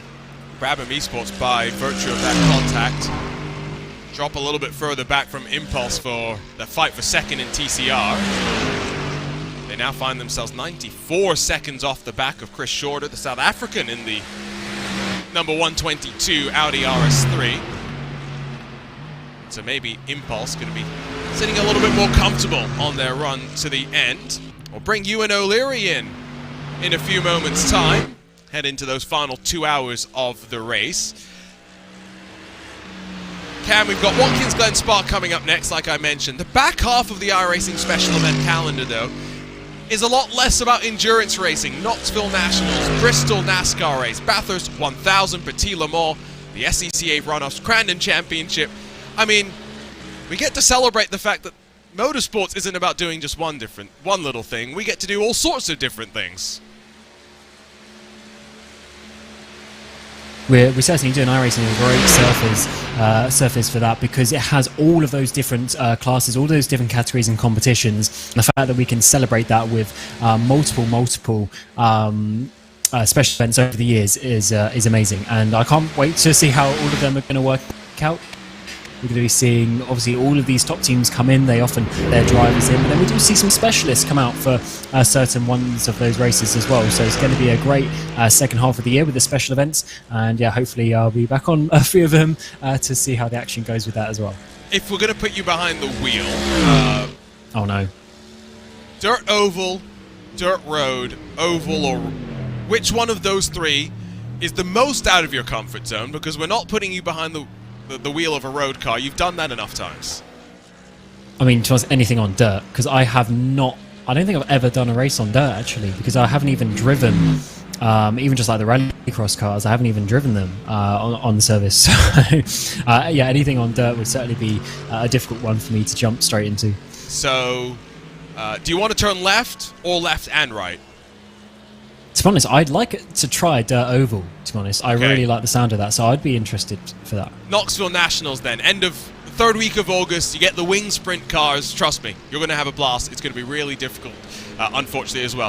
Thank you to Cam Roger for joining us for the last couple of hours of the broadcast. He will head on off and grab a well-deserved rest. And Ewan O'Leary, who joined me for the first 2 hours of the broadcast, is back to run us to the checkered flag. Ewan, welcome along. We're in for a fun ride, it seems like, in this GT3 class. Yeah, we're in for a lot of fun. Very much looking forward to this now. Just 8 seconds between the top two.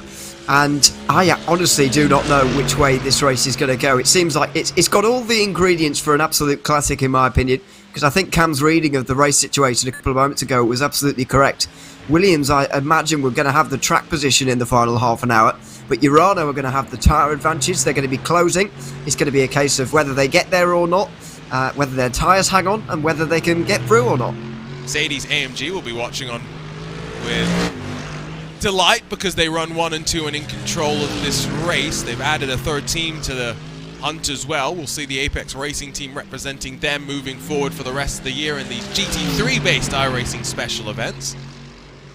It's going to be fun to compare their progress and getting to grips with this particular GT3 car compared to some of the other ones that we've seen them be very rapid in. They won the IMSA Esports Michelin Global Championship in the Porsche 911 GT3R, and so we've seen their speed in a BMW M4 as well. Now they get to do it in the Mercedes.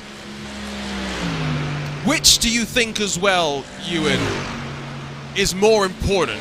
Do you think tyres is more important, or do you think having the short stop is going to be more important in the closing stages? Because for Urano, I feel like this gamble on the fact that their tyres are going to hold up all the way to the very end is asking for the racing gods to smite you down.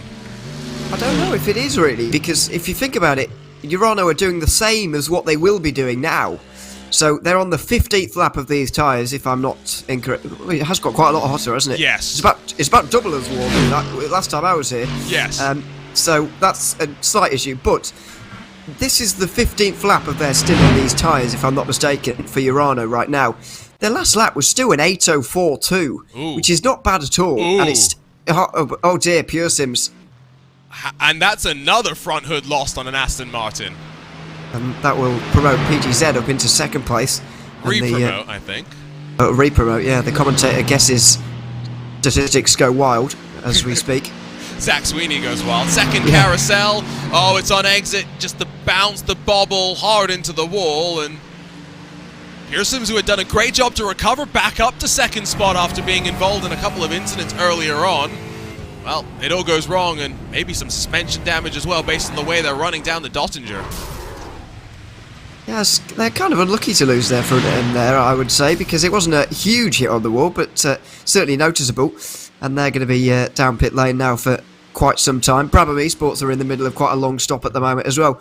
But re-emerging from long stops, by the way, you might have mentioned this previously, but Pure Sims Esports in the GT4 have emerged despite being 101 laps down on the overall lead. There's Harley Horton. And Jetpart Esports have... Well, they were back out there again. They've stopped again for 5 minutes now. I think they crashed again, unfortunately, is maybe what happened. Harley Horton, we mentioned, going to be the third youngest driver in Nürburgring 24 hours history, and so going to be excited to see him out. Not sure how much experience he's really getting, though, by running by himself with no traffic in an Aston Martin rather than a Porsche. You wondered what happened to Japard Esports. The replay machine will tell us all. It's into the second carousel once again. This time was already out of the groove, and the lack of car and camera shot, I think, tells you all you need to know. Quite possibly. I think he missed the apex of this corner anyway. Didn't quite get into the banking the way you need to through the carousel. Yep, just out the groove. Just understeer. It really is a NASCAR turn, isn't it? Slightly not quite, but it is a little bit. If you're out of the groove a little bit, you're a little bit wide. You can't use the banking any longer. You head straight upwards and up the hill, as they say, and into the wall. Nestrov's losing a bit of time here. I think got stuck behind a bit of traffic, as he heads into the main carousel, which is actually easier in my opinion than the second carousel, because it's less committed, it's a bit slower, and you are a bit more patient on power application. Second carousel, you are really trying to hustle the car through the corner and get towards Galgenkopf as quickly as you can. Hoa Act, highest point on the track. Nessoff now with just 6.3 seconds back to Beliziotis, works on through. There is the Mercedes-AMG Williams eSports car. Still expecting Nessoff to go one lap longer before he heads down on towards pit lane for what should be his final pit stop of the race. Hands over the keys of the car to either Luca Kita to Jonas Wallmeyer and sets up the showdown with Beliziotis to the end of the race. Well, are we expecting him to go one lap further here? Because this is his 7th lap of the stint. Expecting him to do lap 8, I think, potentially. Oh, are we? Or Okay. maybe he's already done the 8-lap monster stint and he's only going to do 7 now. He's already done one 8-lap stint, though, just an hour ago. Did he do one lap? He did an 8-lap earlier. Yeah, it was crazy. Okay. So as far as I knew from George Simmons earlier on, who's single-handedly holding this broadcast together right now. Both you and me, apparently.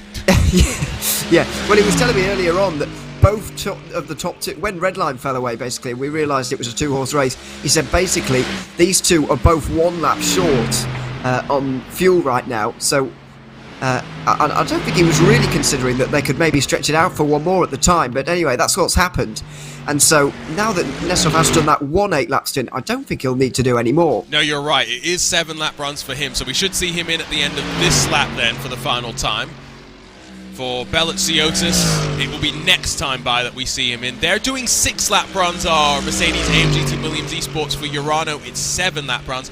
I will say, given the weather that we've got, in terms of fuel, there's not much saving that any of them are doing. It's all about pushing now and managing tires and making sure that they have enough to get them all the way to the very end.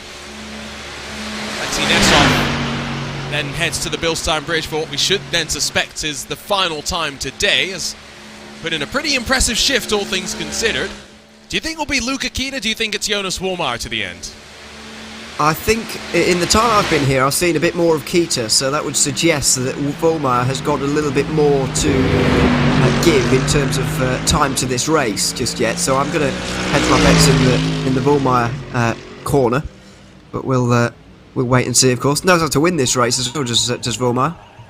Let's see if I can take a look at that drive time, because timing 71 is a great resource for us to be able to pull these stats on occasion. Alexei Nessoff has done 7 hours and 39 minutes apparently, which is a pretty healthy shift. 8 hours and 30 minutes for Luca Kita, and so then I think by default Jonas Wallmeyer probably around 5 hours and 40-ish minutes, and indeed it's not Jonas Wallmeyer, it's Luca Kita that's jumping back in to run his way to the very end. Well, I'm maybe not sure what the thinking is behind that, but clearly they've got more confidence in Kita for the remainder of the race or whatever it is, and he will be the one to try and chase down Williams eSports a little bit later. A couple of question marks about how long these stints are going to be now for Williams, because we know that they're comfortable on fuel. This is only lap 6 of their stint. They can do another 2 if they want, but pitting on the previous would be fine in terms of fuel, so we'll see how far they go. Like I was saying, I think what they're going to do, Ewan, is they'll be in this lap. They've been doing 6-lap stints since basically I jumped onto the broadcast. They recognized they were short a pit stop. They didn't want to save like Urano. They committed to attacking. And they didn't want to do a splash and dash at the end either, which is maybe what I would have done actually in their tyre situation. That Urano's tyre situation is matching up a little bit better than Williams is at the moment, because Urano are going to have the older and better tyres at the end of the race versus Williams. However, they don't seem to care, and they're going for the shorter stints anyway. Maybe not what I would have done, but that's what they've elected to do. 992 and GT4 leaders rolling on down. Raphael Renhofer and Will Tregurtha find their way in towards the box. Oh no, sorry, that was just a brief connection problem. I thought Wave Italy had found themselves in the wall. They are fine. You got me scared for a second there as well. We've already got few cars on the track. We don't need fewer cars. Through Hadson back and into Quiddleback-Ahoa for the 55 machine. I just recognized 5 years of Williams Esports, number 55. They use the number 55 quite a bit as well, so I'm sure there is actually an association to that number. I just don't know where it comes from. Yeah, I don't know where it comes from either, but it's not to do with the 5-year anniversary of the number 55, because well, it's just not. They use it generally. That's why I didn't bat an eyelid really early on. Plus, I don't think they can use the 5, can they? Because they got Arnaud's competition using it anyway. Well, you're never guaranteed the lower numbers in iRacing, which is why you tend to see them use higher numbers.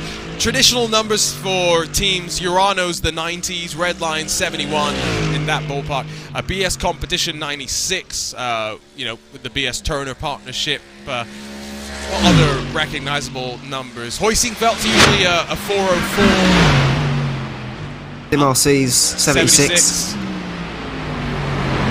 Apex is usually 98, 99.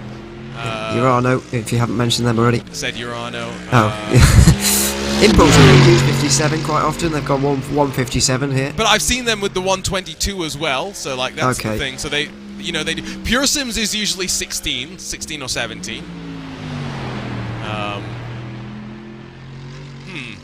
I think that's basically all the ones that I can actually think of off the top of my head. Yeah, Geodesic are normally 62, but they're not here today, and they're out as well. So which doesn't really matter, but. Yeah, they were leading until they were the first car taken out with traffic.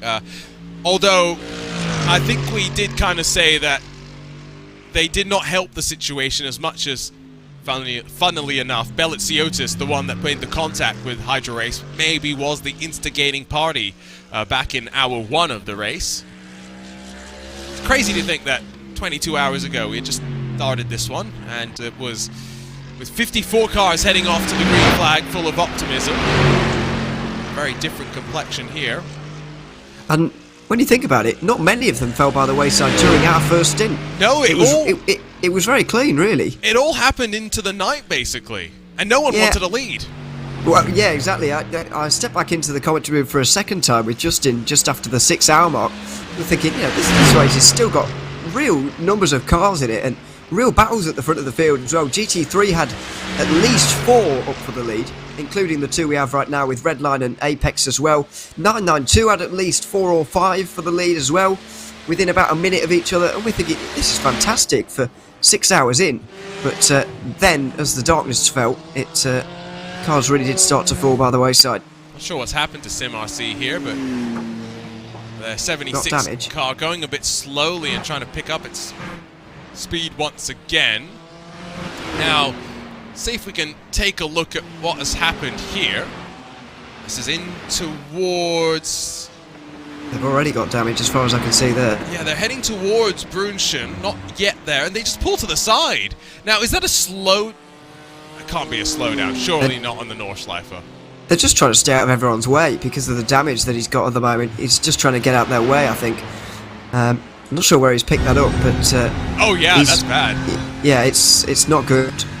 He just turned... Yeah, he's turning right to go around this left-hander. Yeah.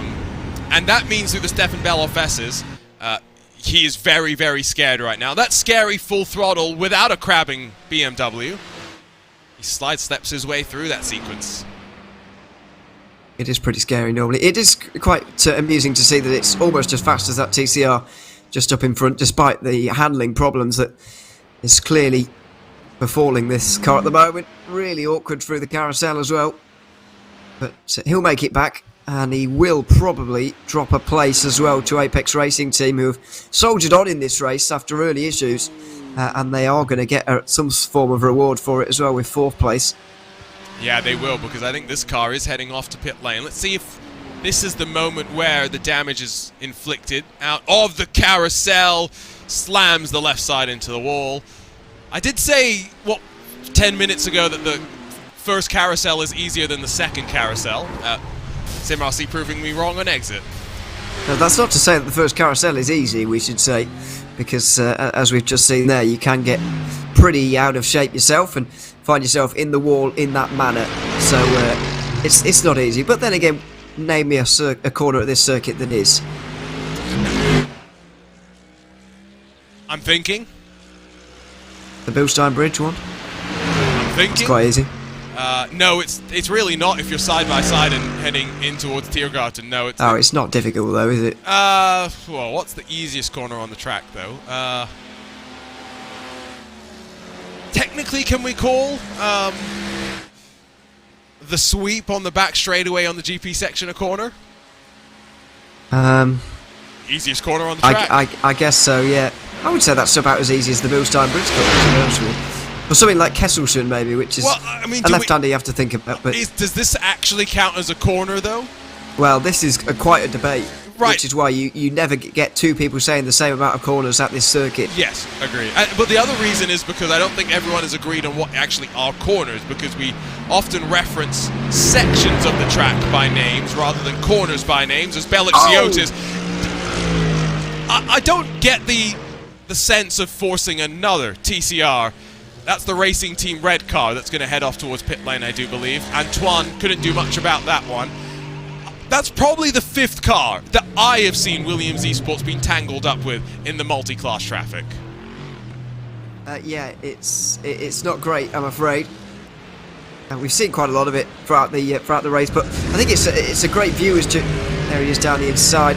I mean, was there really contact? I mean, I know there was, but was there really a room? I think there was, because there was room given. Yeah, that TCR's not making the corner without the room, is all I will say, because he's front wheel drive. He needs to get on the power. Hold for if Williams holds for 1 or 2 seconds. Yes, are they going to lose some ground to Urano without a shadow of a doubt? Are they going to make it up potentially later on in the lap when Urano loses out with traffic? Probably. I think they would have gotten away with that in real life, personally. Probably as well. But we're not in the real world. No, I know, but that's the annoying part. It just shows, though, that we're really down to the stressful part of the race, really, for everybody. But because both teams, Williams and Urano, will be looking over their shoulder, looking about what the other team's doing and all of that kind of thing in this race at the moment. It's that point in the race where there's no time for waiting around anymore. Disagree, though. That's Casey. This is where I think we have a bit of a flip around in the behavior of some of the drivers for some reason. Traditionally, you and I sit here and say that, traffic management in sim racing is not always perfect, but we tend to leave a little bit of room because we're aware of some of the things that we have to be aware of. So today, that has not been the case, in my opinion. What, people haven't been doing it? I feel like across the board there's been a lot of 992s working past GR86s, for example. The GR86s were treated like bowling pins in a bowling alley. Yeah, I do remember one particular one from earlier on in the race that was a bit annoying out of Adno for us, but I don't know if it's been noticeably worse than usual, to be honest. I don't know whether that's just. But we've got to remember that we've both been here for 4 hours, that the other one hasn't been, if you see what I mean. Yes. So we may well have seen different parts of the race and different things during our different parts of the race and so on. However, I don't know if it's been noticeably worse than usual. It's just been kind of normal. Although then again, we are seeing a lot less cars getting to the finish than what we've ever seen in this race before. I did a bit of research just before my third stint with David earlier on this morning, and I noted that the previous lowest finishing numbers at the end of the race was 29 back in 2020. 29 cars finishing back in 2020. That, I believe, is the lowest numbers we've had, and we're down to 23 possibly at the moment. I think that validates what I'm saying in my opinion, because we had 27 cars left running with 6 hours done in the race or something like that. Oh, no, it's 6 hours done. It was. You go back and look, Ewan. I was watching. I'd have been 8 hours then, whatever the case will be. It was before I got back on. I was having a chat with one of the drivers, and I remember the number because there was half the field that was out before the halfway point, and so. When do you want me to go back to? It doesn't matter, but okay. You've I think proven my point, to be honest. The fact that we had before the halfway mark half the cars out, and we've never even had less than 29 cars finishing the race come 24 hours. Hopefully when we go to Watkins Glen, it can be fun. Because honestly, did you catch Road America 500? You in the latest iRacing special event? I didn't unfortunately, no. We had some really good racing there in cars that are very difficult to tame. Let's not forget that Nissan GT3, the Audi GTO, we're talking about cars that, with no driver aids, require the most of the drivers. Yeah, I have just counted, by the way. You're right. With 14 hours to go, there was, just before you got back, there was 27, 29, something. Anyway, yes. Yeah, it's a great concept, actually. I like the Road America 500 that there was, but I just was not available that week. I was having my only weekend off so far of 2023, where I didn't have any commentary to do, so I was enjoying that instead at the time. But no, I like the idea, and I hope that it will return again, because I don't know what event it's actually based off, or is it just kind of made up? Based off a Road America 500. Is that a real event? Yeah. Was it a previous real event, or is it current one? Ewan O'Leary didn't know what the Spec Racer Ford is, and now he doesn't know what the Road America 500 is. I have seen the Spec Racer Ford. It's hideous. I say it again. You didn't know about it when we talked about it in the first couple of hours. But No, I've seen it though. The Road America 500 throws back to specifically the 1989 Road America 500. When it was a Nissan GTP that came out on top, and we got Brabham Esports in the race. Jeff Brabham came out on top in that 1989 edition of the event. We did run the Road America 500 on iRacing back in 2017. It's dropped off the calendar for a couple of years. It was good to have it get added back. The Camel GT community has always been a pretty close-knit group that has kept those cars being actively used on iRacing, and so we got to have them get a little bit of love on the iRacing Esports network, including what was some great sportsmanship when two cars in the Audi class fighting for the lead made contact with one another. The car that got away scot-free with it decided to let the driver redress the position. They swapped back around, and then they had to fight all over again. Yeah, I'm just looking through the Wikipedia page now of the Road America 500. To be fair, for an event that was most recently held before I was born, I think I'm allowed to not know about that. No. No excuses. You're a commentator, Ewan. I've never commentated on that race, so what's the point of me knowing about it? We're meant to know everything. You didn't know? Well, I'm beginning to learn that, yeah. We're never allowed to be wrong either, apparently. Well, to be fair, it is our job to not be wrong. But yeah, it's not something I previously knew about. We've replaced it these days, unfortunately, with the 2 hours 40 minute race. Although it's, I would argue, the strongest field of any of those shorter races in IMSA these days, unless I'm forgetting one. For which field? Sorry. For the IMSA field, it's the strongest field of the 2 hours 40 races. There's a lot of. It's like an endurance race field, but for that very small race. I don't know if you've... That's a good point, actually. Road America is a fan favourite. It's 40 odd cars on the grid. It's like more than Petit Le Mans sometimes, car-wise. That's just because of garage sizes as well, and the fact that for Petit Le Mans it's a round of the IMSA Michelin Endurance Championship, which means you've got certain entries and requirements that have to be fulfilled to go and race there. That's the 2 hour and 40 minute race distance is one that we got to commentate on for the very first time last year, Ewan, as part of that IMSA Esports series, and it's an interesting race length. Safety cars as well also very much throw wrenches into the mix. Veliziotis down on pit lane though, right on cue at the end of his stint. He's going to trundle down, and we should see him take his tire change this time around, I do believe, and we'll see exactly how. Rather, he's already done his tire change, and so it's no tires now. It's going to be a short fill at the very end for him as well. Track conditions, let's just take a look at them very quickly, Ewan, because you mentioned it had doubled since the last time you were on. The good thing for the drivers into the end is hopefully you'll drop off a couple of degrees in the next hour or so. Yeah, because we've started quite late virtual standard time, about just after 4 o'clock in the afternoon, which is quite late indeed. As already going, Belleziotis, he will retake the lead here by quite some distance, and will be on the second stint of his tyres as well. 6 seconds shorter down on pit lane, and that has translated into around about a 9-second lead. Like I was saying, I think that's the 9 seconds that Urano's going to need heading into that final stint, given the shorter stop that once again we will see from Belleziotis, who's committed to these 6-lap blasts to the very end. Urano does have some 992 traffic to contend with as well as they work into that GP loop, but looking from up above, not being held up at least just yet as they work down in towards that Dunlop hairpin at the very bottom of the Nürburgring Grand Prix section. That is Jeopard Esports, isn't it? Yeah, they're back out on track. They are back out on the circuit. Nearly 10 minutes down on pit lane for Jakub Kwiatkowski, but he's back out there again, and that's exactly why he just got out the way for Urano. They're not willing to get in the way of anybody. They are going to gain, I would say, about 5 overall positions maybe in the remainder of this race.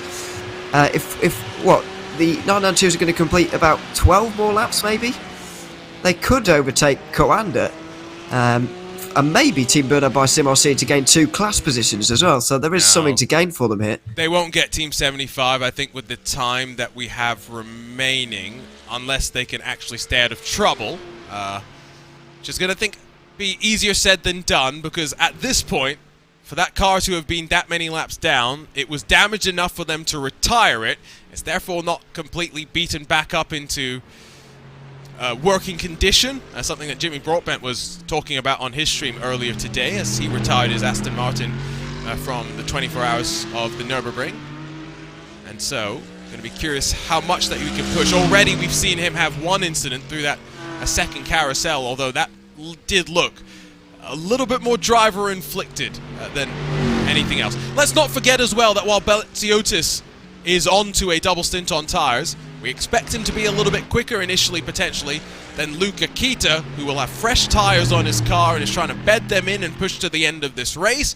Margin's already grown about a full second since pit lane, the Williams Esports car exited pit lane.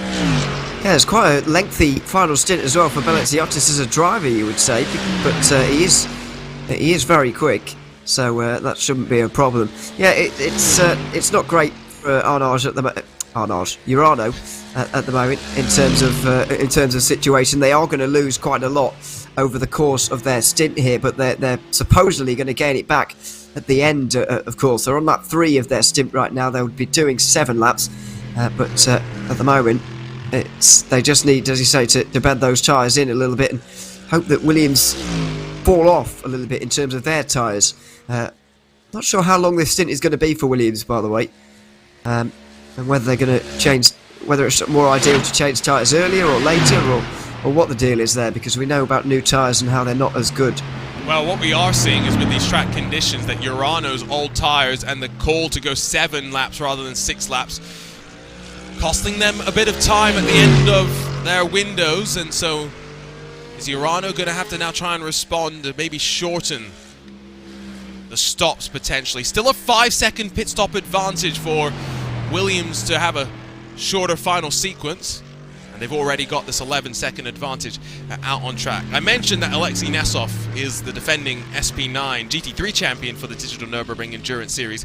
Will Checkered as well as Vasilius Belleziotis, I forgot that the two of them combined to push the AMG Team Urano car all the way to the very end, with Vasilius and Will ending up second in the championship, just in front of the AMG Team HRT by UOL, which effectively was Johan Harth, Alejandro Sanchez in partnership with Elias Sepinen. It kind of makes me wonder why Will Checkered has not joined Williams Esports in one of their GT3 efforts this race. Has gone for Was Cooking Racing Adventures instead, which is just an effort between friends, really, as I was told earlier on. So it's a slightly puzzling one, but clearly wants to pursue this GT4 victory in this race instead, and looks like they might well get it in 90 minutes' time.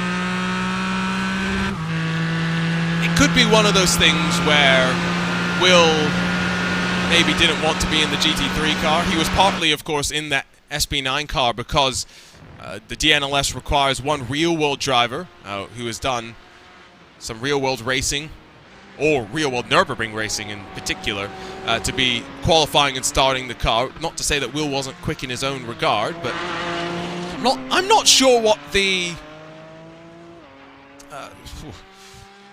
plan for Will is in terms of his esports running this year, because Will, of course, competing in the full season of British GT with Barwell Motorsports, running well in the Silver Am Championship. Not sure if he's actually racing at the 24 hours this year or not, but no, I'm not sure either. I could assume that maybe a Cayman's a bit more of a driver's experience. Take out the downforce, just enjoy yourself for this weekend with, like you said, what is very much a group of top-level drivers, but friends coming together to attempt this race. Oh yeah, they are top-level drivers as well, by the way. But yeah, not part of the same team at all.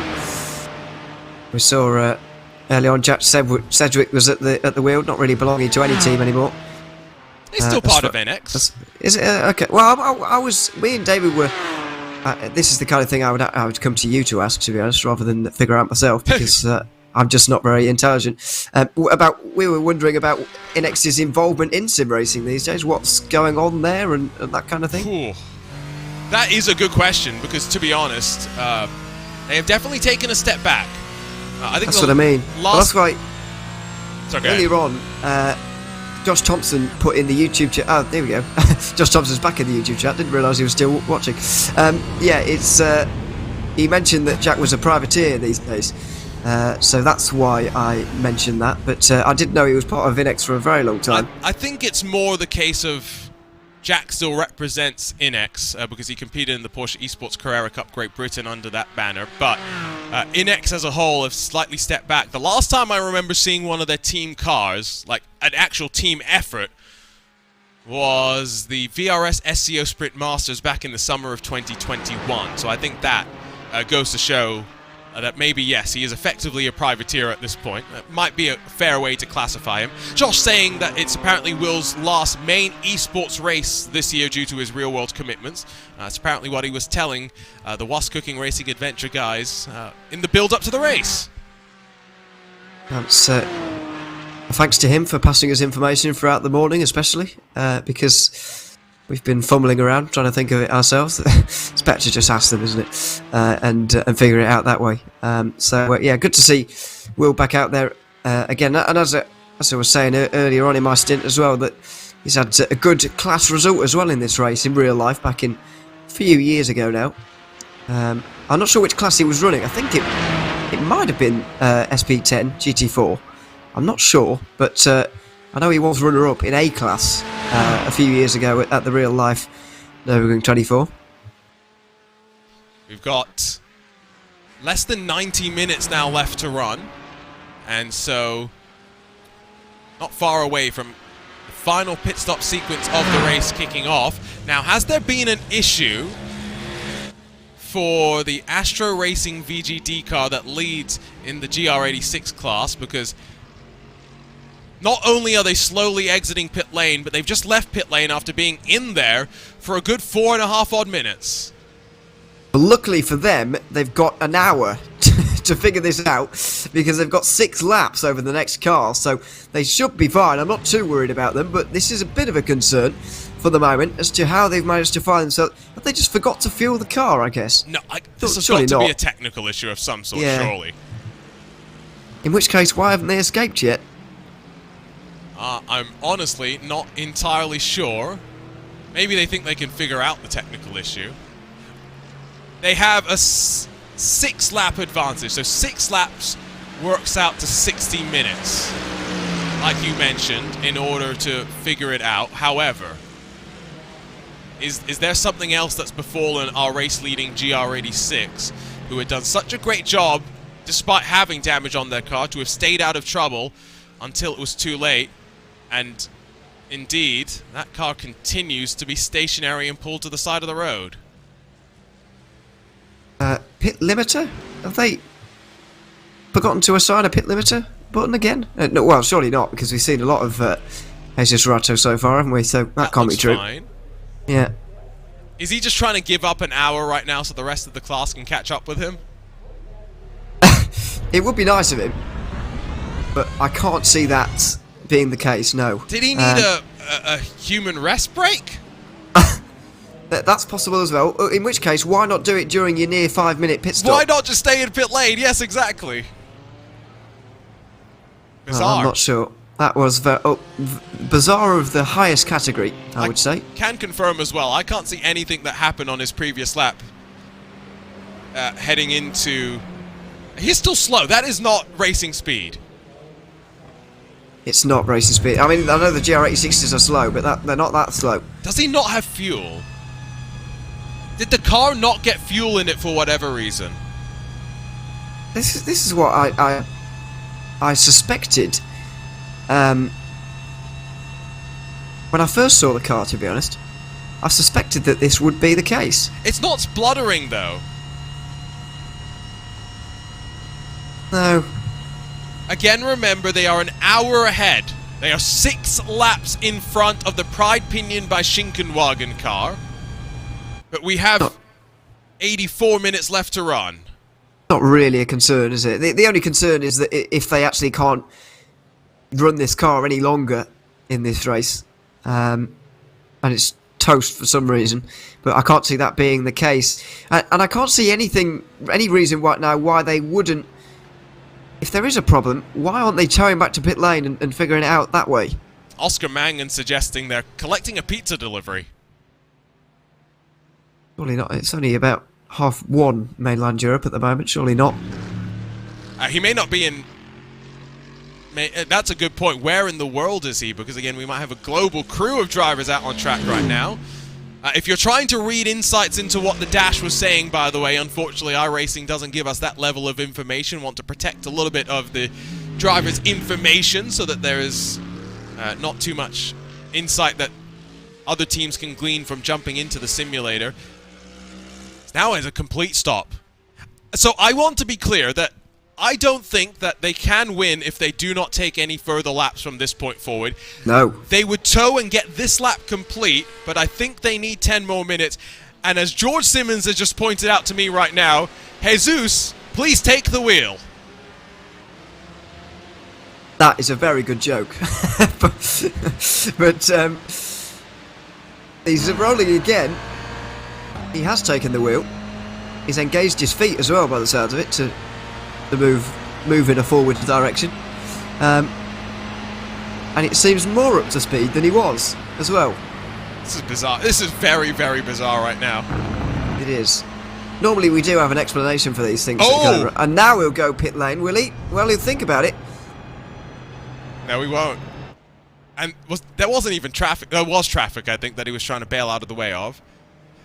It might actually be more dangerous for him to be rolling around the Nordschleife at slower speed than it would be for him to be just sat on pit lane.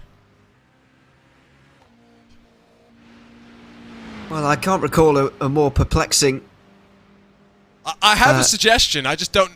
Yeah, I don't necessarily know what's going on other than potentially someone else has taken the wheel. At least for a lap or so. They are so far clear of everyone else.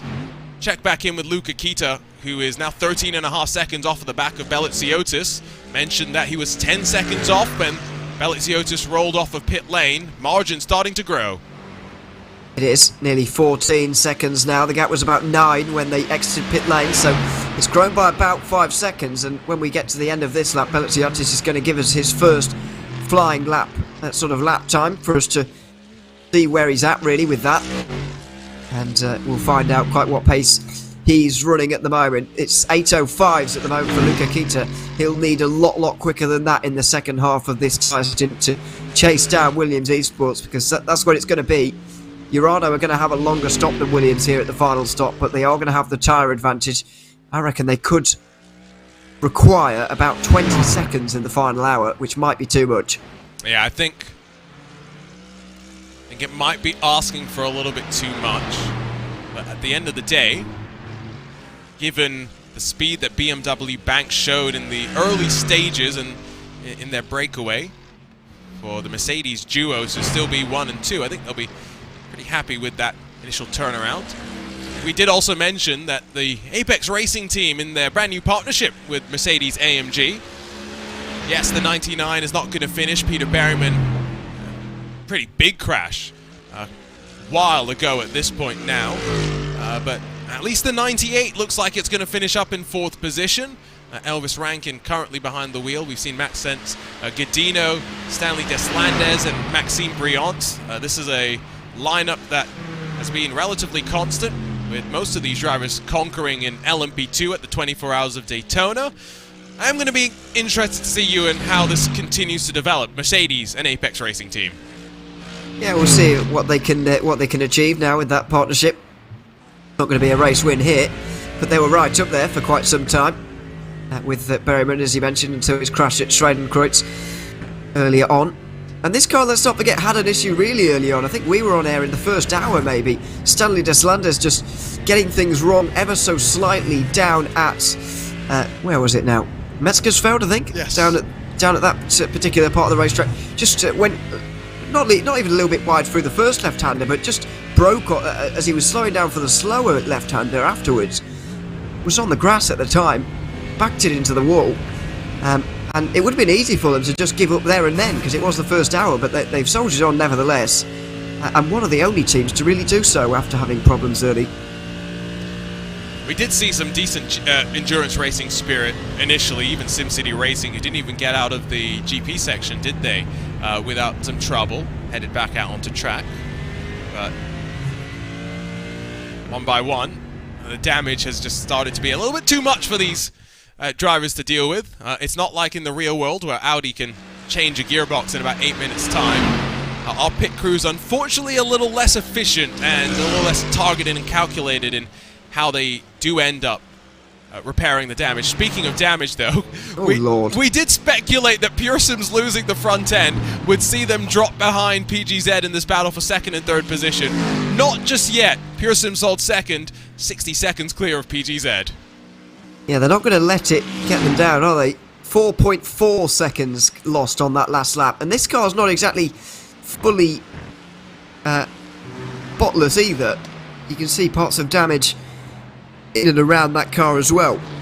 But yeah, it's really looking not nearly as good for Nathan A. Moore in that Pure Sims car, unfortunately, with the missing front end at the moment. 57 seconds between 1 and 2 there. I don't know what that constitutes as in terms of an actual gap. I think it's close to 7 or 8 seconds a lap that they'd have to close in here. Maybe a little bit less than that, PGZ, but it's a really tall order nevertheless for Samuel Ward. They have got a hood again after they lost their hood a little bit earlier. So the good news for Nathan Moore behind the wheel of the PureSims Aston Martin is that the loss of hood is temporary and should be reverted come the end of this stint potentially, although maybe they will not choose to sit there and grab what may be optional repairs because they haven't been meatballed. I would have thought that an engine cover would be a required piece of bodywork in most racing series. Apparently not. No. If you want an update, by the way, on the technical situation for Jesus Rateau, back out, right. up to speed. He's doing fine now. Yeah, I honestly do not know what's gone on there for them, Astro Racing, but as we said, they have nearly an hour to use up, and it seemed at one point like they were going to use the whole of the hour up, but realistically only need to complete 2 or 3 more laps to be confirmed winner of this one. I think one more lap. Do one more lap and they actually probably are basically almost guaranteed. Because once you take the tow, it does end up adding another lap to your race count. So, with a full hour's lead, just depending on the positioning of the GR86 second place car relative to your race leader, might end up being enough for them to grab the victory. Although, now that they are back up to speed, I do get the sense that maybe that was a technical issue of some kind. Oh dear, they'll be breathing in here, won't they? TCR and GT3, although Arnage are not really fighting for anything anymore.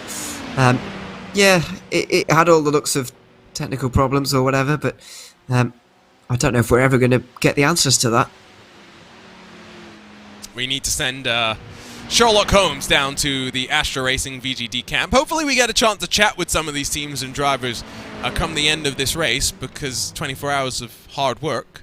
It would be very interesting to learn just a little bit more about how they planned things out, how the race went from their perspective, and what they'll look to do again, what they'll do to look differently, excuse me, when we head over to Watkins Glen, like I mentioned, in about a month's time for what's a very different endurance race.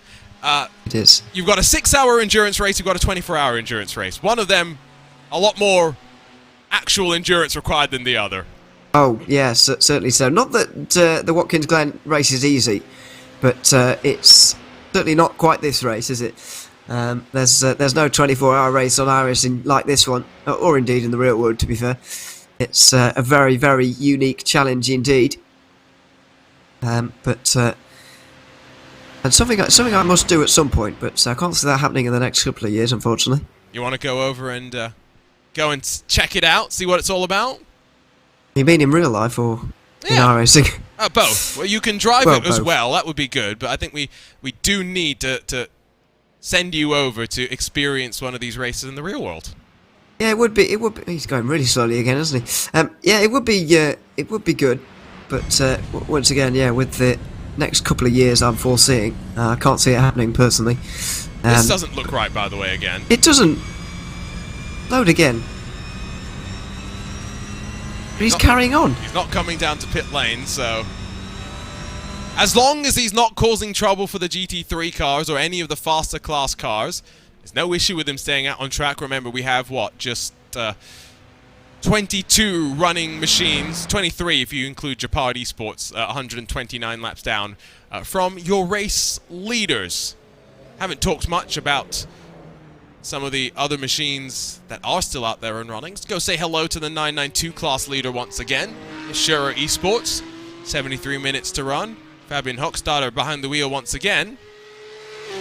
They lead by a full lap in class with just 3 surviving 992s. If you'd have told us this 18 hours ago or so on, then you would have been very, very surprised, because it was a really close battle involving the likes of Sherry's, but Williams Esports were up there as well. Race Clutch were lurking. They're out the race now as well.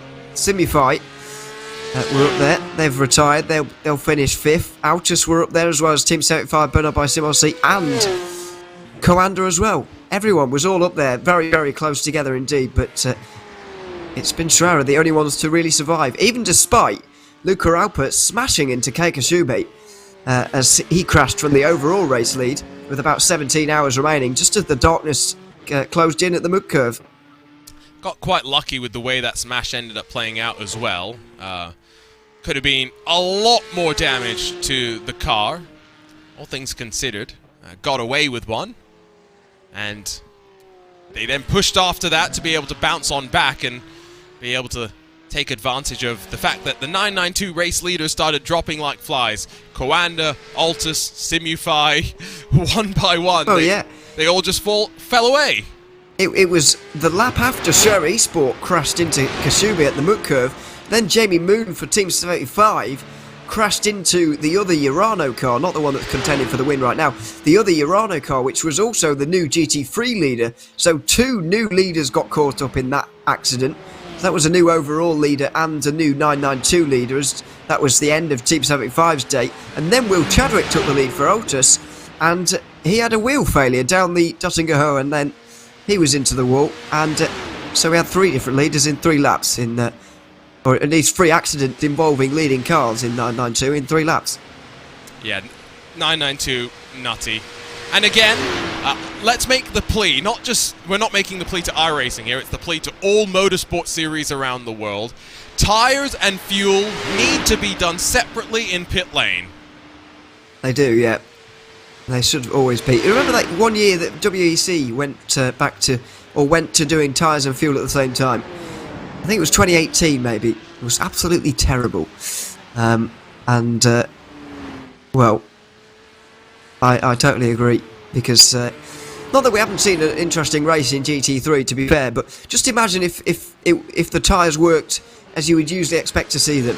New tyres always better, old tyres always worse. Well, this race would have been very, very linear, one-dimensional. We're basically seeing what we would have seen with tyres and fuel were done separately because of the way the double stinting tyres have ended up being, quicker. But I think I agreed across the board because we've seen 2 tyres be an option for the 992 cars versus 4 tyres. More options equals more betterer is basically the way that it tends to work out. The other thing that I would suggest is we should also copy one thing that is in one series in the real world that is not in all series in the real world, but drivers should be encouraged to do burnouts as they drop and roll out of their box. I can't see that happening anytime soon. Wouldn't that get rid of some of the tyre percentage anyway? Yes, but it also negates slightly the need for tyre warmers. A little bit, yeah. The reason here, though, is it's really fun. I think it's IMSA that allows it. It's the WEC that does not burn outside of your box. You say that, but WEC now do allow it because they've got rid of tyre warmers. It'd be really hard actually to get those cars off of being stopped now with how cold their tyres will be. So previously, yes, that was the case, but now you're allowed to do it in both. Have they? I didn't realise that. They have, yeah. I'm going to have to go read because I don't think that's the case, especially given that we brought tyre warmers back for a certain sojourn that the series is going to have to the French countryside later this year. Yeah, that was mainly down to the chaos at Spa. Well, I wouldn't call it chaos at Spa. I would just call it. No, that's per design though, because the tyres weren't designed to have a lack of tyre warmers, depending on who you ask. Right. Okay. Have you not read that report? No, I haven't. Oh boy, that was an interesting one. Yeah, seeing who did that? Who said that? There's a bunch of stuff on social media about it. Right, depending on who said it on social media, I might believe you. That is a good point. You'll have to specify. Yes, no, that is a good point. Fairly reliable sources, drivers, making their complaints and opinions known. Any tyre engineers?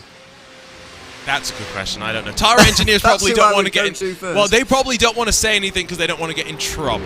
That's true as well, but I don't know. The fact that they're bringing them back, I think, implies that they at least see that there's a reason, a justification to avoid them. And at the end of the day, I think we should say that the LMDH drivers, top-level drivers should be expected to drive on cold tyres. However, if there's concern about GTE AM drivers heading out there and experiencing some trouble with colder tyres at Le Mans, knowing that it's maybe harder to get temperature into the tyres, I do feel like that's a justifiable reason. I think so. I did read, by the way, I don't know if you mentioned this, I did read that it's only for Le Mans and they'll revert to not having... Yeah, one race only. So, but yeah, I agree. Even, that seems like a bit of a developing rumour to me. It might well be true that the tyres are not designed to not be warmed and whatever. But overall, I do think that they are professionals after all. And in my opinion, it wasn't necessarily a problem at Spa. It was just a challenge, really. And that's we saw it at Daytona as well, though. It was just the cold ambient temperatures. We got away with it at Daytona because of the nature of the track as well. I agree that it's part of racing, it's physics, but there also goes the component at which point does it become unsafe, right? And so that's, again, if that's the reason that they made the decision, I think it's justified. I've got no problem with it, even though I think I would love to see the drivers getting challenged just that little bit more. You say unsafe, the biggest crash of the weekend came with someone at full speed on warm tyres. Again, but that's not what I'm saying. I'm saying if the decision was made based on safety grounds, I've got no issue with it. Because remember, the biggest crashes at Le Mans aren't because drivers are being silly. It's often safety related. I do agree with your point, by the way, about AM drivers. There's significantly more of them at Le Mans than there are at... well, yeah, that's true as well. But just in a general WE season anyway, there's more at Le Mans. So I do agree that it's probably a better idea. But then again, you don't have to have the same rule for every class. But you do. Unfortunately, in this case, because all 3 of the classes are mandated not to use tyre warmers. Well, why does it have to be the same? Because if you're making the change for one series, if you're making this change for one class, the other classes are going to argue, but why not my class as well? And so it's easier if you're making the concession for just one race to say, let's do it across the board. And then next year, when we come back, hopefully, to the Circuit de la South, there's no such concerns. I'd be a terrible race organiser because I'd get so sick of people complaining. I'd just be like, just deal with it. Just literally anything they'd say. I'd be a probably terrible race director or whatever. But no one is anyway. good. The problem is... no one's a good race director. No one's a good race director because everyone's got a different opinion on what a good race director is. Point. That's a good point. No one is good race control because everyone has a different opinion on what good race control is. And by the same token, no one's a good commentator because everyone's got a different opinion. That's my excuse for being a bad commentator. No one's good at anything because it's all opinion anyway. No, that's not true because, for example, physics... Unless you're in a measurable metric. Exactly. Yeah, unless measurable metrics. Sorry, I'm living in my... the world that I live in, which is, of course, doing this job, which is not measured on metrics. Yes, there are plenty of jobs which you can be quantifiably measured on your performance, even but if... I'm never going to be up for any of them, which is why I said that. Well, the measures of quantifying skill are then often the things that get criticised more than anything else. It's beside the point. It's proper endurance racing commentary, you can tell. We've done livery watches, we're talking about workplaces and whatnot. What more can we talk about? We can talk about the fact that Wave Italy Racing Team in pit lane and have been there for a while. 8 minutes. Williams Esports Razor are back up to second. Yeah, so Williams have gone from... Well, when I woke up this morning, anyway, from quite a long way down and having distant dreams, really, of a podium to now being second place by quite some distance ahead of this car now because they've lost... almost exactly a lap. We've spent about 8.5 minutes now in pit lane of Wave Italy Racing Team, but I have to say I didn't see them off the road at any point or in contact with anyone else. Me neither, which is why it's such a surprise to see them being dropped down there. Zach Sweeney jumps in to say that he knows what a good commentator is. It's the ones that don't want Sebring repaved.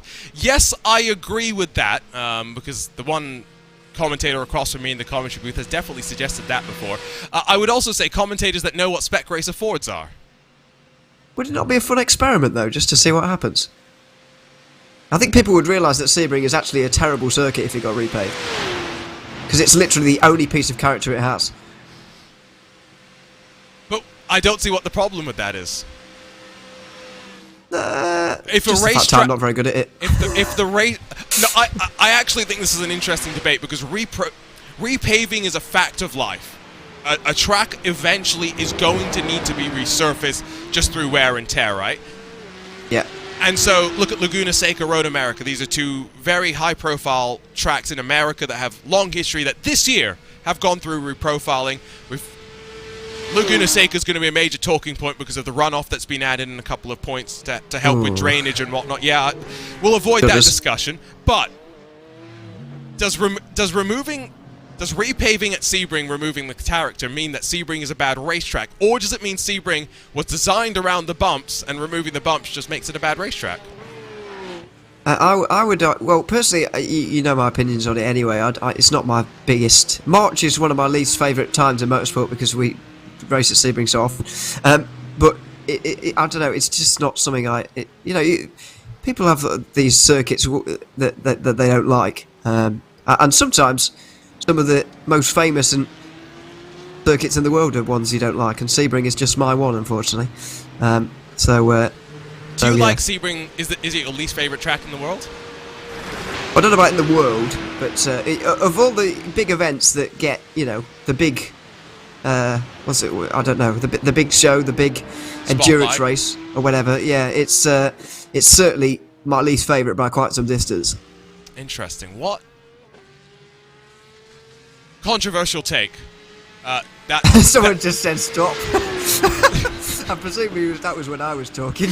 I hope so, yes. I feel like, for me, Daytona is that track, because I think Daytona is great for one endurance race a year, but outside of that, I never want to go there again.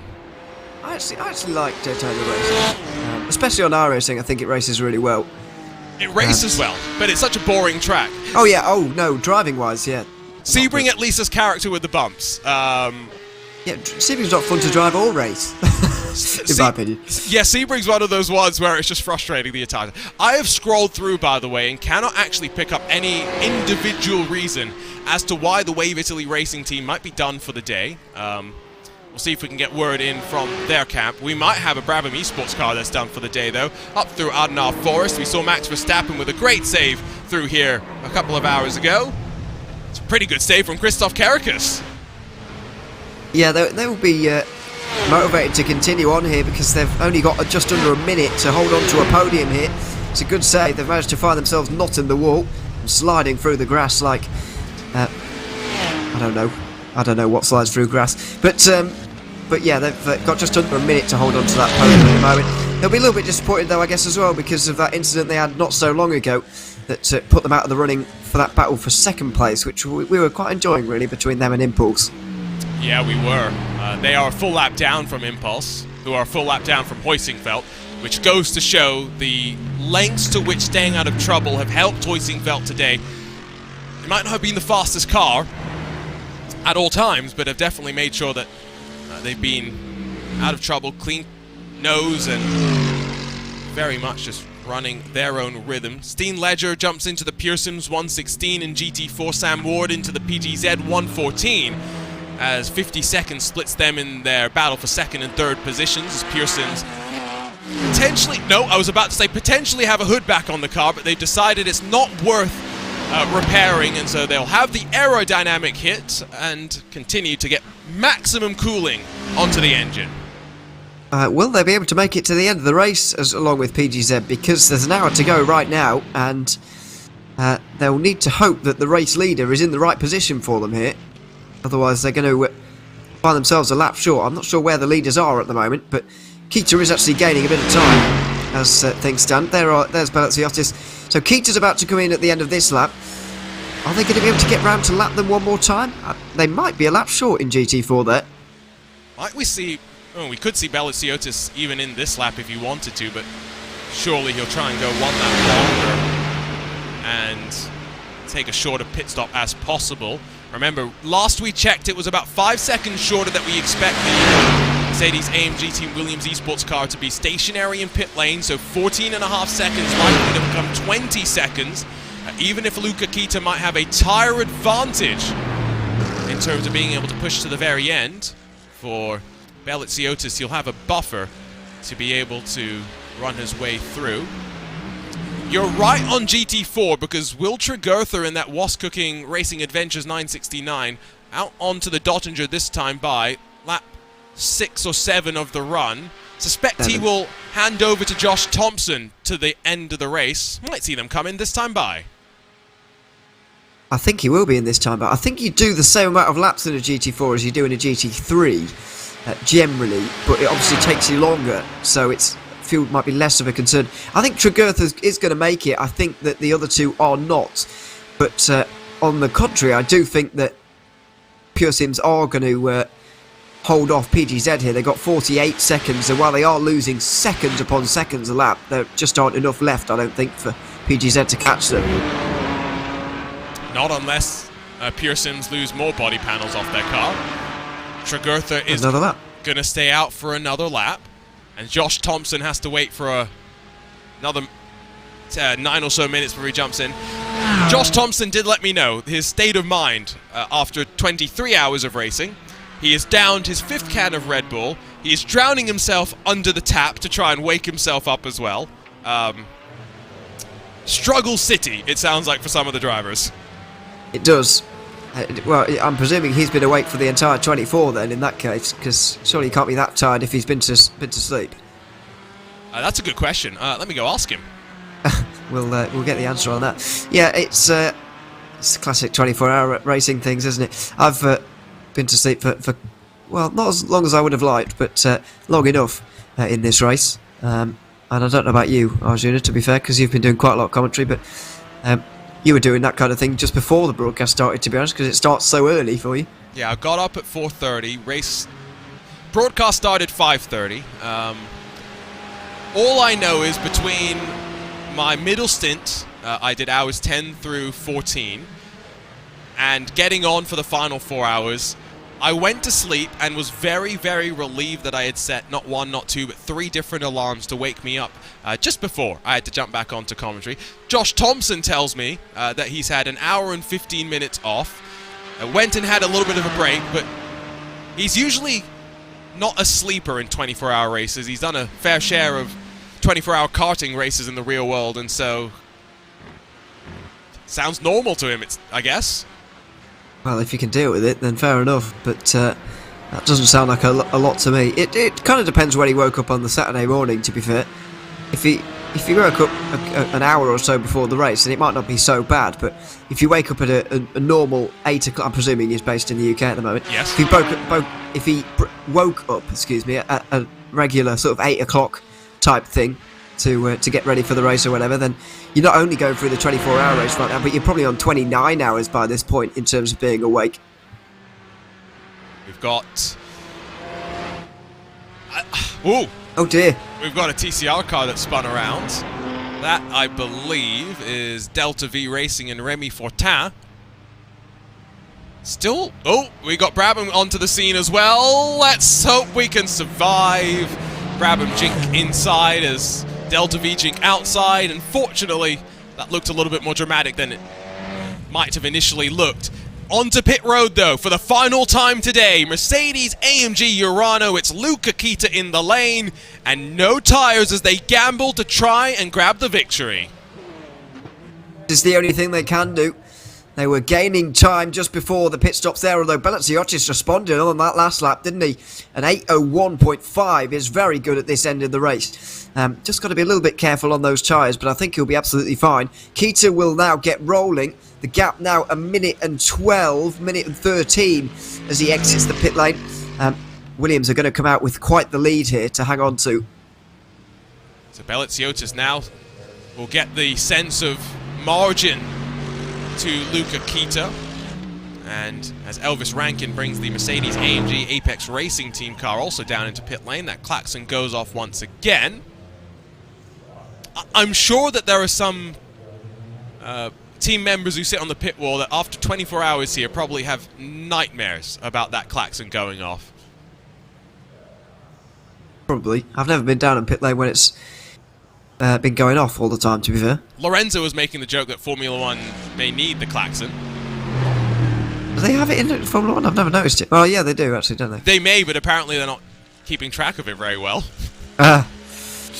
Yes, that's where we're going with that joke. Okay, I realise now. Nobody quite realised, but it happened at Miami as well. Yes. I saw that. Yeah. Not quite to the same level. It's remarkable, isn't it, how things can get blown up when there's media attention about something versus when there isn't. Josh Thompson heard your question, by the way, and did want to answer. To answer, Ewan, I was up at like 9:30, 10 a.m. to practice some last bits, like pit stops, entries, etc.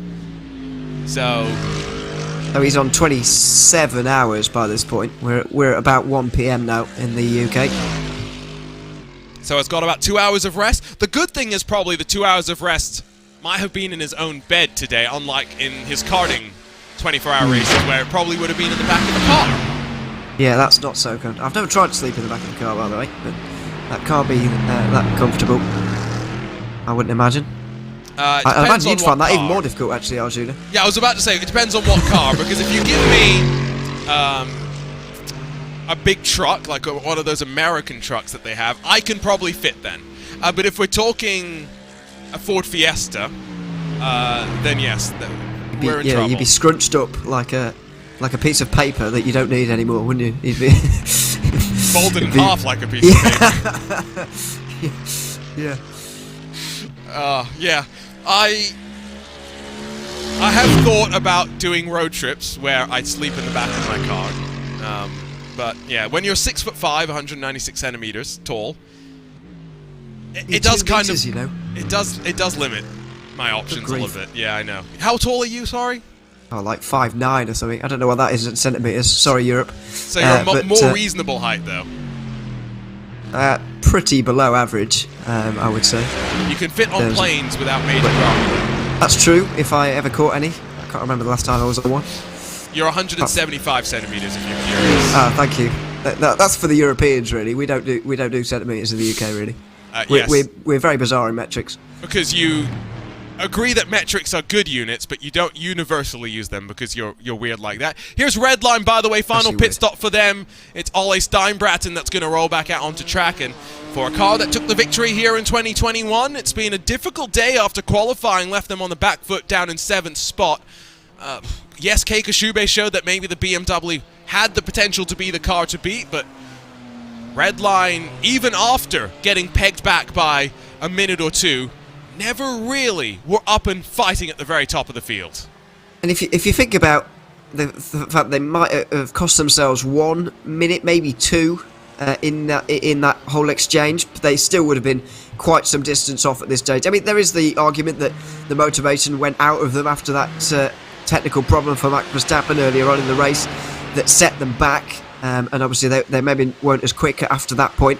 But we were expecting a little bit more from the BMW in the hotter conditions here through the midpoint of the day, but it's not really produced, and we could go out on a limb and say that they might not have won anyway, even without that technical problem. I think that is more than likely. 50 minutes left to go.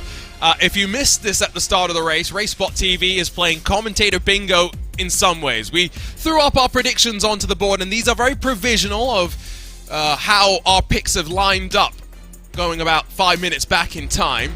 Now, none of us have done well. Yes, 5 classes meant it was very tough. David Haynes has done the least badly, I think is the way that I'm going to put it. Zach Sweeney has also turned things around from Sebring, where he was amongst the worst pickers to be amongst the best. But you and I have not done so well today. Even I've beat you, which is a worrying sign, isn't it? Really. We only had a couple of things different. You had Team 75, not Coanda. I had Apex. You had Williams. But yeah. Yeah, it's not too much. We were on the same wavelength in most of them. To be able to pick, I was saying this to David actually earlier on. I think we should have a point system where you get a bit more for predicting a winner, because although David obviously didn't have that argument because he was winning, and he is winning. But I was arguing that you should have more for getting a race winner, because if Williams take the overall and Hoistingveld take GT4, then that's 2 out of 5 for me, and I'm pleased enough with that, even if my overall total is pretty bad. Yes, did I guess all 3 winners at Sebring?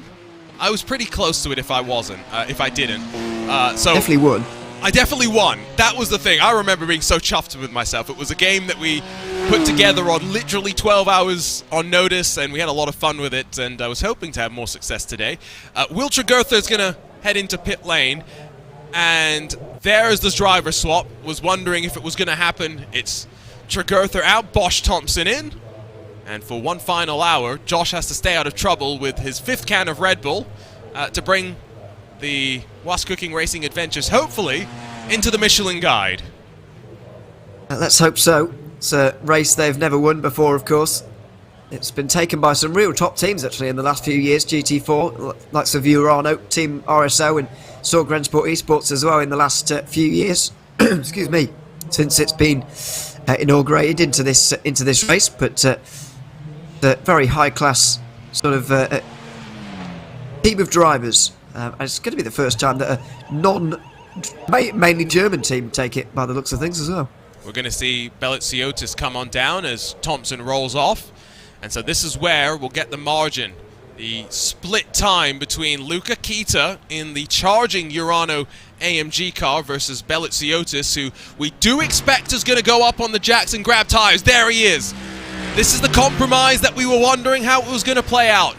55 up on the jacks, fresh tires to push to the end, but Luca Kita down the Dottinger Hoa and waiting to see how much he's going to be able to stalk that Williams Esports car in the closing stages of the race.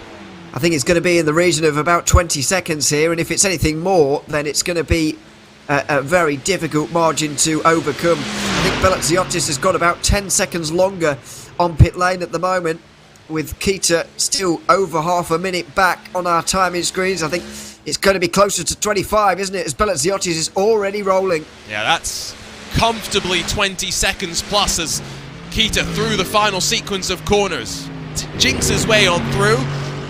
And now it comes down to the battle on track. 45 minutes to go.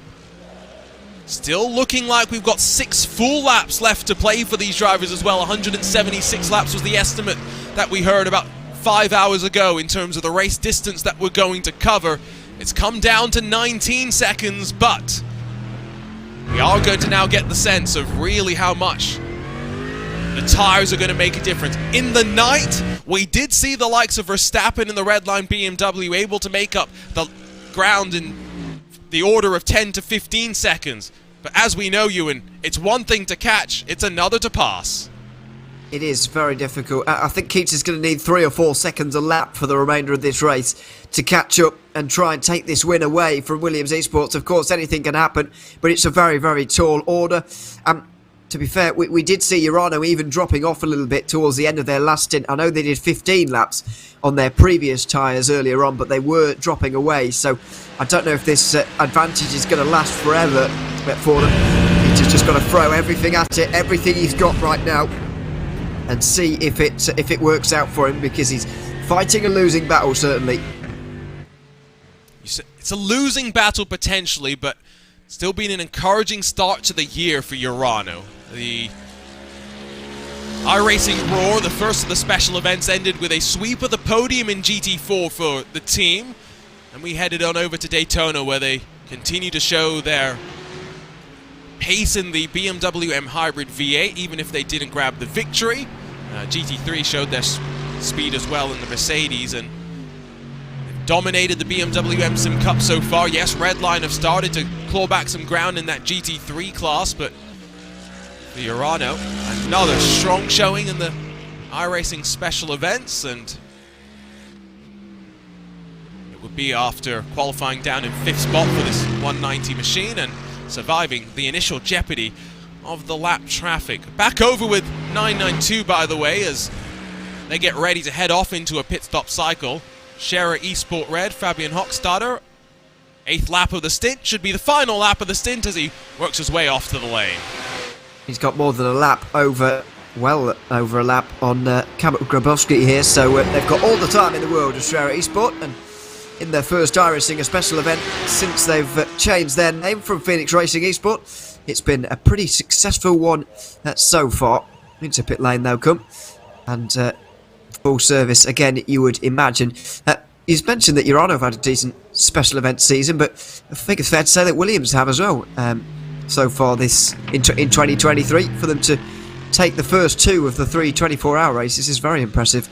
Good point. I hadn't even looked at it that way. And we're going to grab a quick chat with Wiltra Goethe, who is not just a Williams Esports counterpart to Vasilios Belitsiotis, but driving for Was Cooking Racing Adventures today. Will, welcome to the broadcast booth. First, you've just jumped out of the car. How are you feeling? How sweaty are you right now? Pretty cool, to be honest. I think both Josh and I have got nice aircon going, so living it pretty good right now. Just having fun. Having fun, I think the operative word, because I kind of expected to maybe see you after competing with Vasilios in the Digital Nürburgring Endurance Series over the winter in a GT3 car for Williams Esports. Instead, we see you in a Cayman with the sous chef hat on. Yeah, well, I mean, it's just iRacing, to be honest. I don't have time to farm. I'm 6.7k something, so GT4 is probably the best place for me. But yeah, just loving it. It's just really good fun. It's nice to be able to do a special event again. And I'm just, well, we got 42 minutes, and I don't want to jinx anything, but it's been 7 years since I won a special event in Top Split, so I'm just fingers crossed now. Sounds like a long 7 years. Josh did let us know, by the way, that this might be one of your last sim racing events for the year as you focus on some of the real world stuff. You've been having some fun in a Lamborghini with Barwell Motorsports and British GT. What's the plan for the rest of the year? Carrying on doing that. If I get anything else lined up, then that'll be good. But I've been wanting to get back to Nürburgring in real life, so I'm trying to focus on finding something there. But at the minute, full focus on British GT with the Lambo with Barwell. We won our class at Silverstone, which was great, P6 overall, so trying to improve on that for the rest of the year. And sim racing wise, yeah, I think it's quite tricky with my iRacing and time. It's always tough. I mean, we even have guys with 11k in our class, so it's tough. But my main role is just driver performance coach over at Williams, so helping those guys out. And to be honest, I really enjoy that side of it. I like being involved in the cars and seeing them do well just as much as I do driving. I do want to ask about traffic management, especially with your experience here in the real world. It's such a big part of the track, a big part of the race. Being in the slower class here today compared to being in the faster class over the winter in the virtual series, what has your experience and thoughts been about how we started with 54, we're down to 22 left in this closing hour? It's give and take. I think it's still tricky because there's a ton of cars, there's a bunch of different speeds, there's a bunch of different abilities as well, especially in top split this time with the GT86s. Those guys have actually been quite good, I thought, but they're generally lower I rating, lower experience. Comparing it to the GT3s, it's quite nice where you're just flying past everybody and everything. This is also quite nice in a different way because I can use the traffic in sort of more ways. I can stop a GT3 and pin them between me and the car for position behind, or use them in different ways. So you just have to know how to use it, and it's a bit easier than real life because we've got a third of the cars at the real race. There was one VLN race I did where we had 208 or 209 cars, which was mad. So it's weird because I'm driving around and I waited for the whole first stint and then sort of half of the second stint before I saw a TCR car. But then that's a different challenge because then it's all about your pace rather than your traffic management. So it's quite nice because I can get a bunch of free laps in. It's really good practice for the real thing. I like actually thinking about it like that. Final question and we'll let you go. Whilst cooking, what's on the menu for the celebration, hopefully, in 39 minutes' time? I haven't even thought about that yet, but why don't we go for some barbecue ribs? That'll be a team favourite. I think Mike Spangler's going to approve of that. We're in the month of May as well, so I am also going to ask, what is the best form of milk in your opinion? Semi-skimmed. Let's go. Semi-skimmed. Oh, wow. We'll see how popular a choice that one is. It's not. Congratulations if this is your first victory in 7 years, Will. Hopefully we'll chat with you in 38 minutes' time. If not, hopefully it's a good sleep. Thank you. Always good to have a bit of a chat with the drivers, and Will Tregurtha brings that experience, and great to hear his perspective on the give and take of traffic. And he brings up a good point that I didn't even bring up so far today. We have such a wide variation in traffic experience, not just here at the Nordschleife, but across of different skill brackets here on iRacing. Yeah, there certainly is, and there's a case to be made for it translating into real life as well. If you remember back to the Sebring 12 hour in real life, I think was it not Scott McLaughlin who said that his iRacing experience helped him along in traffic management in that race. So yeah, it's very helpful. It's very much like it is in real life, and it gains you a lot of experience even with the even with the lack of cars out there getting to the finish here in this particular edition. But were you about to say that semi-skimmed is a bizarre choice there, by the way? I was gonna say maybe not a popular choice. Why? Because I feel like when I see the list of milk choices in the month of May, they're usually pretty universal. What's the usual consensus? Just regular milk. What do you mean regular milk? What do they have a fully skimmed? No, what do they fully call fat? It? Because milk is a serious thing in the month of May. We've got to be clear here. There's an American Dairy Association of Indiana that is very clear about the type of milk that each of the winners, each driver requests if they are going to end up winning. Let me go and find the 2022 edition. Most drivers want whole milk. That's what they call it. Whole milk. Some like. I think that's fully skimmed or whatever you'd call it, or skimmed or whatever. Some you'd like say 2%, in which I think is semi-skimmed. There's some that say no preference, and then there's the smart people, like Juan Pablo Montoya, like Devlin DiFrancesco, Colton Herder, chocolate milk. Oh right, that's not what I was expecting. Nobody fully fat milk. I think whole maybe is fully fat. See, this is the problem. The American Dairy Association of Indiana controls what we call. So 25 Also- whole, 6.2%, 0 fat-free, and 1 no preference. That's the way that it goes. Also, is this public information? This Yes. milk. Why? So you understand that milk is a big part of the tradition in the month of May, right? Of course, yeah. Yes, and so the reason why it's a big part of the tradition is the fact that it was... There's business behind it. Yeah.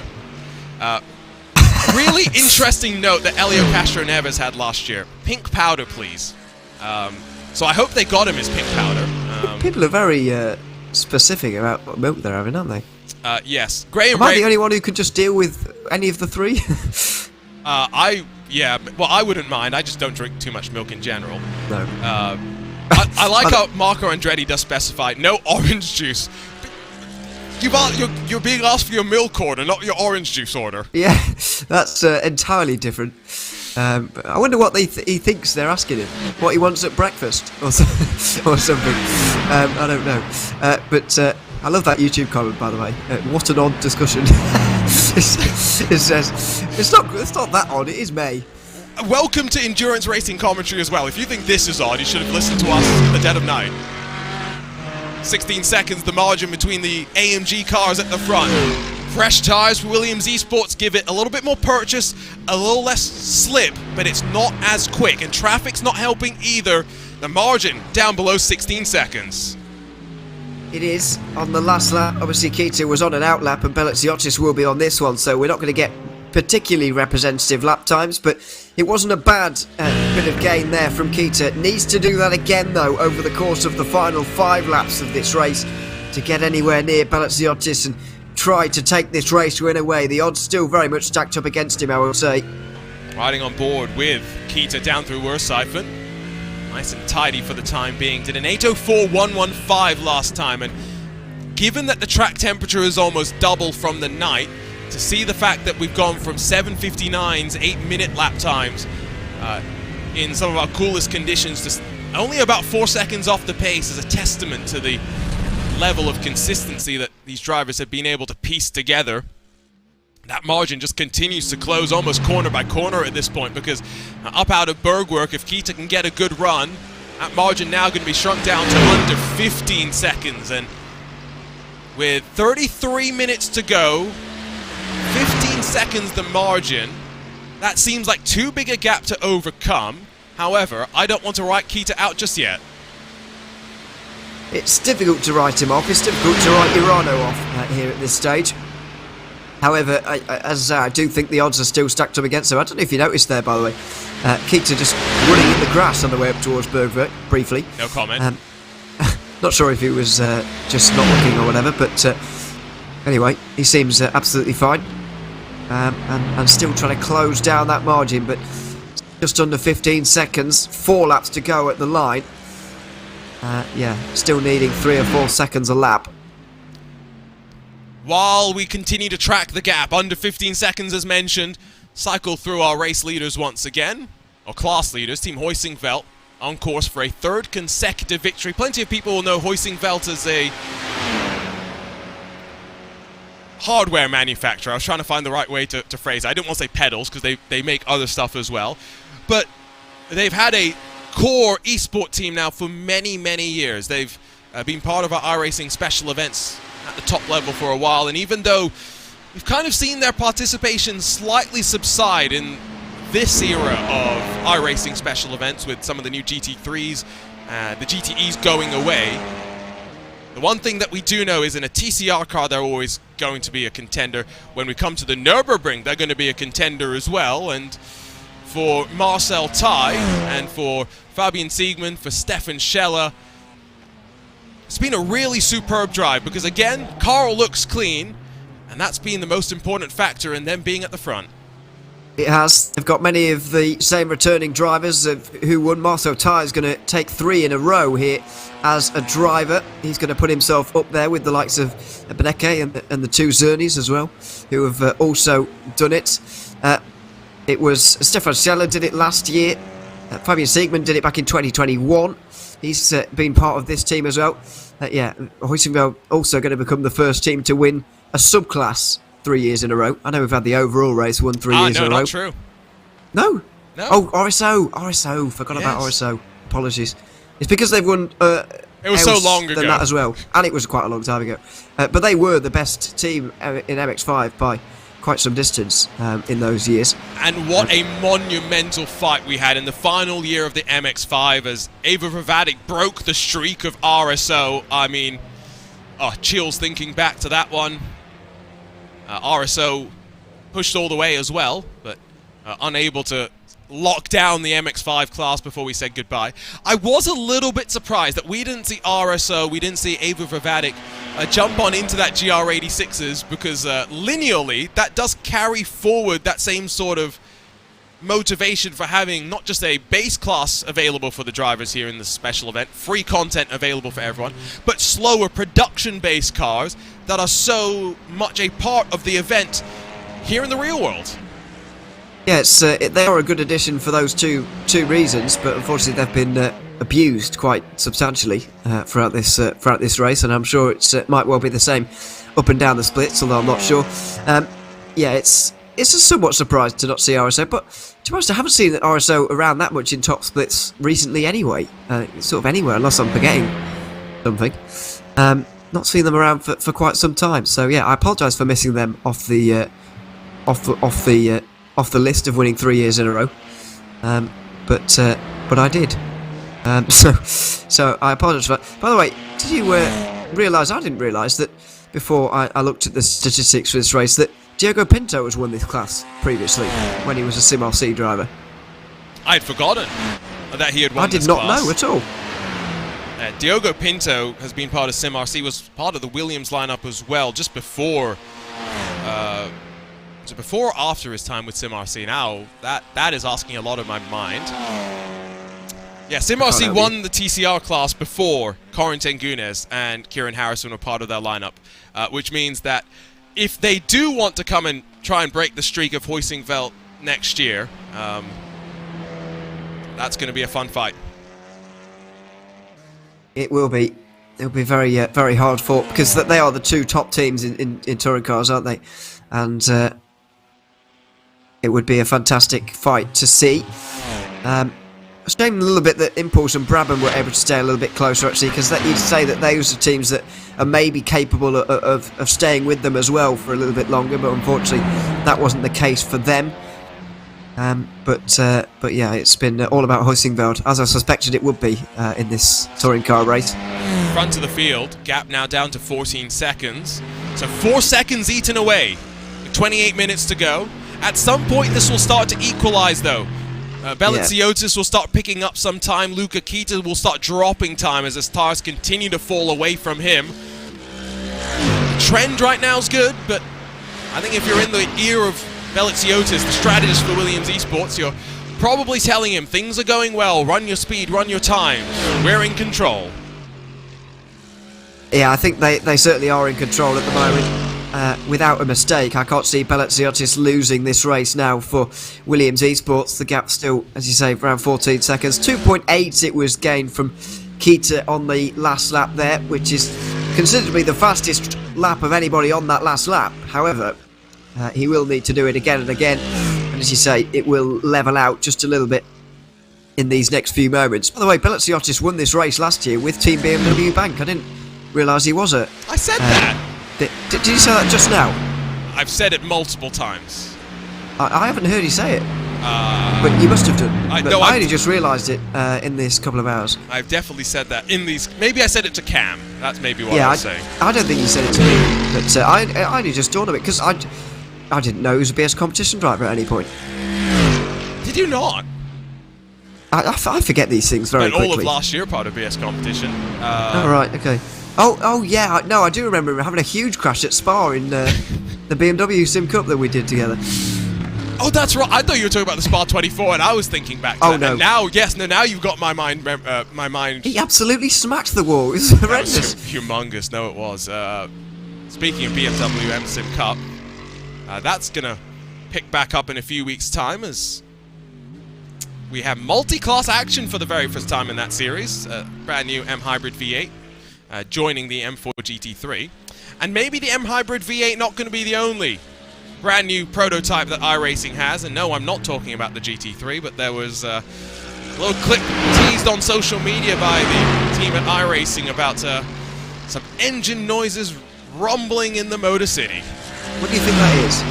I definitely don't think it's a Cadillac GTP car.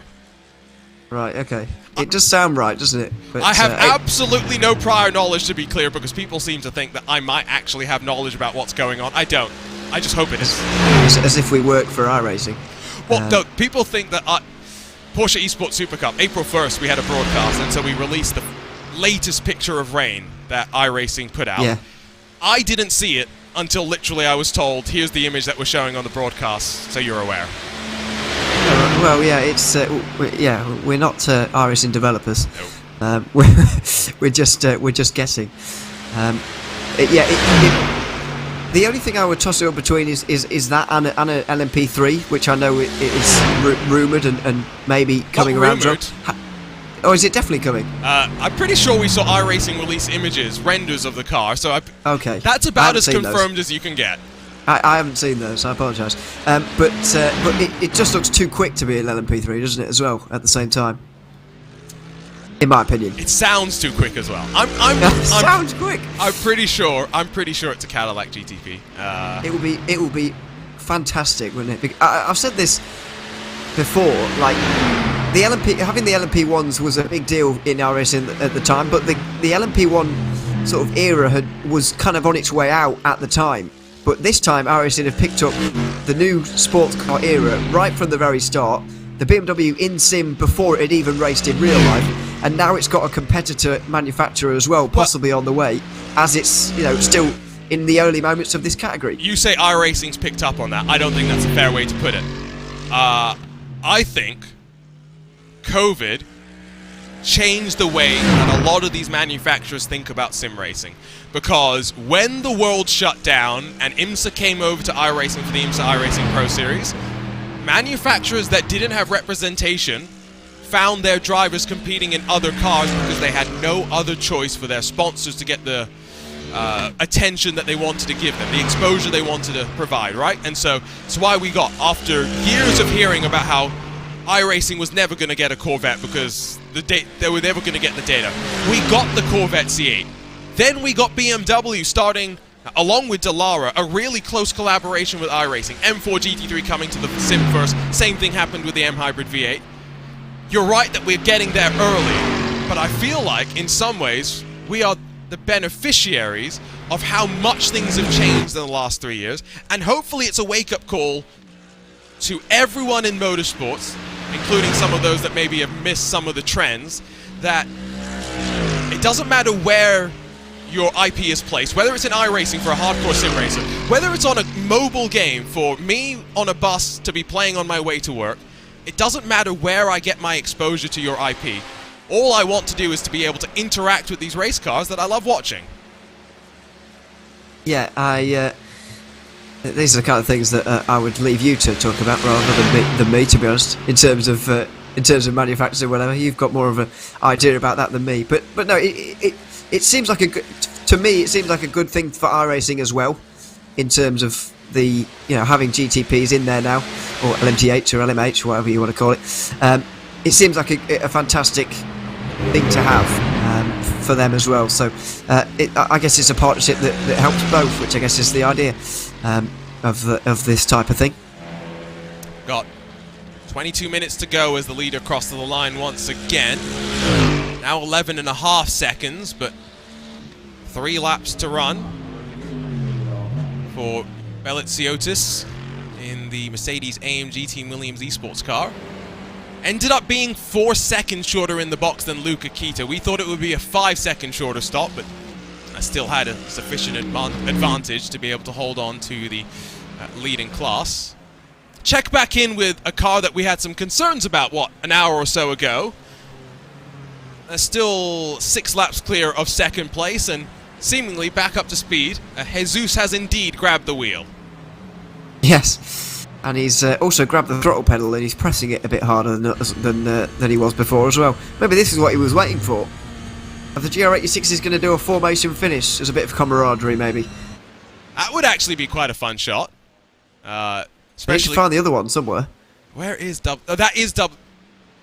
That's WS. That's not second place for any No, car. that is second place. That's why I got so confused. Yes. Oh, they look very similar, don't they? It's just that this car's got so much more damage. That's how you know it's the Pride Opinion by Schinkenwagen car.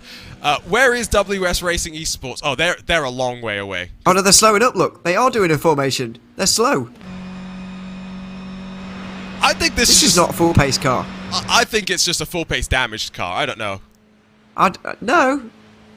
Honestly, I think they're slowing up for a formation GR86 finisher. They're all several laps adrift from everyone else, so it doesn't matter. They are going to finish 1, 2, and 3, and in this order, given how much time that we have remaining.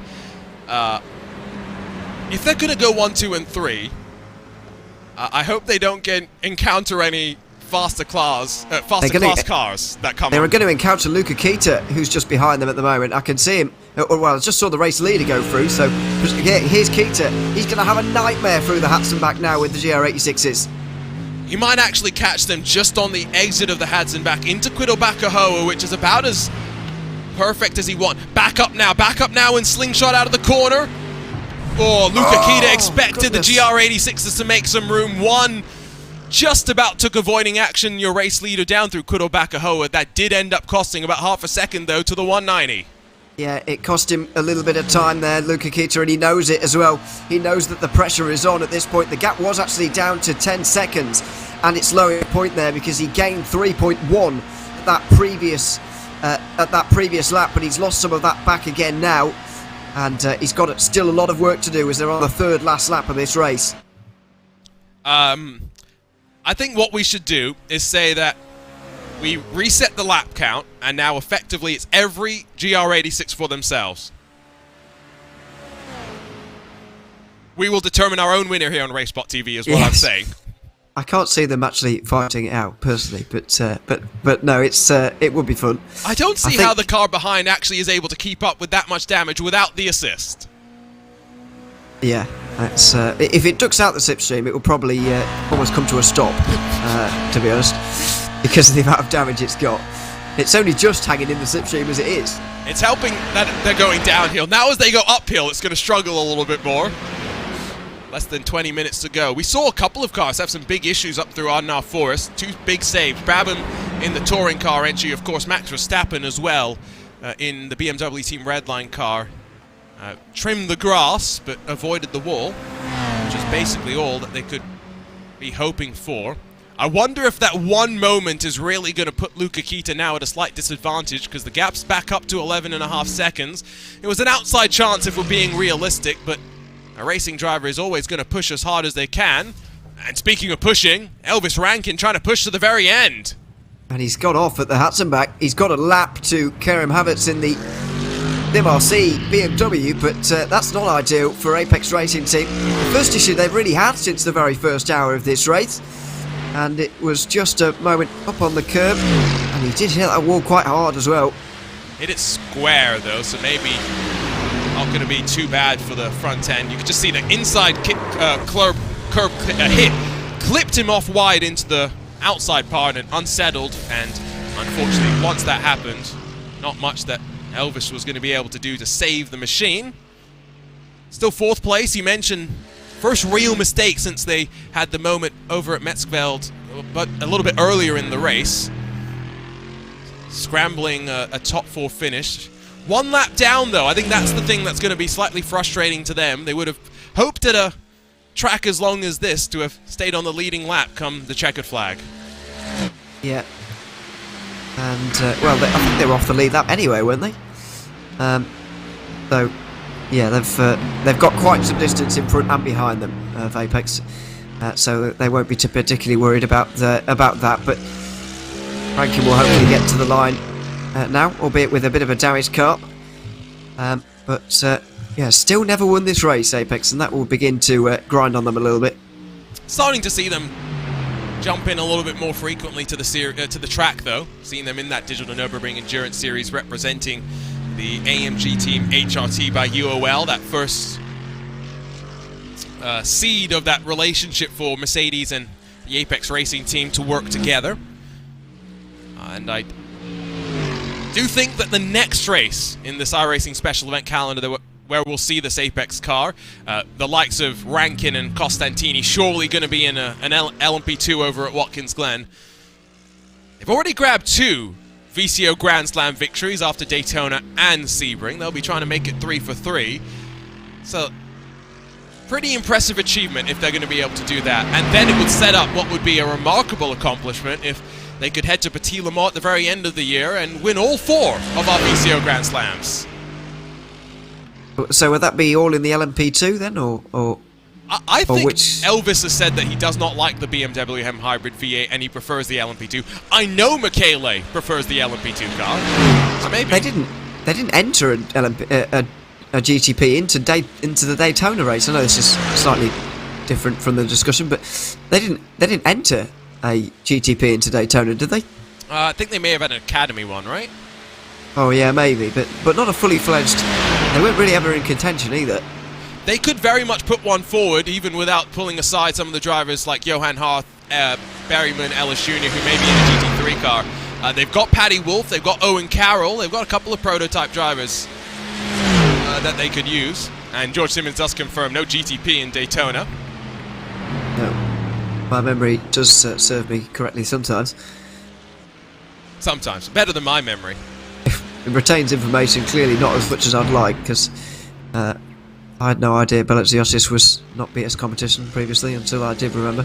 It's weird how these things all come and flooding back to you though, isn't it? Yes. All at once. It does tend to come back in waves, doesn't it? Where's your race leader? Heading off in towards the final corner, and so it will be 2 laps to go this time by for Vasilios Belleziotis. Still 11 seconds clear in the Mercedes-AMG Team Williams Esports car. That GR86 moment that we saw with Luca Kita did hold him up a little bit, cost him at least a second or 2. And now, 2 more trips around the green hell. Fortunately, we're not going much beyond the top of that race clock as well, which for drivers in some of the other classes, Ewan, which will be a bit of a relief when they're thinking about how much fuel they've still got to run to the end. Yeah, so the GR86s are also going to have 2 more laps remaining in this one. They're probably making their way down the Dottinger Hoe at the moment. Oh no, they're not even there yet.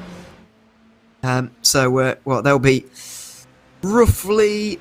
Oh, I'm trying to work this out now. I think they'll be about 8 minutes or so after the actual race winner in the end. They'll enjoy that. But I hope we'll get to see our photo finish between the 3 GR86s. Great that they've got such camaraderie between the 3 teams remaining in the race as well. But yeah, it's thankfully not going to run too much longer after the 24 hours for the overall winners. And by the way, we don't have this weird rule that we have in real life for this race, where you just cross the line after 24 hours and that's just it, no matter where you are in the order. Oh yes, no, I know what you mean. That's weird. Slightly different, I guess. It's not the case in the NLS though. It's only the 24. But I guess it's just because everyone's already been awake for 24 hours at that point. We don't need to potentially have another 20 minutes going on past that. I can appreciate that. We are probably going to end up jumping into post-race interviews while we wait for everyone to end up coming across the line. So, yes, we'll keep an eye on that. George Simmons has been trying to keep an eye on the gaps between those GT3 cars at the very front of the field, seeing how the margin has been shrinking.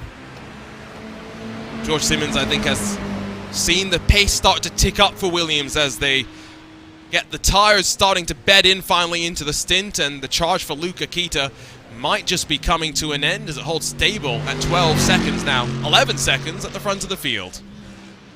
Yeah, it's slowly turning in Williams Esports' favour here in this anniversary livery. 12 minutes remaining. They're on the penultimate lap of this race, and they very much have things in their own hands, as we mentioned about a lap ago. But it's been a good effort from them, and a good race between the 2 teams as well. We've spoken a lot about how many cars are remaining in this race and just what the attrition rate has been like. But the GT3 race has been nothing short of fantastic this year. To see that the top 2 have been separated by such a little margin for the entire of the race. To have 3 cars in contention up until about 6.5 hours remaining, it's been really quite astonishing. And I've watched quite a few of these Nürburgring 24 hours, and I can't quite remember a race like this. Got the real world race coming up in a week's time as well, so that's going to be a lot of fun to keep an eye on. By the way, do these iRacing special events make you more excited for the real life thing than you otherwise would be? Yes and no.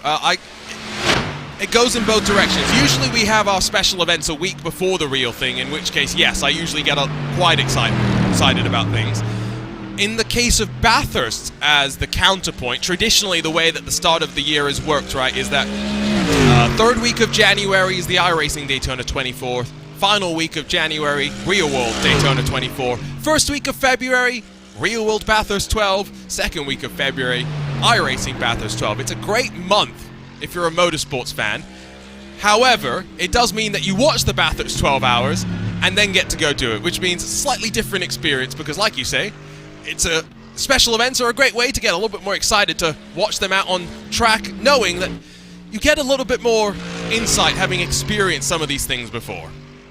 Yeah, I've got to say I'm way more excited for next weekend's race than I previously was. Unfortunately, I think I am going to miss the first hour or so of the race, but I should be able to watch a fair amount of it anyway, and I certainly want to as well. But yeah, I certainly get the point about Bathurst as well, because it's a race that it comes after the real life, as you say, and so you're kind of on the come down from that race, if you know what I mean, on the excitement levels, and so to go forward with an iRacing one as well is a bit can be a little bit of a. It's going to change moving forward though, because the real world race has been shifted. Has it? Yeah, because it was a bit of a logistical nightmare to go from Daytona to Bathurst in just the space of a few days and get everything up and running. And so with the Bathurst 12 hours wanting to remain an international focus race with an international entry list, a race slightly moved around, and so a new permanent home has been found and hopefully reflected on the iRacing special event schedule. Where is it in the calendar then? I forgotten off the top of my head, which is why I made sure not to bring that one up. The thing, though, that personally I think is super special about the special event calendar is that, yes, it's a great way for us to get excited about Bathurst, to get excited about Nürburgring, Daytona. But if you're a European motorsports fan, for example, you may never have heard of the Knoxville Nationals. You may never have heard of Crandon, of some of these really interesting, unique disciplines of racing that you can experience on iRacing, can try and see if it's for you, and if you like it, well, guess what? You can go and experience them in the real world if that really tickles your boat. I will give the example of, I was a Formula 1 fan and a WRC fan growing up. It was the two motorsports I could actually watch in Singapore. Now, I basically watch a little bit of everything. I love commentating on some of the dirt oval stuff that we do. The only iRacing World Championship that I have not covered that is active right now is eNASCAR, which, let's be honest, is probably for good reason, because I know very little about that. Really? Well, you know quite a lot about NASCAR. I make up a lot of stuff about NASCAR. Okay, well, you certainly have a lot of opinions on it. I'll give you that. But I enjoy it, to be honest. Although it would be odd to hear me on one of those. Like that would ever happen. But yeah, it's to be honest, dirt oval really doesn't excite me very much. I don't know. It's not something that I find very interesting at all, really. And I'm sorry to the entire of America for saying that on this broadcast. Say sorry to Australia as well. Oh, is it big in Australia as well? They've got a really big scene over there. Tim Ryan of Altus Esports, one of our iRacing World of Outlaws champions. I feel like they tend to shout about it a bit less maybe than Americans do. I don't know. Maybe I'm just making things up as I go along, as usual. It's the scale that I think in the US that's hard to really understand, because yes, you've got the big series, right, the World of Outlaws, but then local dirt tracks are so busy week in, week out. There's so much racing that takes place, and so it is its own little internal culture of motorsport within the US. It's something that I'm not very good at. I have worked on my iRatings enough that I have above 2,000 iRating as an oval driver, as a road course driver, and as a dirt road driver. Dirt oval is the only one that I just cannot figure out. I would never even attempt to figure it out either. I have been trying to get my oval rating sorted out and whatever, but that's not. I keep getting caught up in crashes, so that's not been happening. But anyway, I have real problems, as I've spoken about before off air, that of getting out of the lower divisions because I just crash. But anyway, it's a story for another day. Ewan O'Leary is experiencing the journey of an iRacing rookie. Meanwhile, what a journey it's been for Vasilius Belitsiotis. Relatively recent addition to the world of sim racing now. Just one more lap stands between him and back-to-back victories in the iRacing 24 hours of the Nürburgring with the white flag in hand. And Williams Esports just one lap away from taking the second iRacing 24-hour special event of the year as well. Another 1.5 seconds gain by Belitsiotis on that last lap. He's really starting to come into his own as the fuel is burnt, the tyres start to come into their window, and Luca Kita's tyres just begin to waver a little bit and feel like they're coming towards the end of their life. It's surely going to be the dream anniversary for Williams Esports. Love this comment on the iRacing Esports Network. Dirt is for racing, asphalt is for the parking lot. That is a terrible comment. Come on. Who said that? You gotta give them that one. That's pretty clever. It's clever, but it's actually wrong. The only criticism that I have of dirt racing is I've been trying to watch the Chili Bowl a little bit recently, an event that I was only introduced to because of the iRacing special events, and the version that we get in iRacing is frenetic. We have all the alphabet soups and our main event in the space of about an hour, whereas the real-world Chili Bowl track preparation takes about 3 hours and you're sitting there waiting for that to happen. That's the only criticism that I have of the Chili Bowl. They've got, what, like 900 horsepower power-to-weight ratio of like 2.5. They spend more time on one wheel than four wheels because of how much torque that they have. Scary machines. We were talking earlier about some unique special events that maybe we could add to the iRacing calendar. Have you heard about the Orem, a 1,006-kilometer race? I heard you talking to Cam about it, but no. But previously to that, no. Okay, what is the weirdest special event that you are actually aware of? The weirdest? In the real world, yes. The weirdest? Cam's lawnmower race? That's pretty weird. Can we do that on iRacing? We just need to get them to scan the lawnmower. They did on April Fool's one. iRacing released some sort of Porsche really tractor. old You're talking lawnmower. Porsche, yeah. It wasn't a lawnmower; it was a tractor.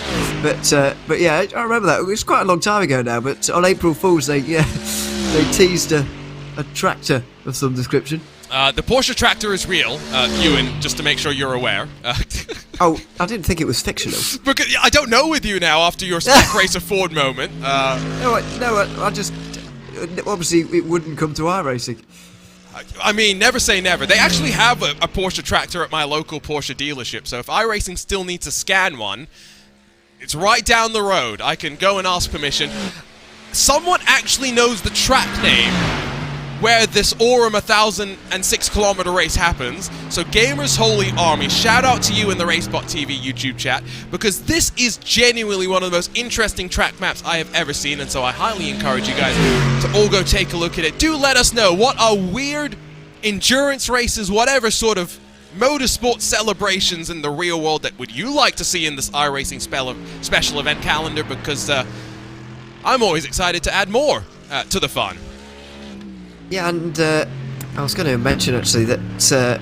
Oh goodness, what was I going to mention about that? Oh yeah, the 25 hours of Thunder Hill was the one I would say. If you go for, I wouldn't describe it as weird, to be honest, because it's just a 24-hour race with one more hour. But that would be the one for me you were talking about earlier on. Though I haven't actually seen the circuit that it takes place on before. I've never actually seen any pictures of it. I just know of it. So the thing that's weird about Thunder Hill isn't the race length. It's about the cars that are on track. Because you can get, there's classes that are open to regular race cars, LMP2s, LMP3s, GT3s, etc. And then you get classes for, you know, more amateur level race cars. The ones that you and I might build, Ewan, Spec Miatas and whatnot are included as well. But I like that event because there aren't many races where, Goodwood, for example, is where you can see so many different cars, right? And it's such a history book, effectively, but not on track at the same time. Thunder Hill is kind of like that. Yeah, I get that. I like events like that as well, with such a variety. The Dubai 24 Hours used to have such variety. Unfortunately, Yes. it's become a little bit less so in recent times, especially since COVID. But even a little bit before that, it was losing a bit of its variety, unfortunately.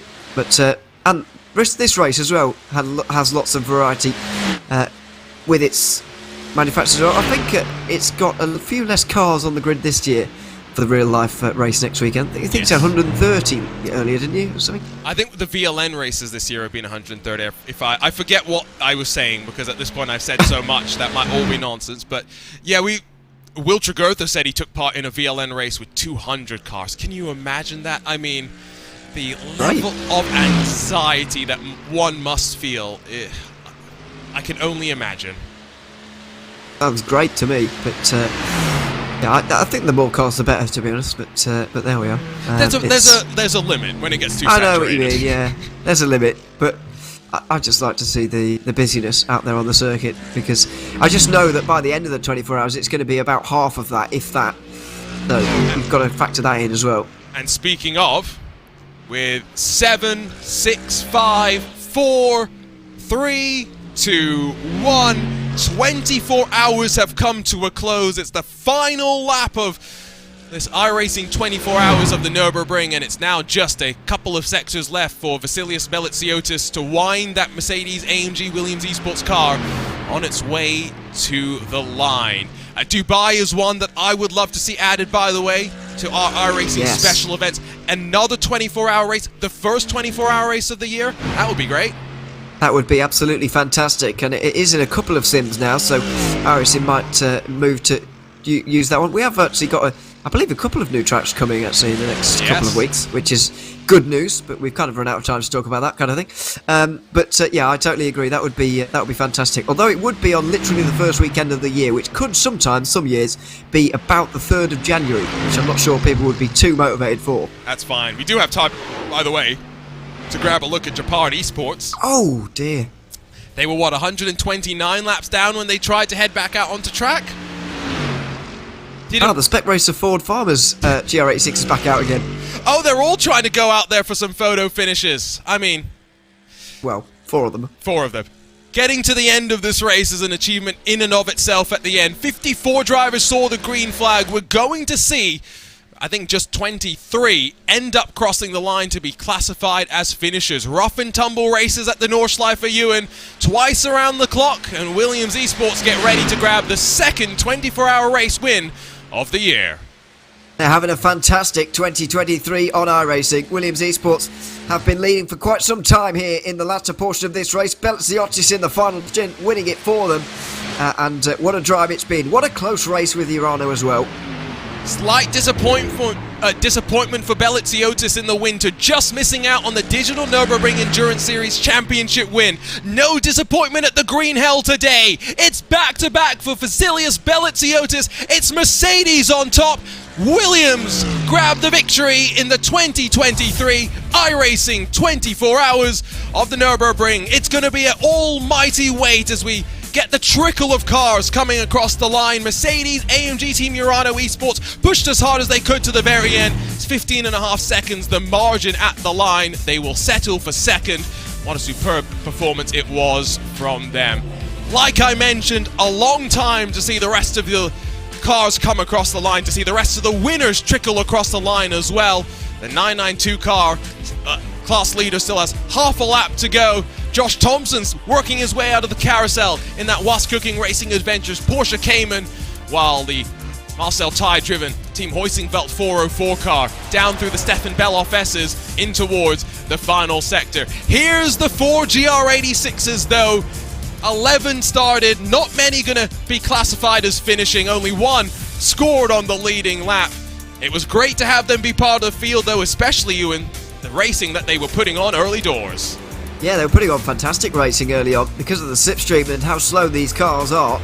They were really side by side between everybody and all that kind of thing. It was fantastic to watch and great for the Spec Racer Ford Farmers as well to get back out there on the circuit to end out this race as well. Shame that we couldn't get a few more to the line, but they'll take the checkered flag here as well. 4 GR86s over the line.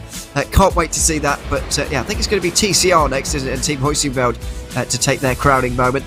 think it will be indeed.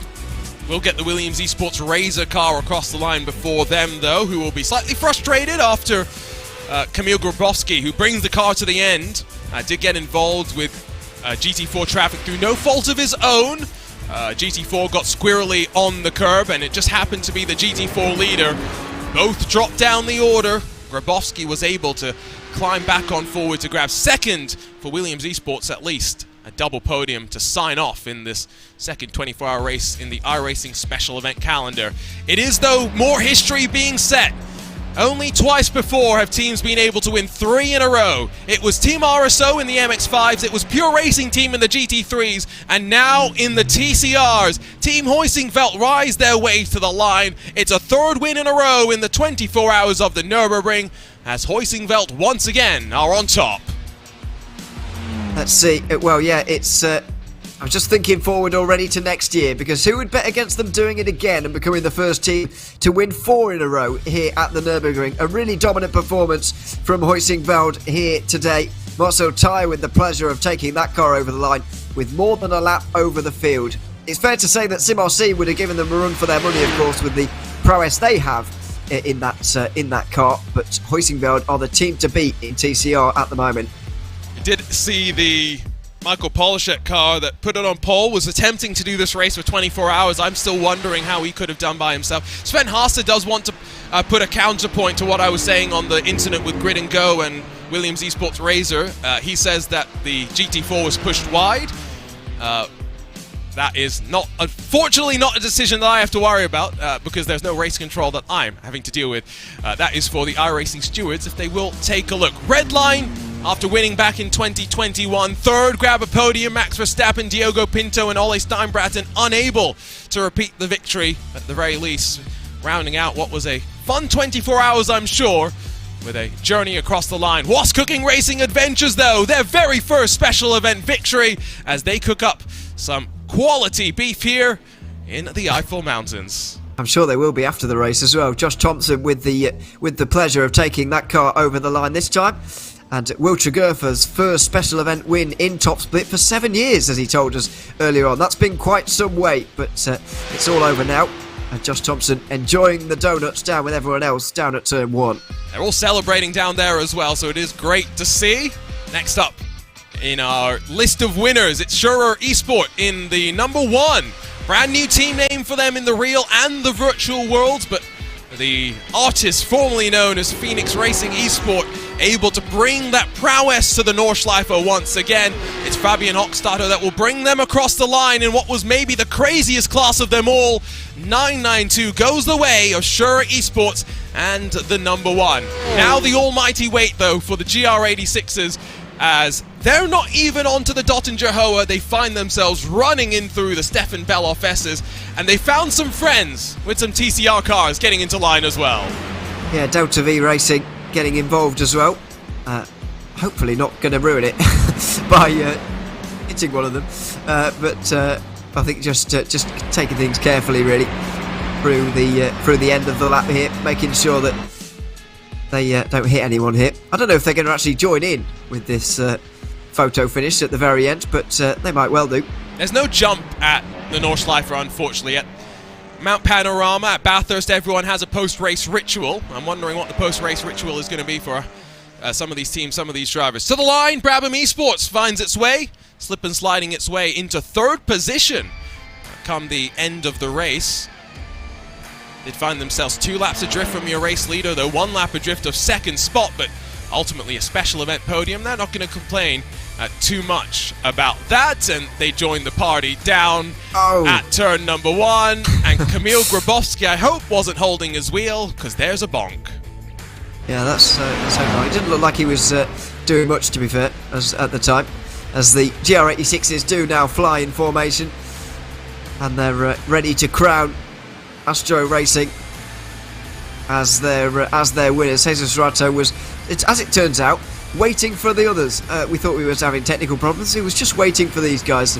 Great to see 4 of them getting to the line in the slowest class here, taking part in this race. Oh dear. Oh dearie me. That's Impulse in there. Aston Martin that's joined up just as we were getting ready for a delightful moment.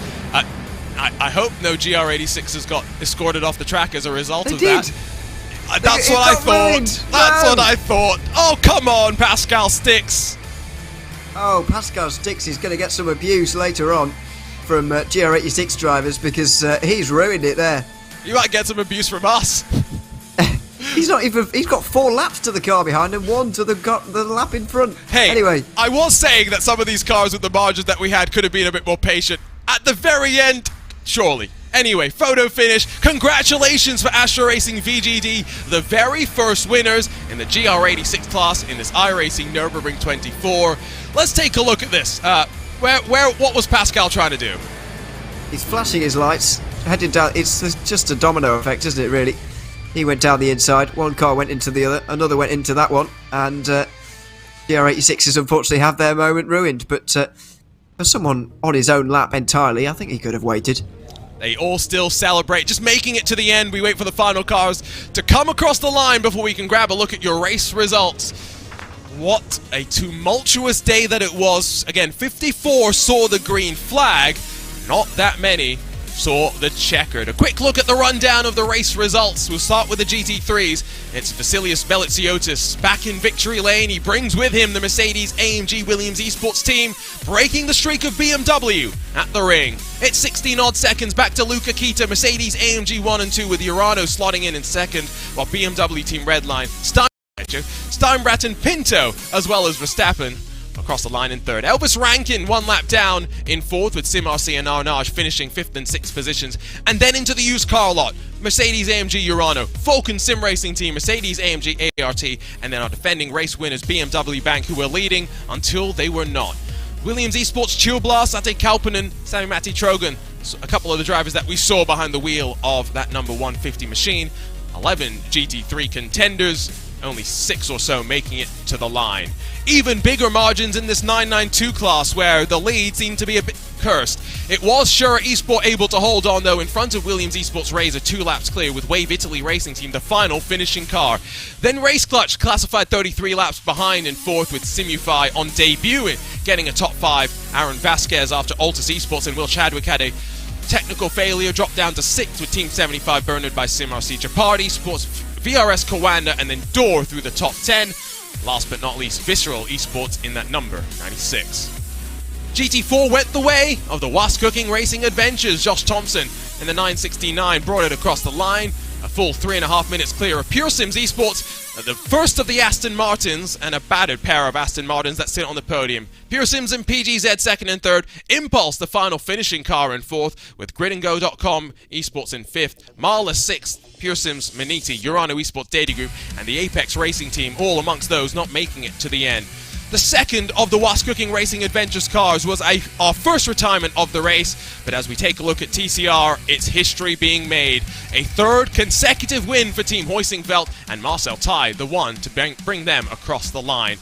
Impulse Racing classified in second, with Brabham, Racing Team Red, Carlar, and Delta V Racing within the top 5 laps. Wave Italy Racing Team, 24 Hours for World Central Kitchen, Frozen Speed Full Send Racing, and then SimCity Racing, all technically not classified for not meeting the drive time regulations. Whopper Racing as well, amongst those failing to make it to the end. In GR86, well, the class that maybe showed plenty of promise, but at the end they were just there looking to make it to the end. Astra Racing VGD in front of the Pride Pinion by Schinkenwagen, WS Racing Esports, and Spec Racer Ford Farmers all technically crossed the line, albeit with very different lap counts having been completed. Fully Bet Racing, the first non-finisher in front of Hydro Race Geodesic Racing, Bauer 08 by V10R, Sunshine Autos, Friend Motorsport, and then Pacework Esports, the 10 GR86s that we saw heading out onto the Nordschleife. I think it's time for us to see if we can grab a chat with a couple of our drivers as we head off into post-race coverage. Let's see if we can start with Marcel Tai of Team Hoisingveld. 3 years in a row, not just for Marcel, but for Team Hoisingveld. Marcel, congratulations. The first thing I've got to say is a completely clean car it looked like after 24 hours. Yeah, that's correct. Thank you. How does it feel for you to win this race for a third year in a row? It's such a difficult achievement just to finish this race, let alone to win it. And in this class, in this car, you and the team have clearly figured something out. Yeah, it's really amazing. It means really a lot to us, winning the third year in a row here, and I have to give credit to my teammate and the whole team. Brilliant event for us. As you said, the car does not have a single scratch. Everything worked really perfectly in our race. We had the traffic under control, strategy was good, pace was okay-ish. Yeah, nothing I could say there. It's just flawless. We've seen a little bit less of Huysingveld this year, I feel like, in some of the special events, but we know when you're in this TCR car that you're always going to be quick. The question I have is, Audi was a controversial opinion for some in the sole representative for TCR. How did you feel it handled the bumps here at the Green Hell? It was good. Actually, when the car choice came out, the first thought we had was like, not the Audi again. But you know, when we got into the car and started practice sessions, it has something of coming home in a way, because as it was the first TCR and we have such a lot of practice with it in the couple of the past years. So it was really great, and now in the race, also. It was really good, and the feeling was great, even better than all of the new TCRs, I have to admit. What's the plan then for the rest of the year? Where can we expect to see more of Huysingveld, more of Marcel Ty on RaceSpotTV? Let's see. Unfortunately, there are no TCR events, I think, there. But yeah, we have plans also to get our GT categories in there in some of these special events for sure. It might not be top split though, but yeah, let's see how it turns out. Well, congratulations on tying the history books, Marcel, and we'll see you back in 12 months' time, I guess, to see if you can break the record. Thanks, guys. Have a good one. Cheers. Always good to get a chat with Marcel Ty and the Team Huysingveld camp. Before we go on over to Us Cooking Racing Adventures with Josh Thompson standing by, Ewan O'Leary is going to try and catch up with our winners in 992, Shura Esports on the line. Raphael Renhofer and Luca Alpert both joining us from Shura Esports. Raphael, I'll start with Luca actually. He's here as well. Luca, welcome to the RaceSpotTV commentary room. Good to have you with us. How are you feeling after 24 hours of racing around here in the 992 category, knowing that you've won the race? How are you feeling? Oh yeah, first of all, it's I guess tired, because you know it's a long race. We're only 3 drivers. I slept like I think 2 times, maximum 2 hours, but it's just extremely rewarding to finish P1 in top split, because it's our first time in top split, and amazing right now. And Raphael as well, you were watching on as your car came over the line. What are those final hours like when you know that you've got the advantage over the rest of the field, but you're not in the car? What's it like watching on from that point of view? It's pretty nerve-wracking. I preferred being in the car, to be honest. But the final hours were just about surviving. We knew we had the gap, we knew we had the pace. So yeah, we were just chilling in the front basically and hoping nothing would happen to us. Absolutely, you managed it fantastically. Congratulations, Luca and Raphael. Thanks very much for chatting to us, and enjoy the win. Thank you. Thank you. Thanks very much. Luca Alpert and Raphael Renhofer there, off to celebrate, I would imagine, after winning 992. And celebrating, I'm sure, already, Was Cooking Racing Adventures, and Josh Thompson, who joins us now. Josh, I know it's been a pretty rough 12 months for you overall in sim racing. This must feel like a weight lifted off your shoulders, a little bit more fun back in the car. Yeah, like you said, it's been a difficult year basically for me. So finally to get my first major event win in my entire time in sim racing is pretty cool. Especially coming into this, didn't really expect too much. We knew we had a chance. Obviously, I didn't actually announce I was doing it with the guys till Tuesday. So going into it, it's like, okay, if we get a podium out of this, you'll be really happy. But yeah, the fact we managed to pull the comeback off, I know we got a bit lucky with some instance, but yeah, the comeback to get to where we were, yeah, pretty incredible. So why the Porsche against the sea of Aston Martins today? I have zero idea. I literally just turned up on Tuesday afternoon, I'm like, I can race this, and I was told we're in the Porsche. That was literally all I got told. Looking in the race itself, it just looked like the Aston was very prone to that damage over the bumps, especially on the first 2 laps when the tyres are coming up to temperature. The guys said they just preferred how the Porsche drove. It was more consistent for them. And for me, who's not really driven much GT4, like to jump into the Porsche, it was really easy to get used to. So I could just focus on the actual, like, just getting every lap perfect. And I think that played into our favour. Well, clearly it seemed quite comfortable because much like Hoisingveld, you guys emerged with what I think is an undamaged race car. Congratulations, Josh, on surviving on the victory, and hopefully this kickstarts the back half of the year for you in 2023. Cheers, guys. Thank you. Always good to catch up with a couple of our winners. That's going to wrap up, unfortunately, our post-race coverage, though, and it means that with our race done in the Green Hell over in Europe, we'll turn our attention back over stateside to the iRacing Watkins Glen 6 hours powered by VCO. The next special event, the latest VCO Grand Slam on June the 17th, 12:30 p.m. UTC. Ewan, as we head over to Watkins Glen, 3 classes again. We'll probably have the LMP2s joining the GT3s and the GTPs. Hopefully no LMP3s. What are you expecting from this slightly shorter endurance race? Hopefully no LMP3s, that's controversial. No, it's going to be fantastic. Expecting a very difficult race, actually, because I remember it was my first one on RaceSpot a couple of years ago, and the temperatures were sky high, making things very, very difficult on tyres. That could be a consideration to think about over the course of the race. We'll obviously have to see how the conditions are on the day, but it will be a challenging race. It's not the longest circuit in the world, not the easiest to deal with traffic either, so looking forward to it once again. And yeah, only a month or so to wait. It's not too far away by any means. Quick reminder of what our iRacing special events calendar looks like for the rest of this year. We've got 2 more major endurance races in the first half of this campaign before, of course, then we will make our way over into what's going to be a more varied back half of the year. A little bit more variation, a little bit more fun. Before we wrap things up, though, as we close the book on this 24 hours of the Nürburgring. Now, these are still provisional because I haven't updated this graphic since the last time we took a look at it. I'm pretty sure it's still pretty correct, though. I think we can crown David Haynes as the most mystic here at the Nordschleife. The luckiest, can we say? Quite you possibly. said that, not me.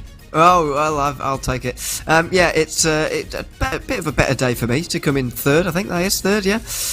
But yeah, still no win. I think I should get more points, though, as I said earlier on, for predicting 2 out of 5 race winners. No, I don't think that's how it works. I think I should get. You made the rules. I should get a few bonus points because I put my predictions in first, and therefore everyone got to see my predictions when they made their predictions. Nobody was basing their predictions off of yours, I can tell you that. I mean, I won last time, so I hope they were. Well, I hope they weren't, because you didn't win this time.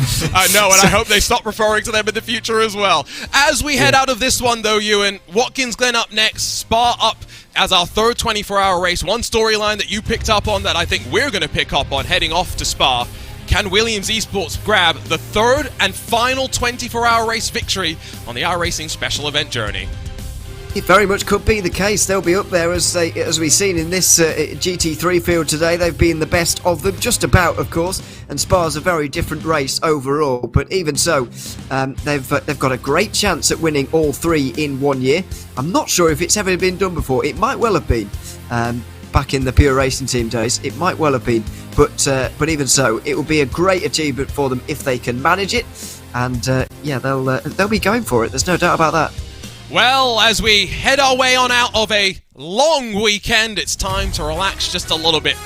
7 days from today, of course, don't forget to watch the real-world Nürburgring 24 hours as 100-plus cars rumble around the Green Hell twice around the clock, with some of today's competitors out there on the real track as well. 24 hours is all about the journey, though. 54 took to the green flag, not that many seeing the checkered flag. 5 worthy winners, and hopefully in 12 months we come here to do it all again, and the 5 champions are here to defend their crowns.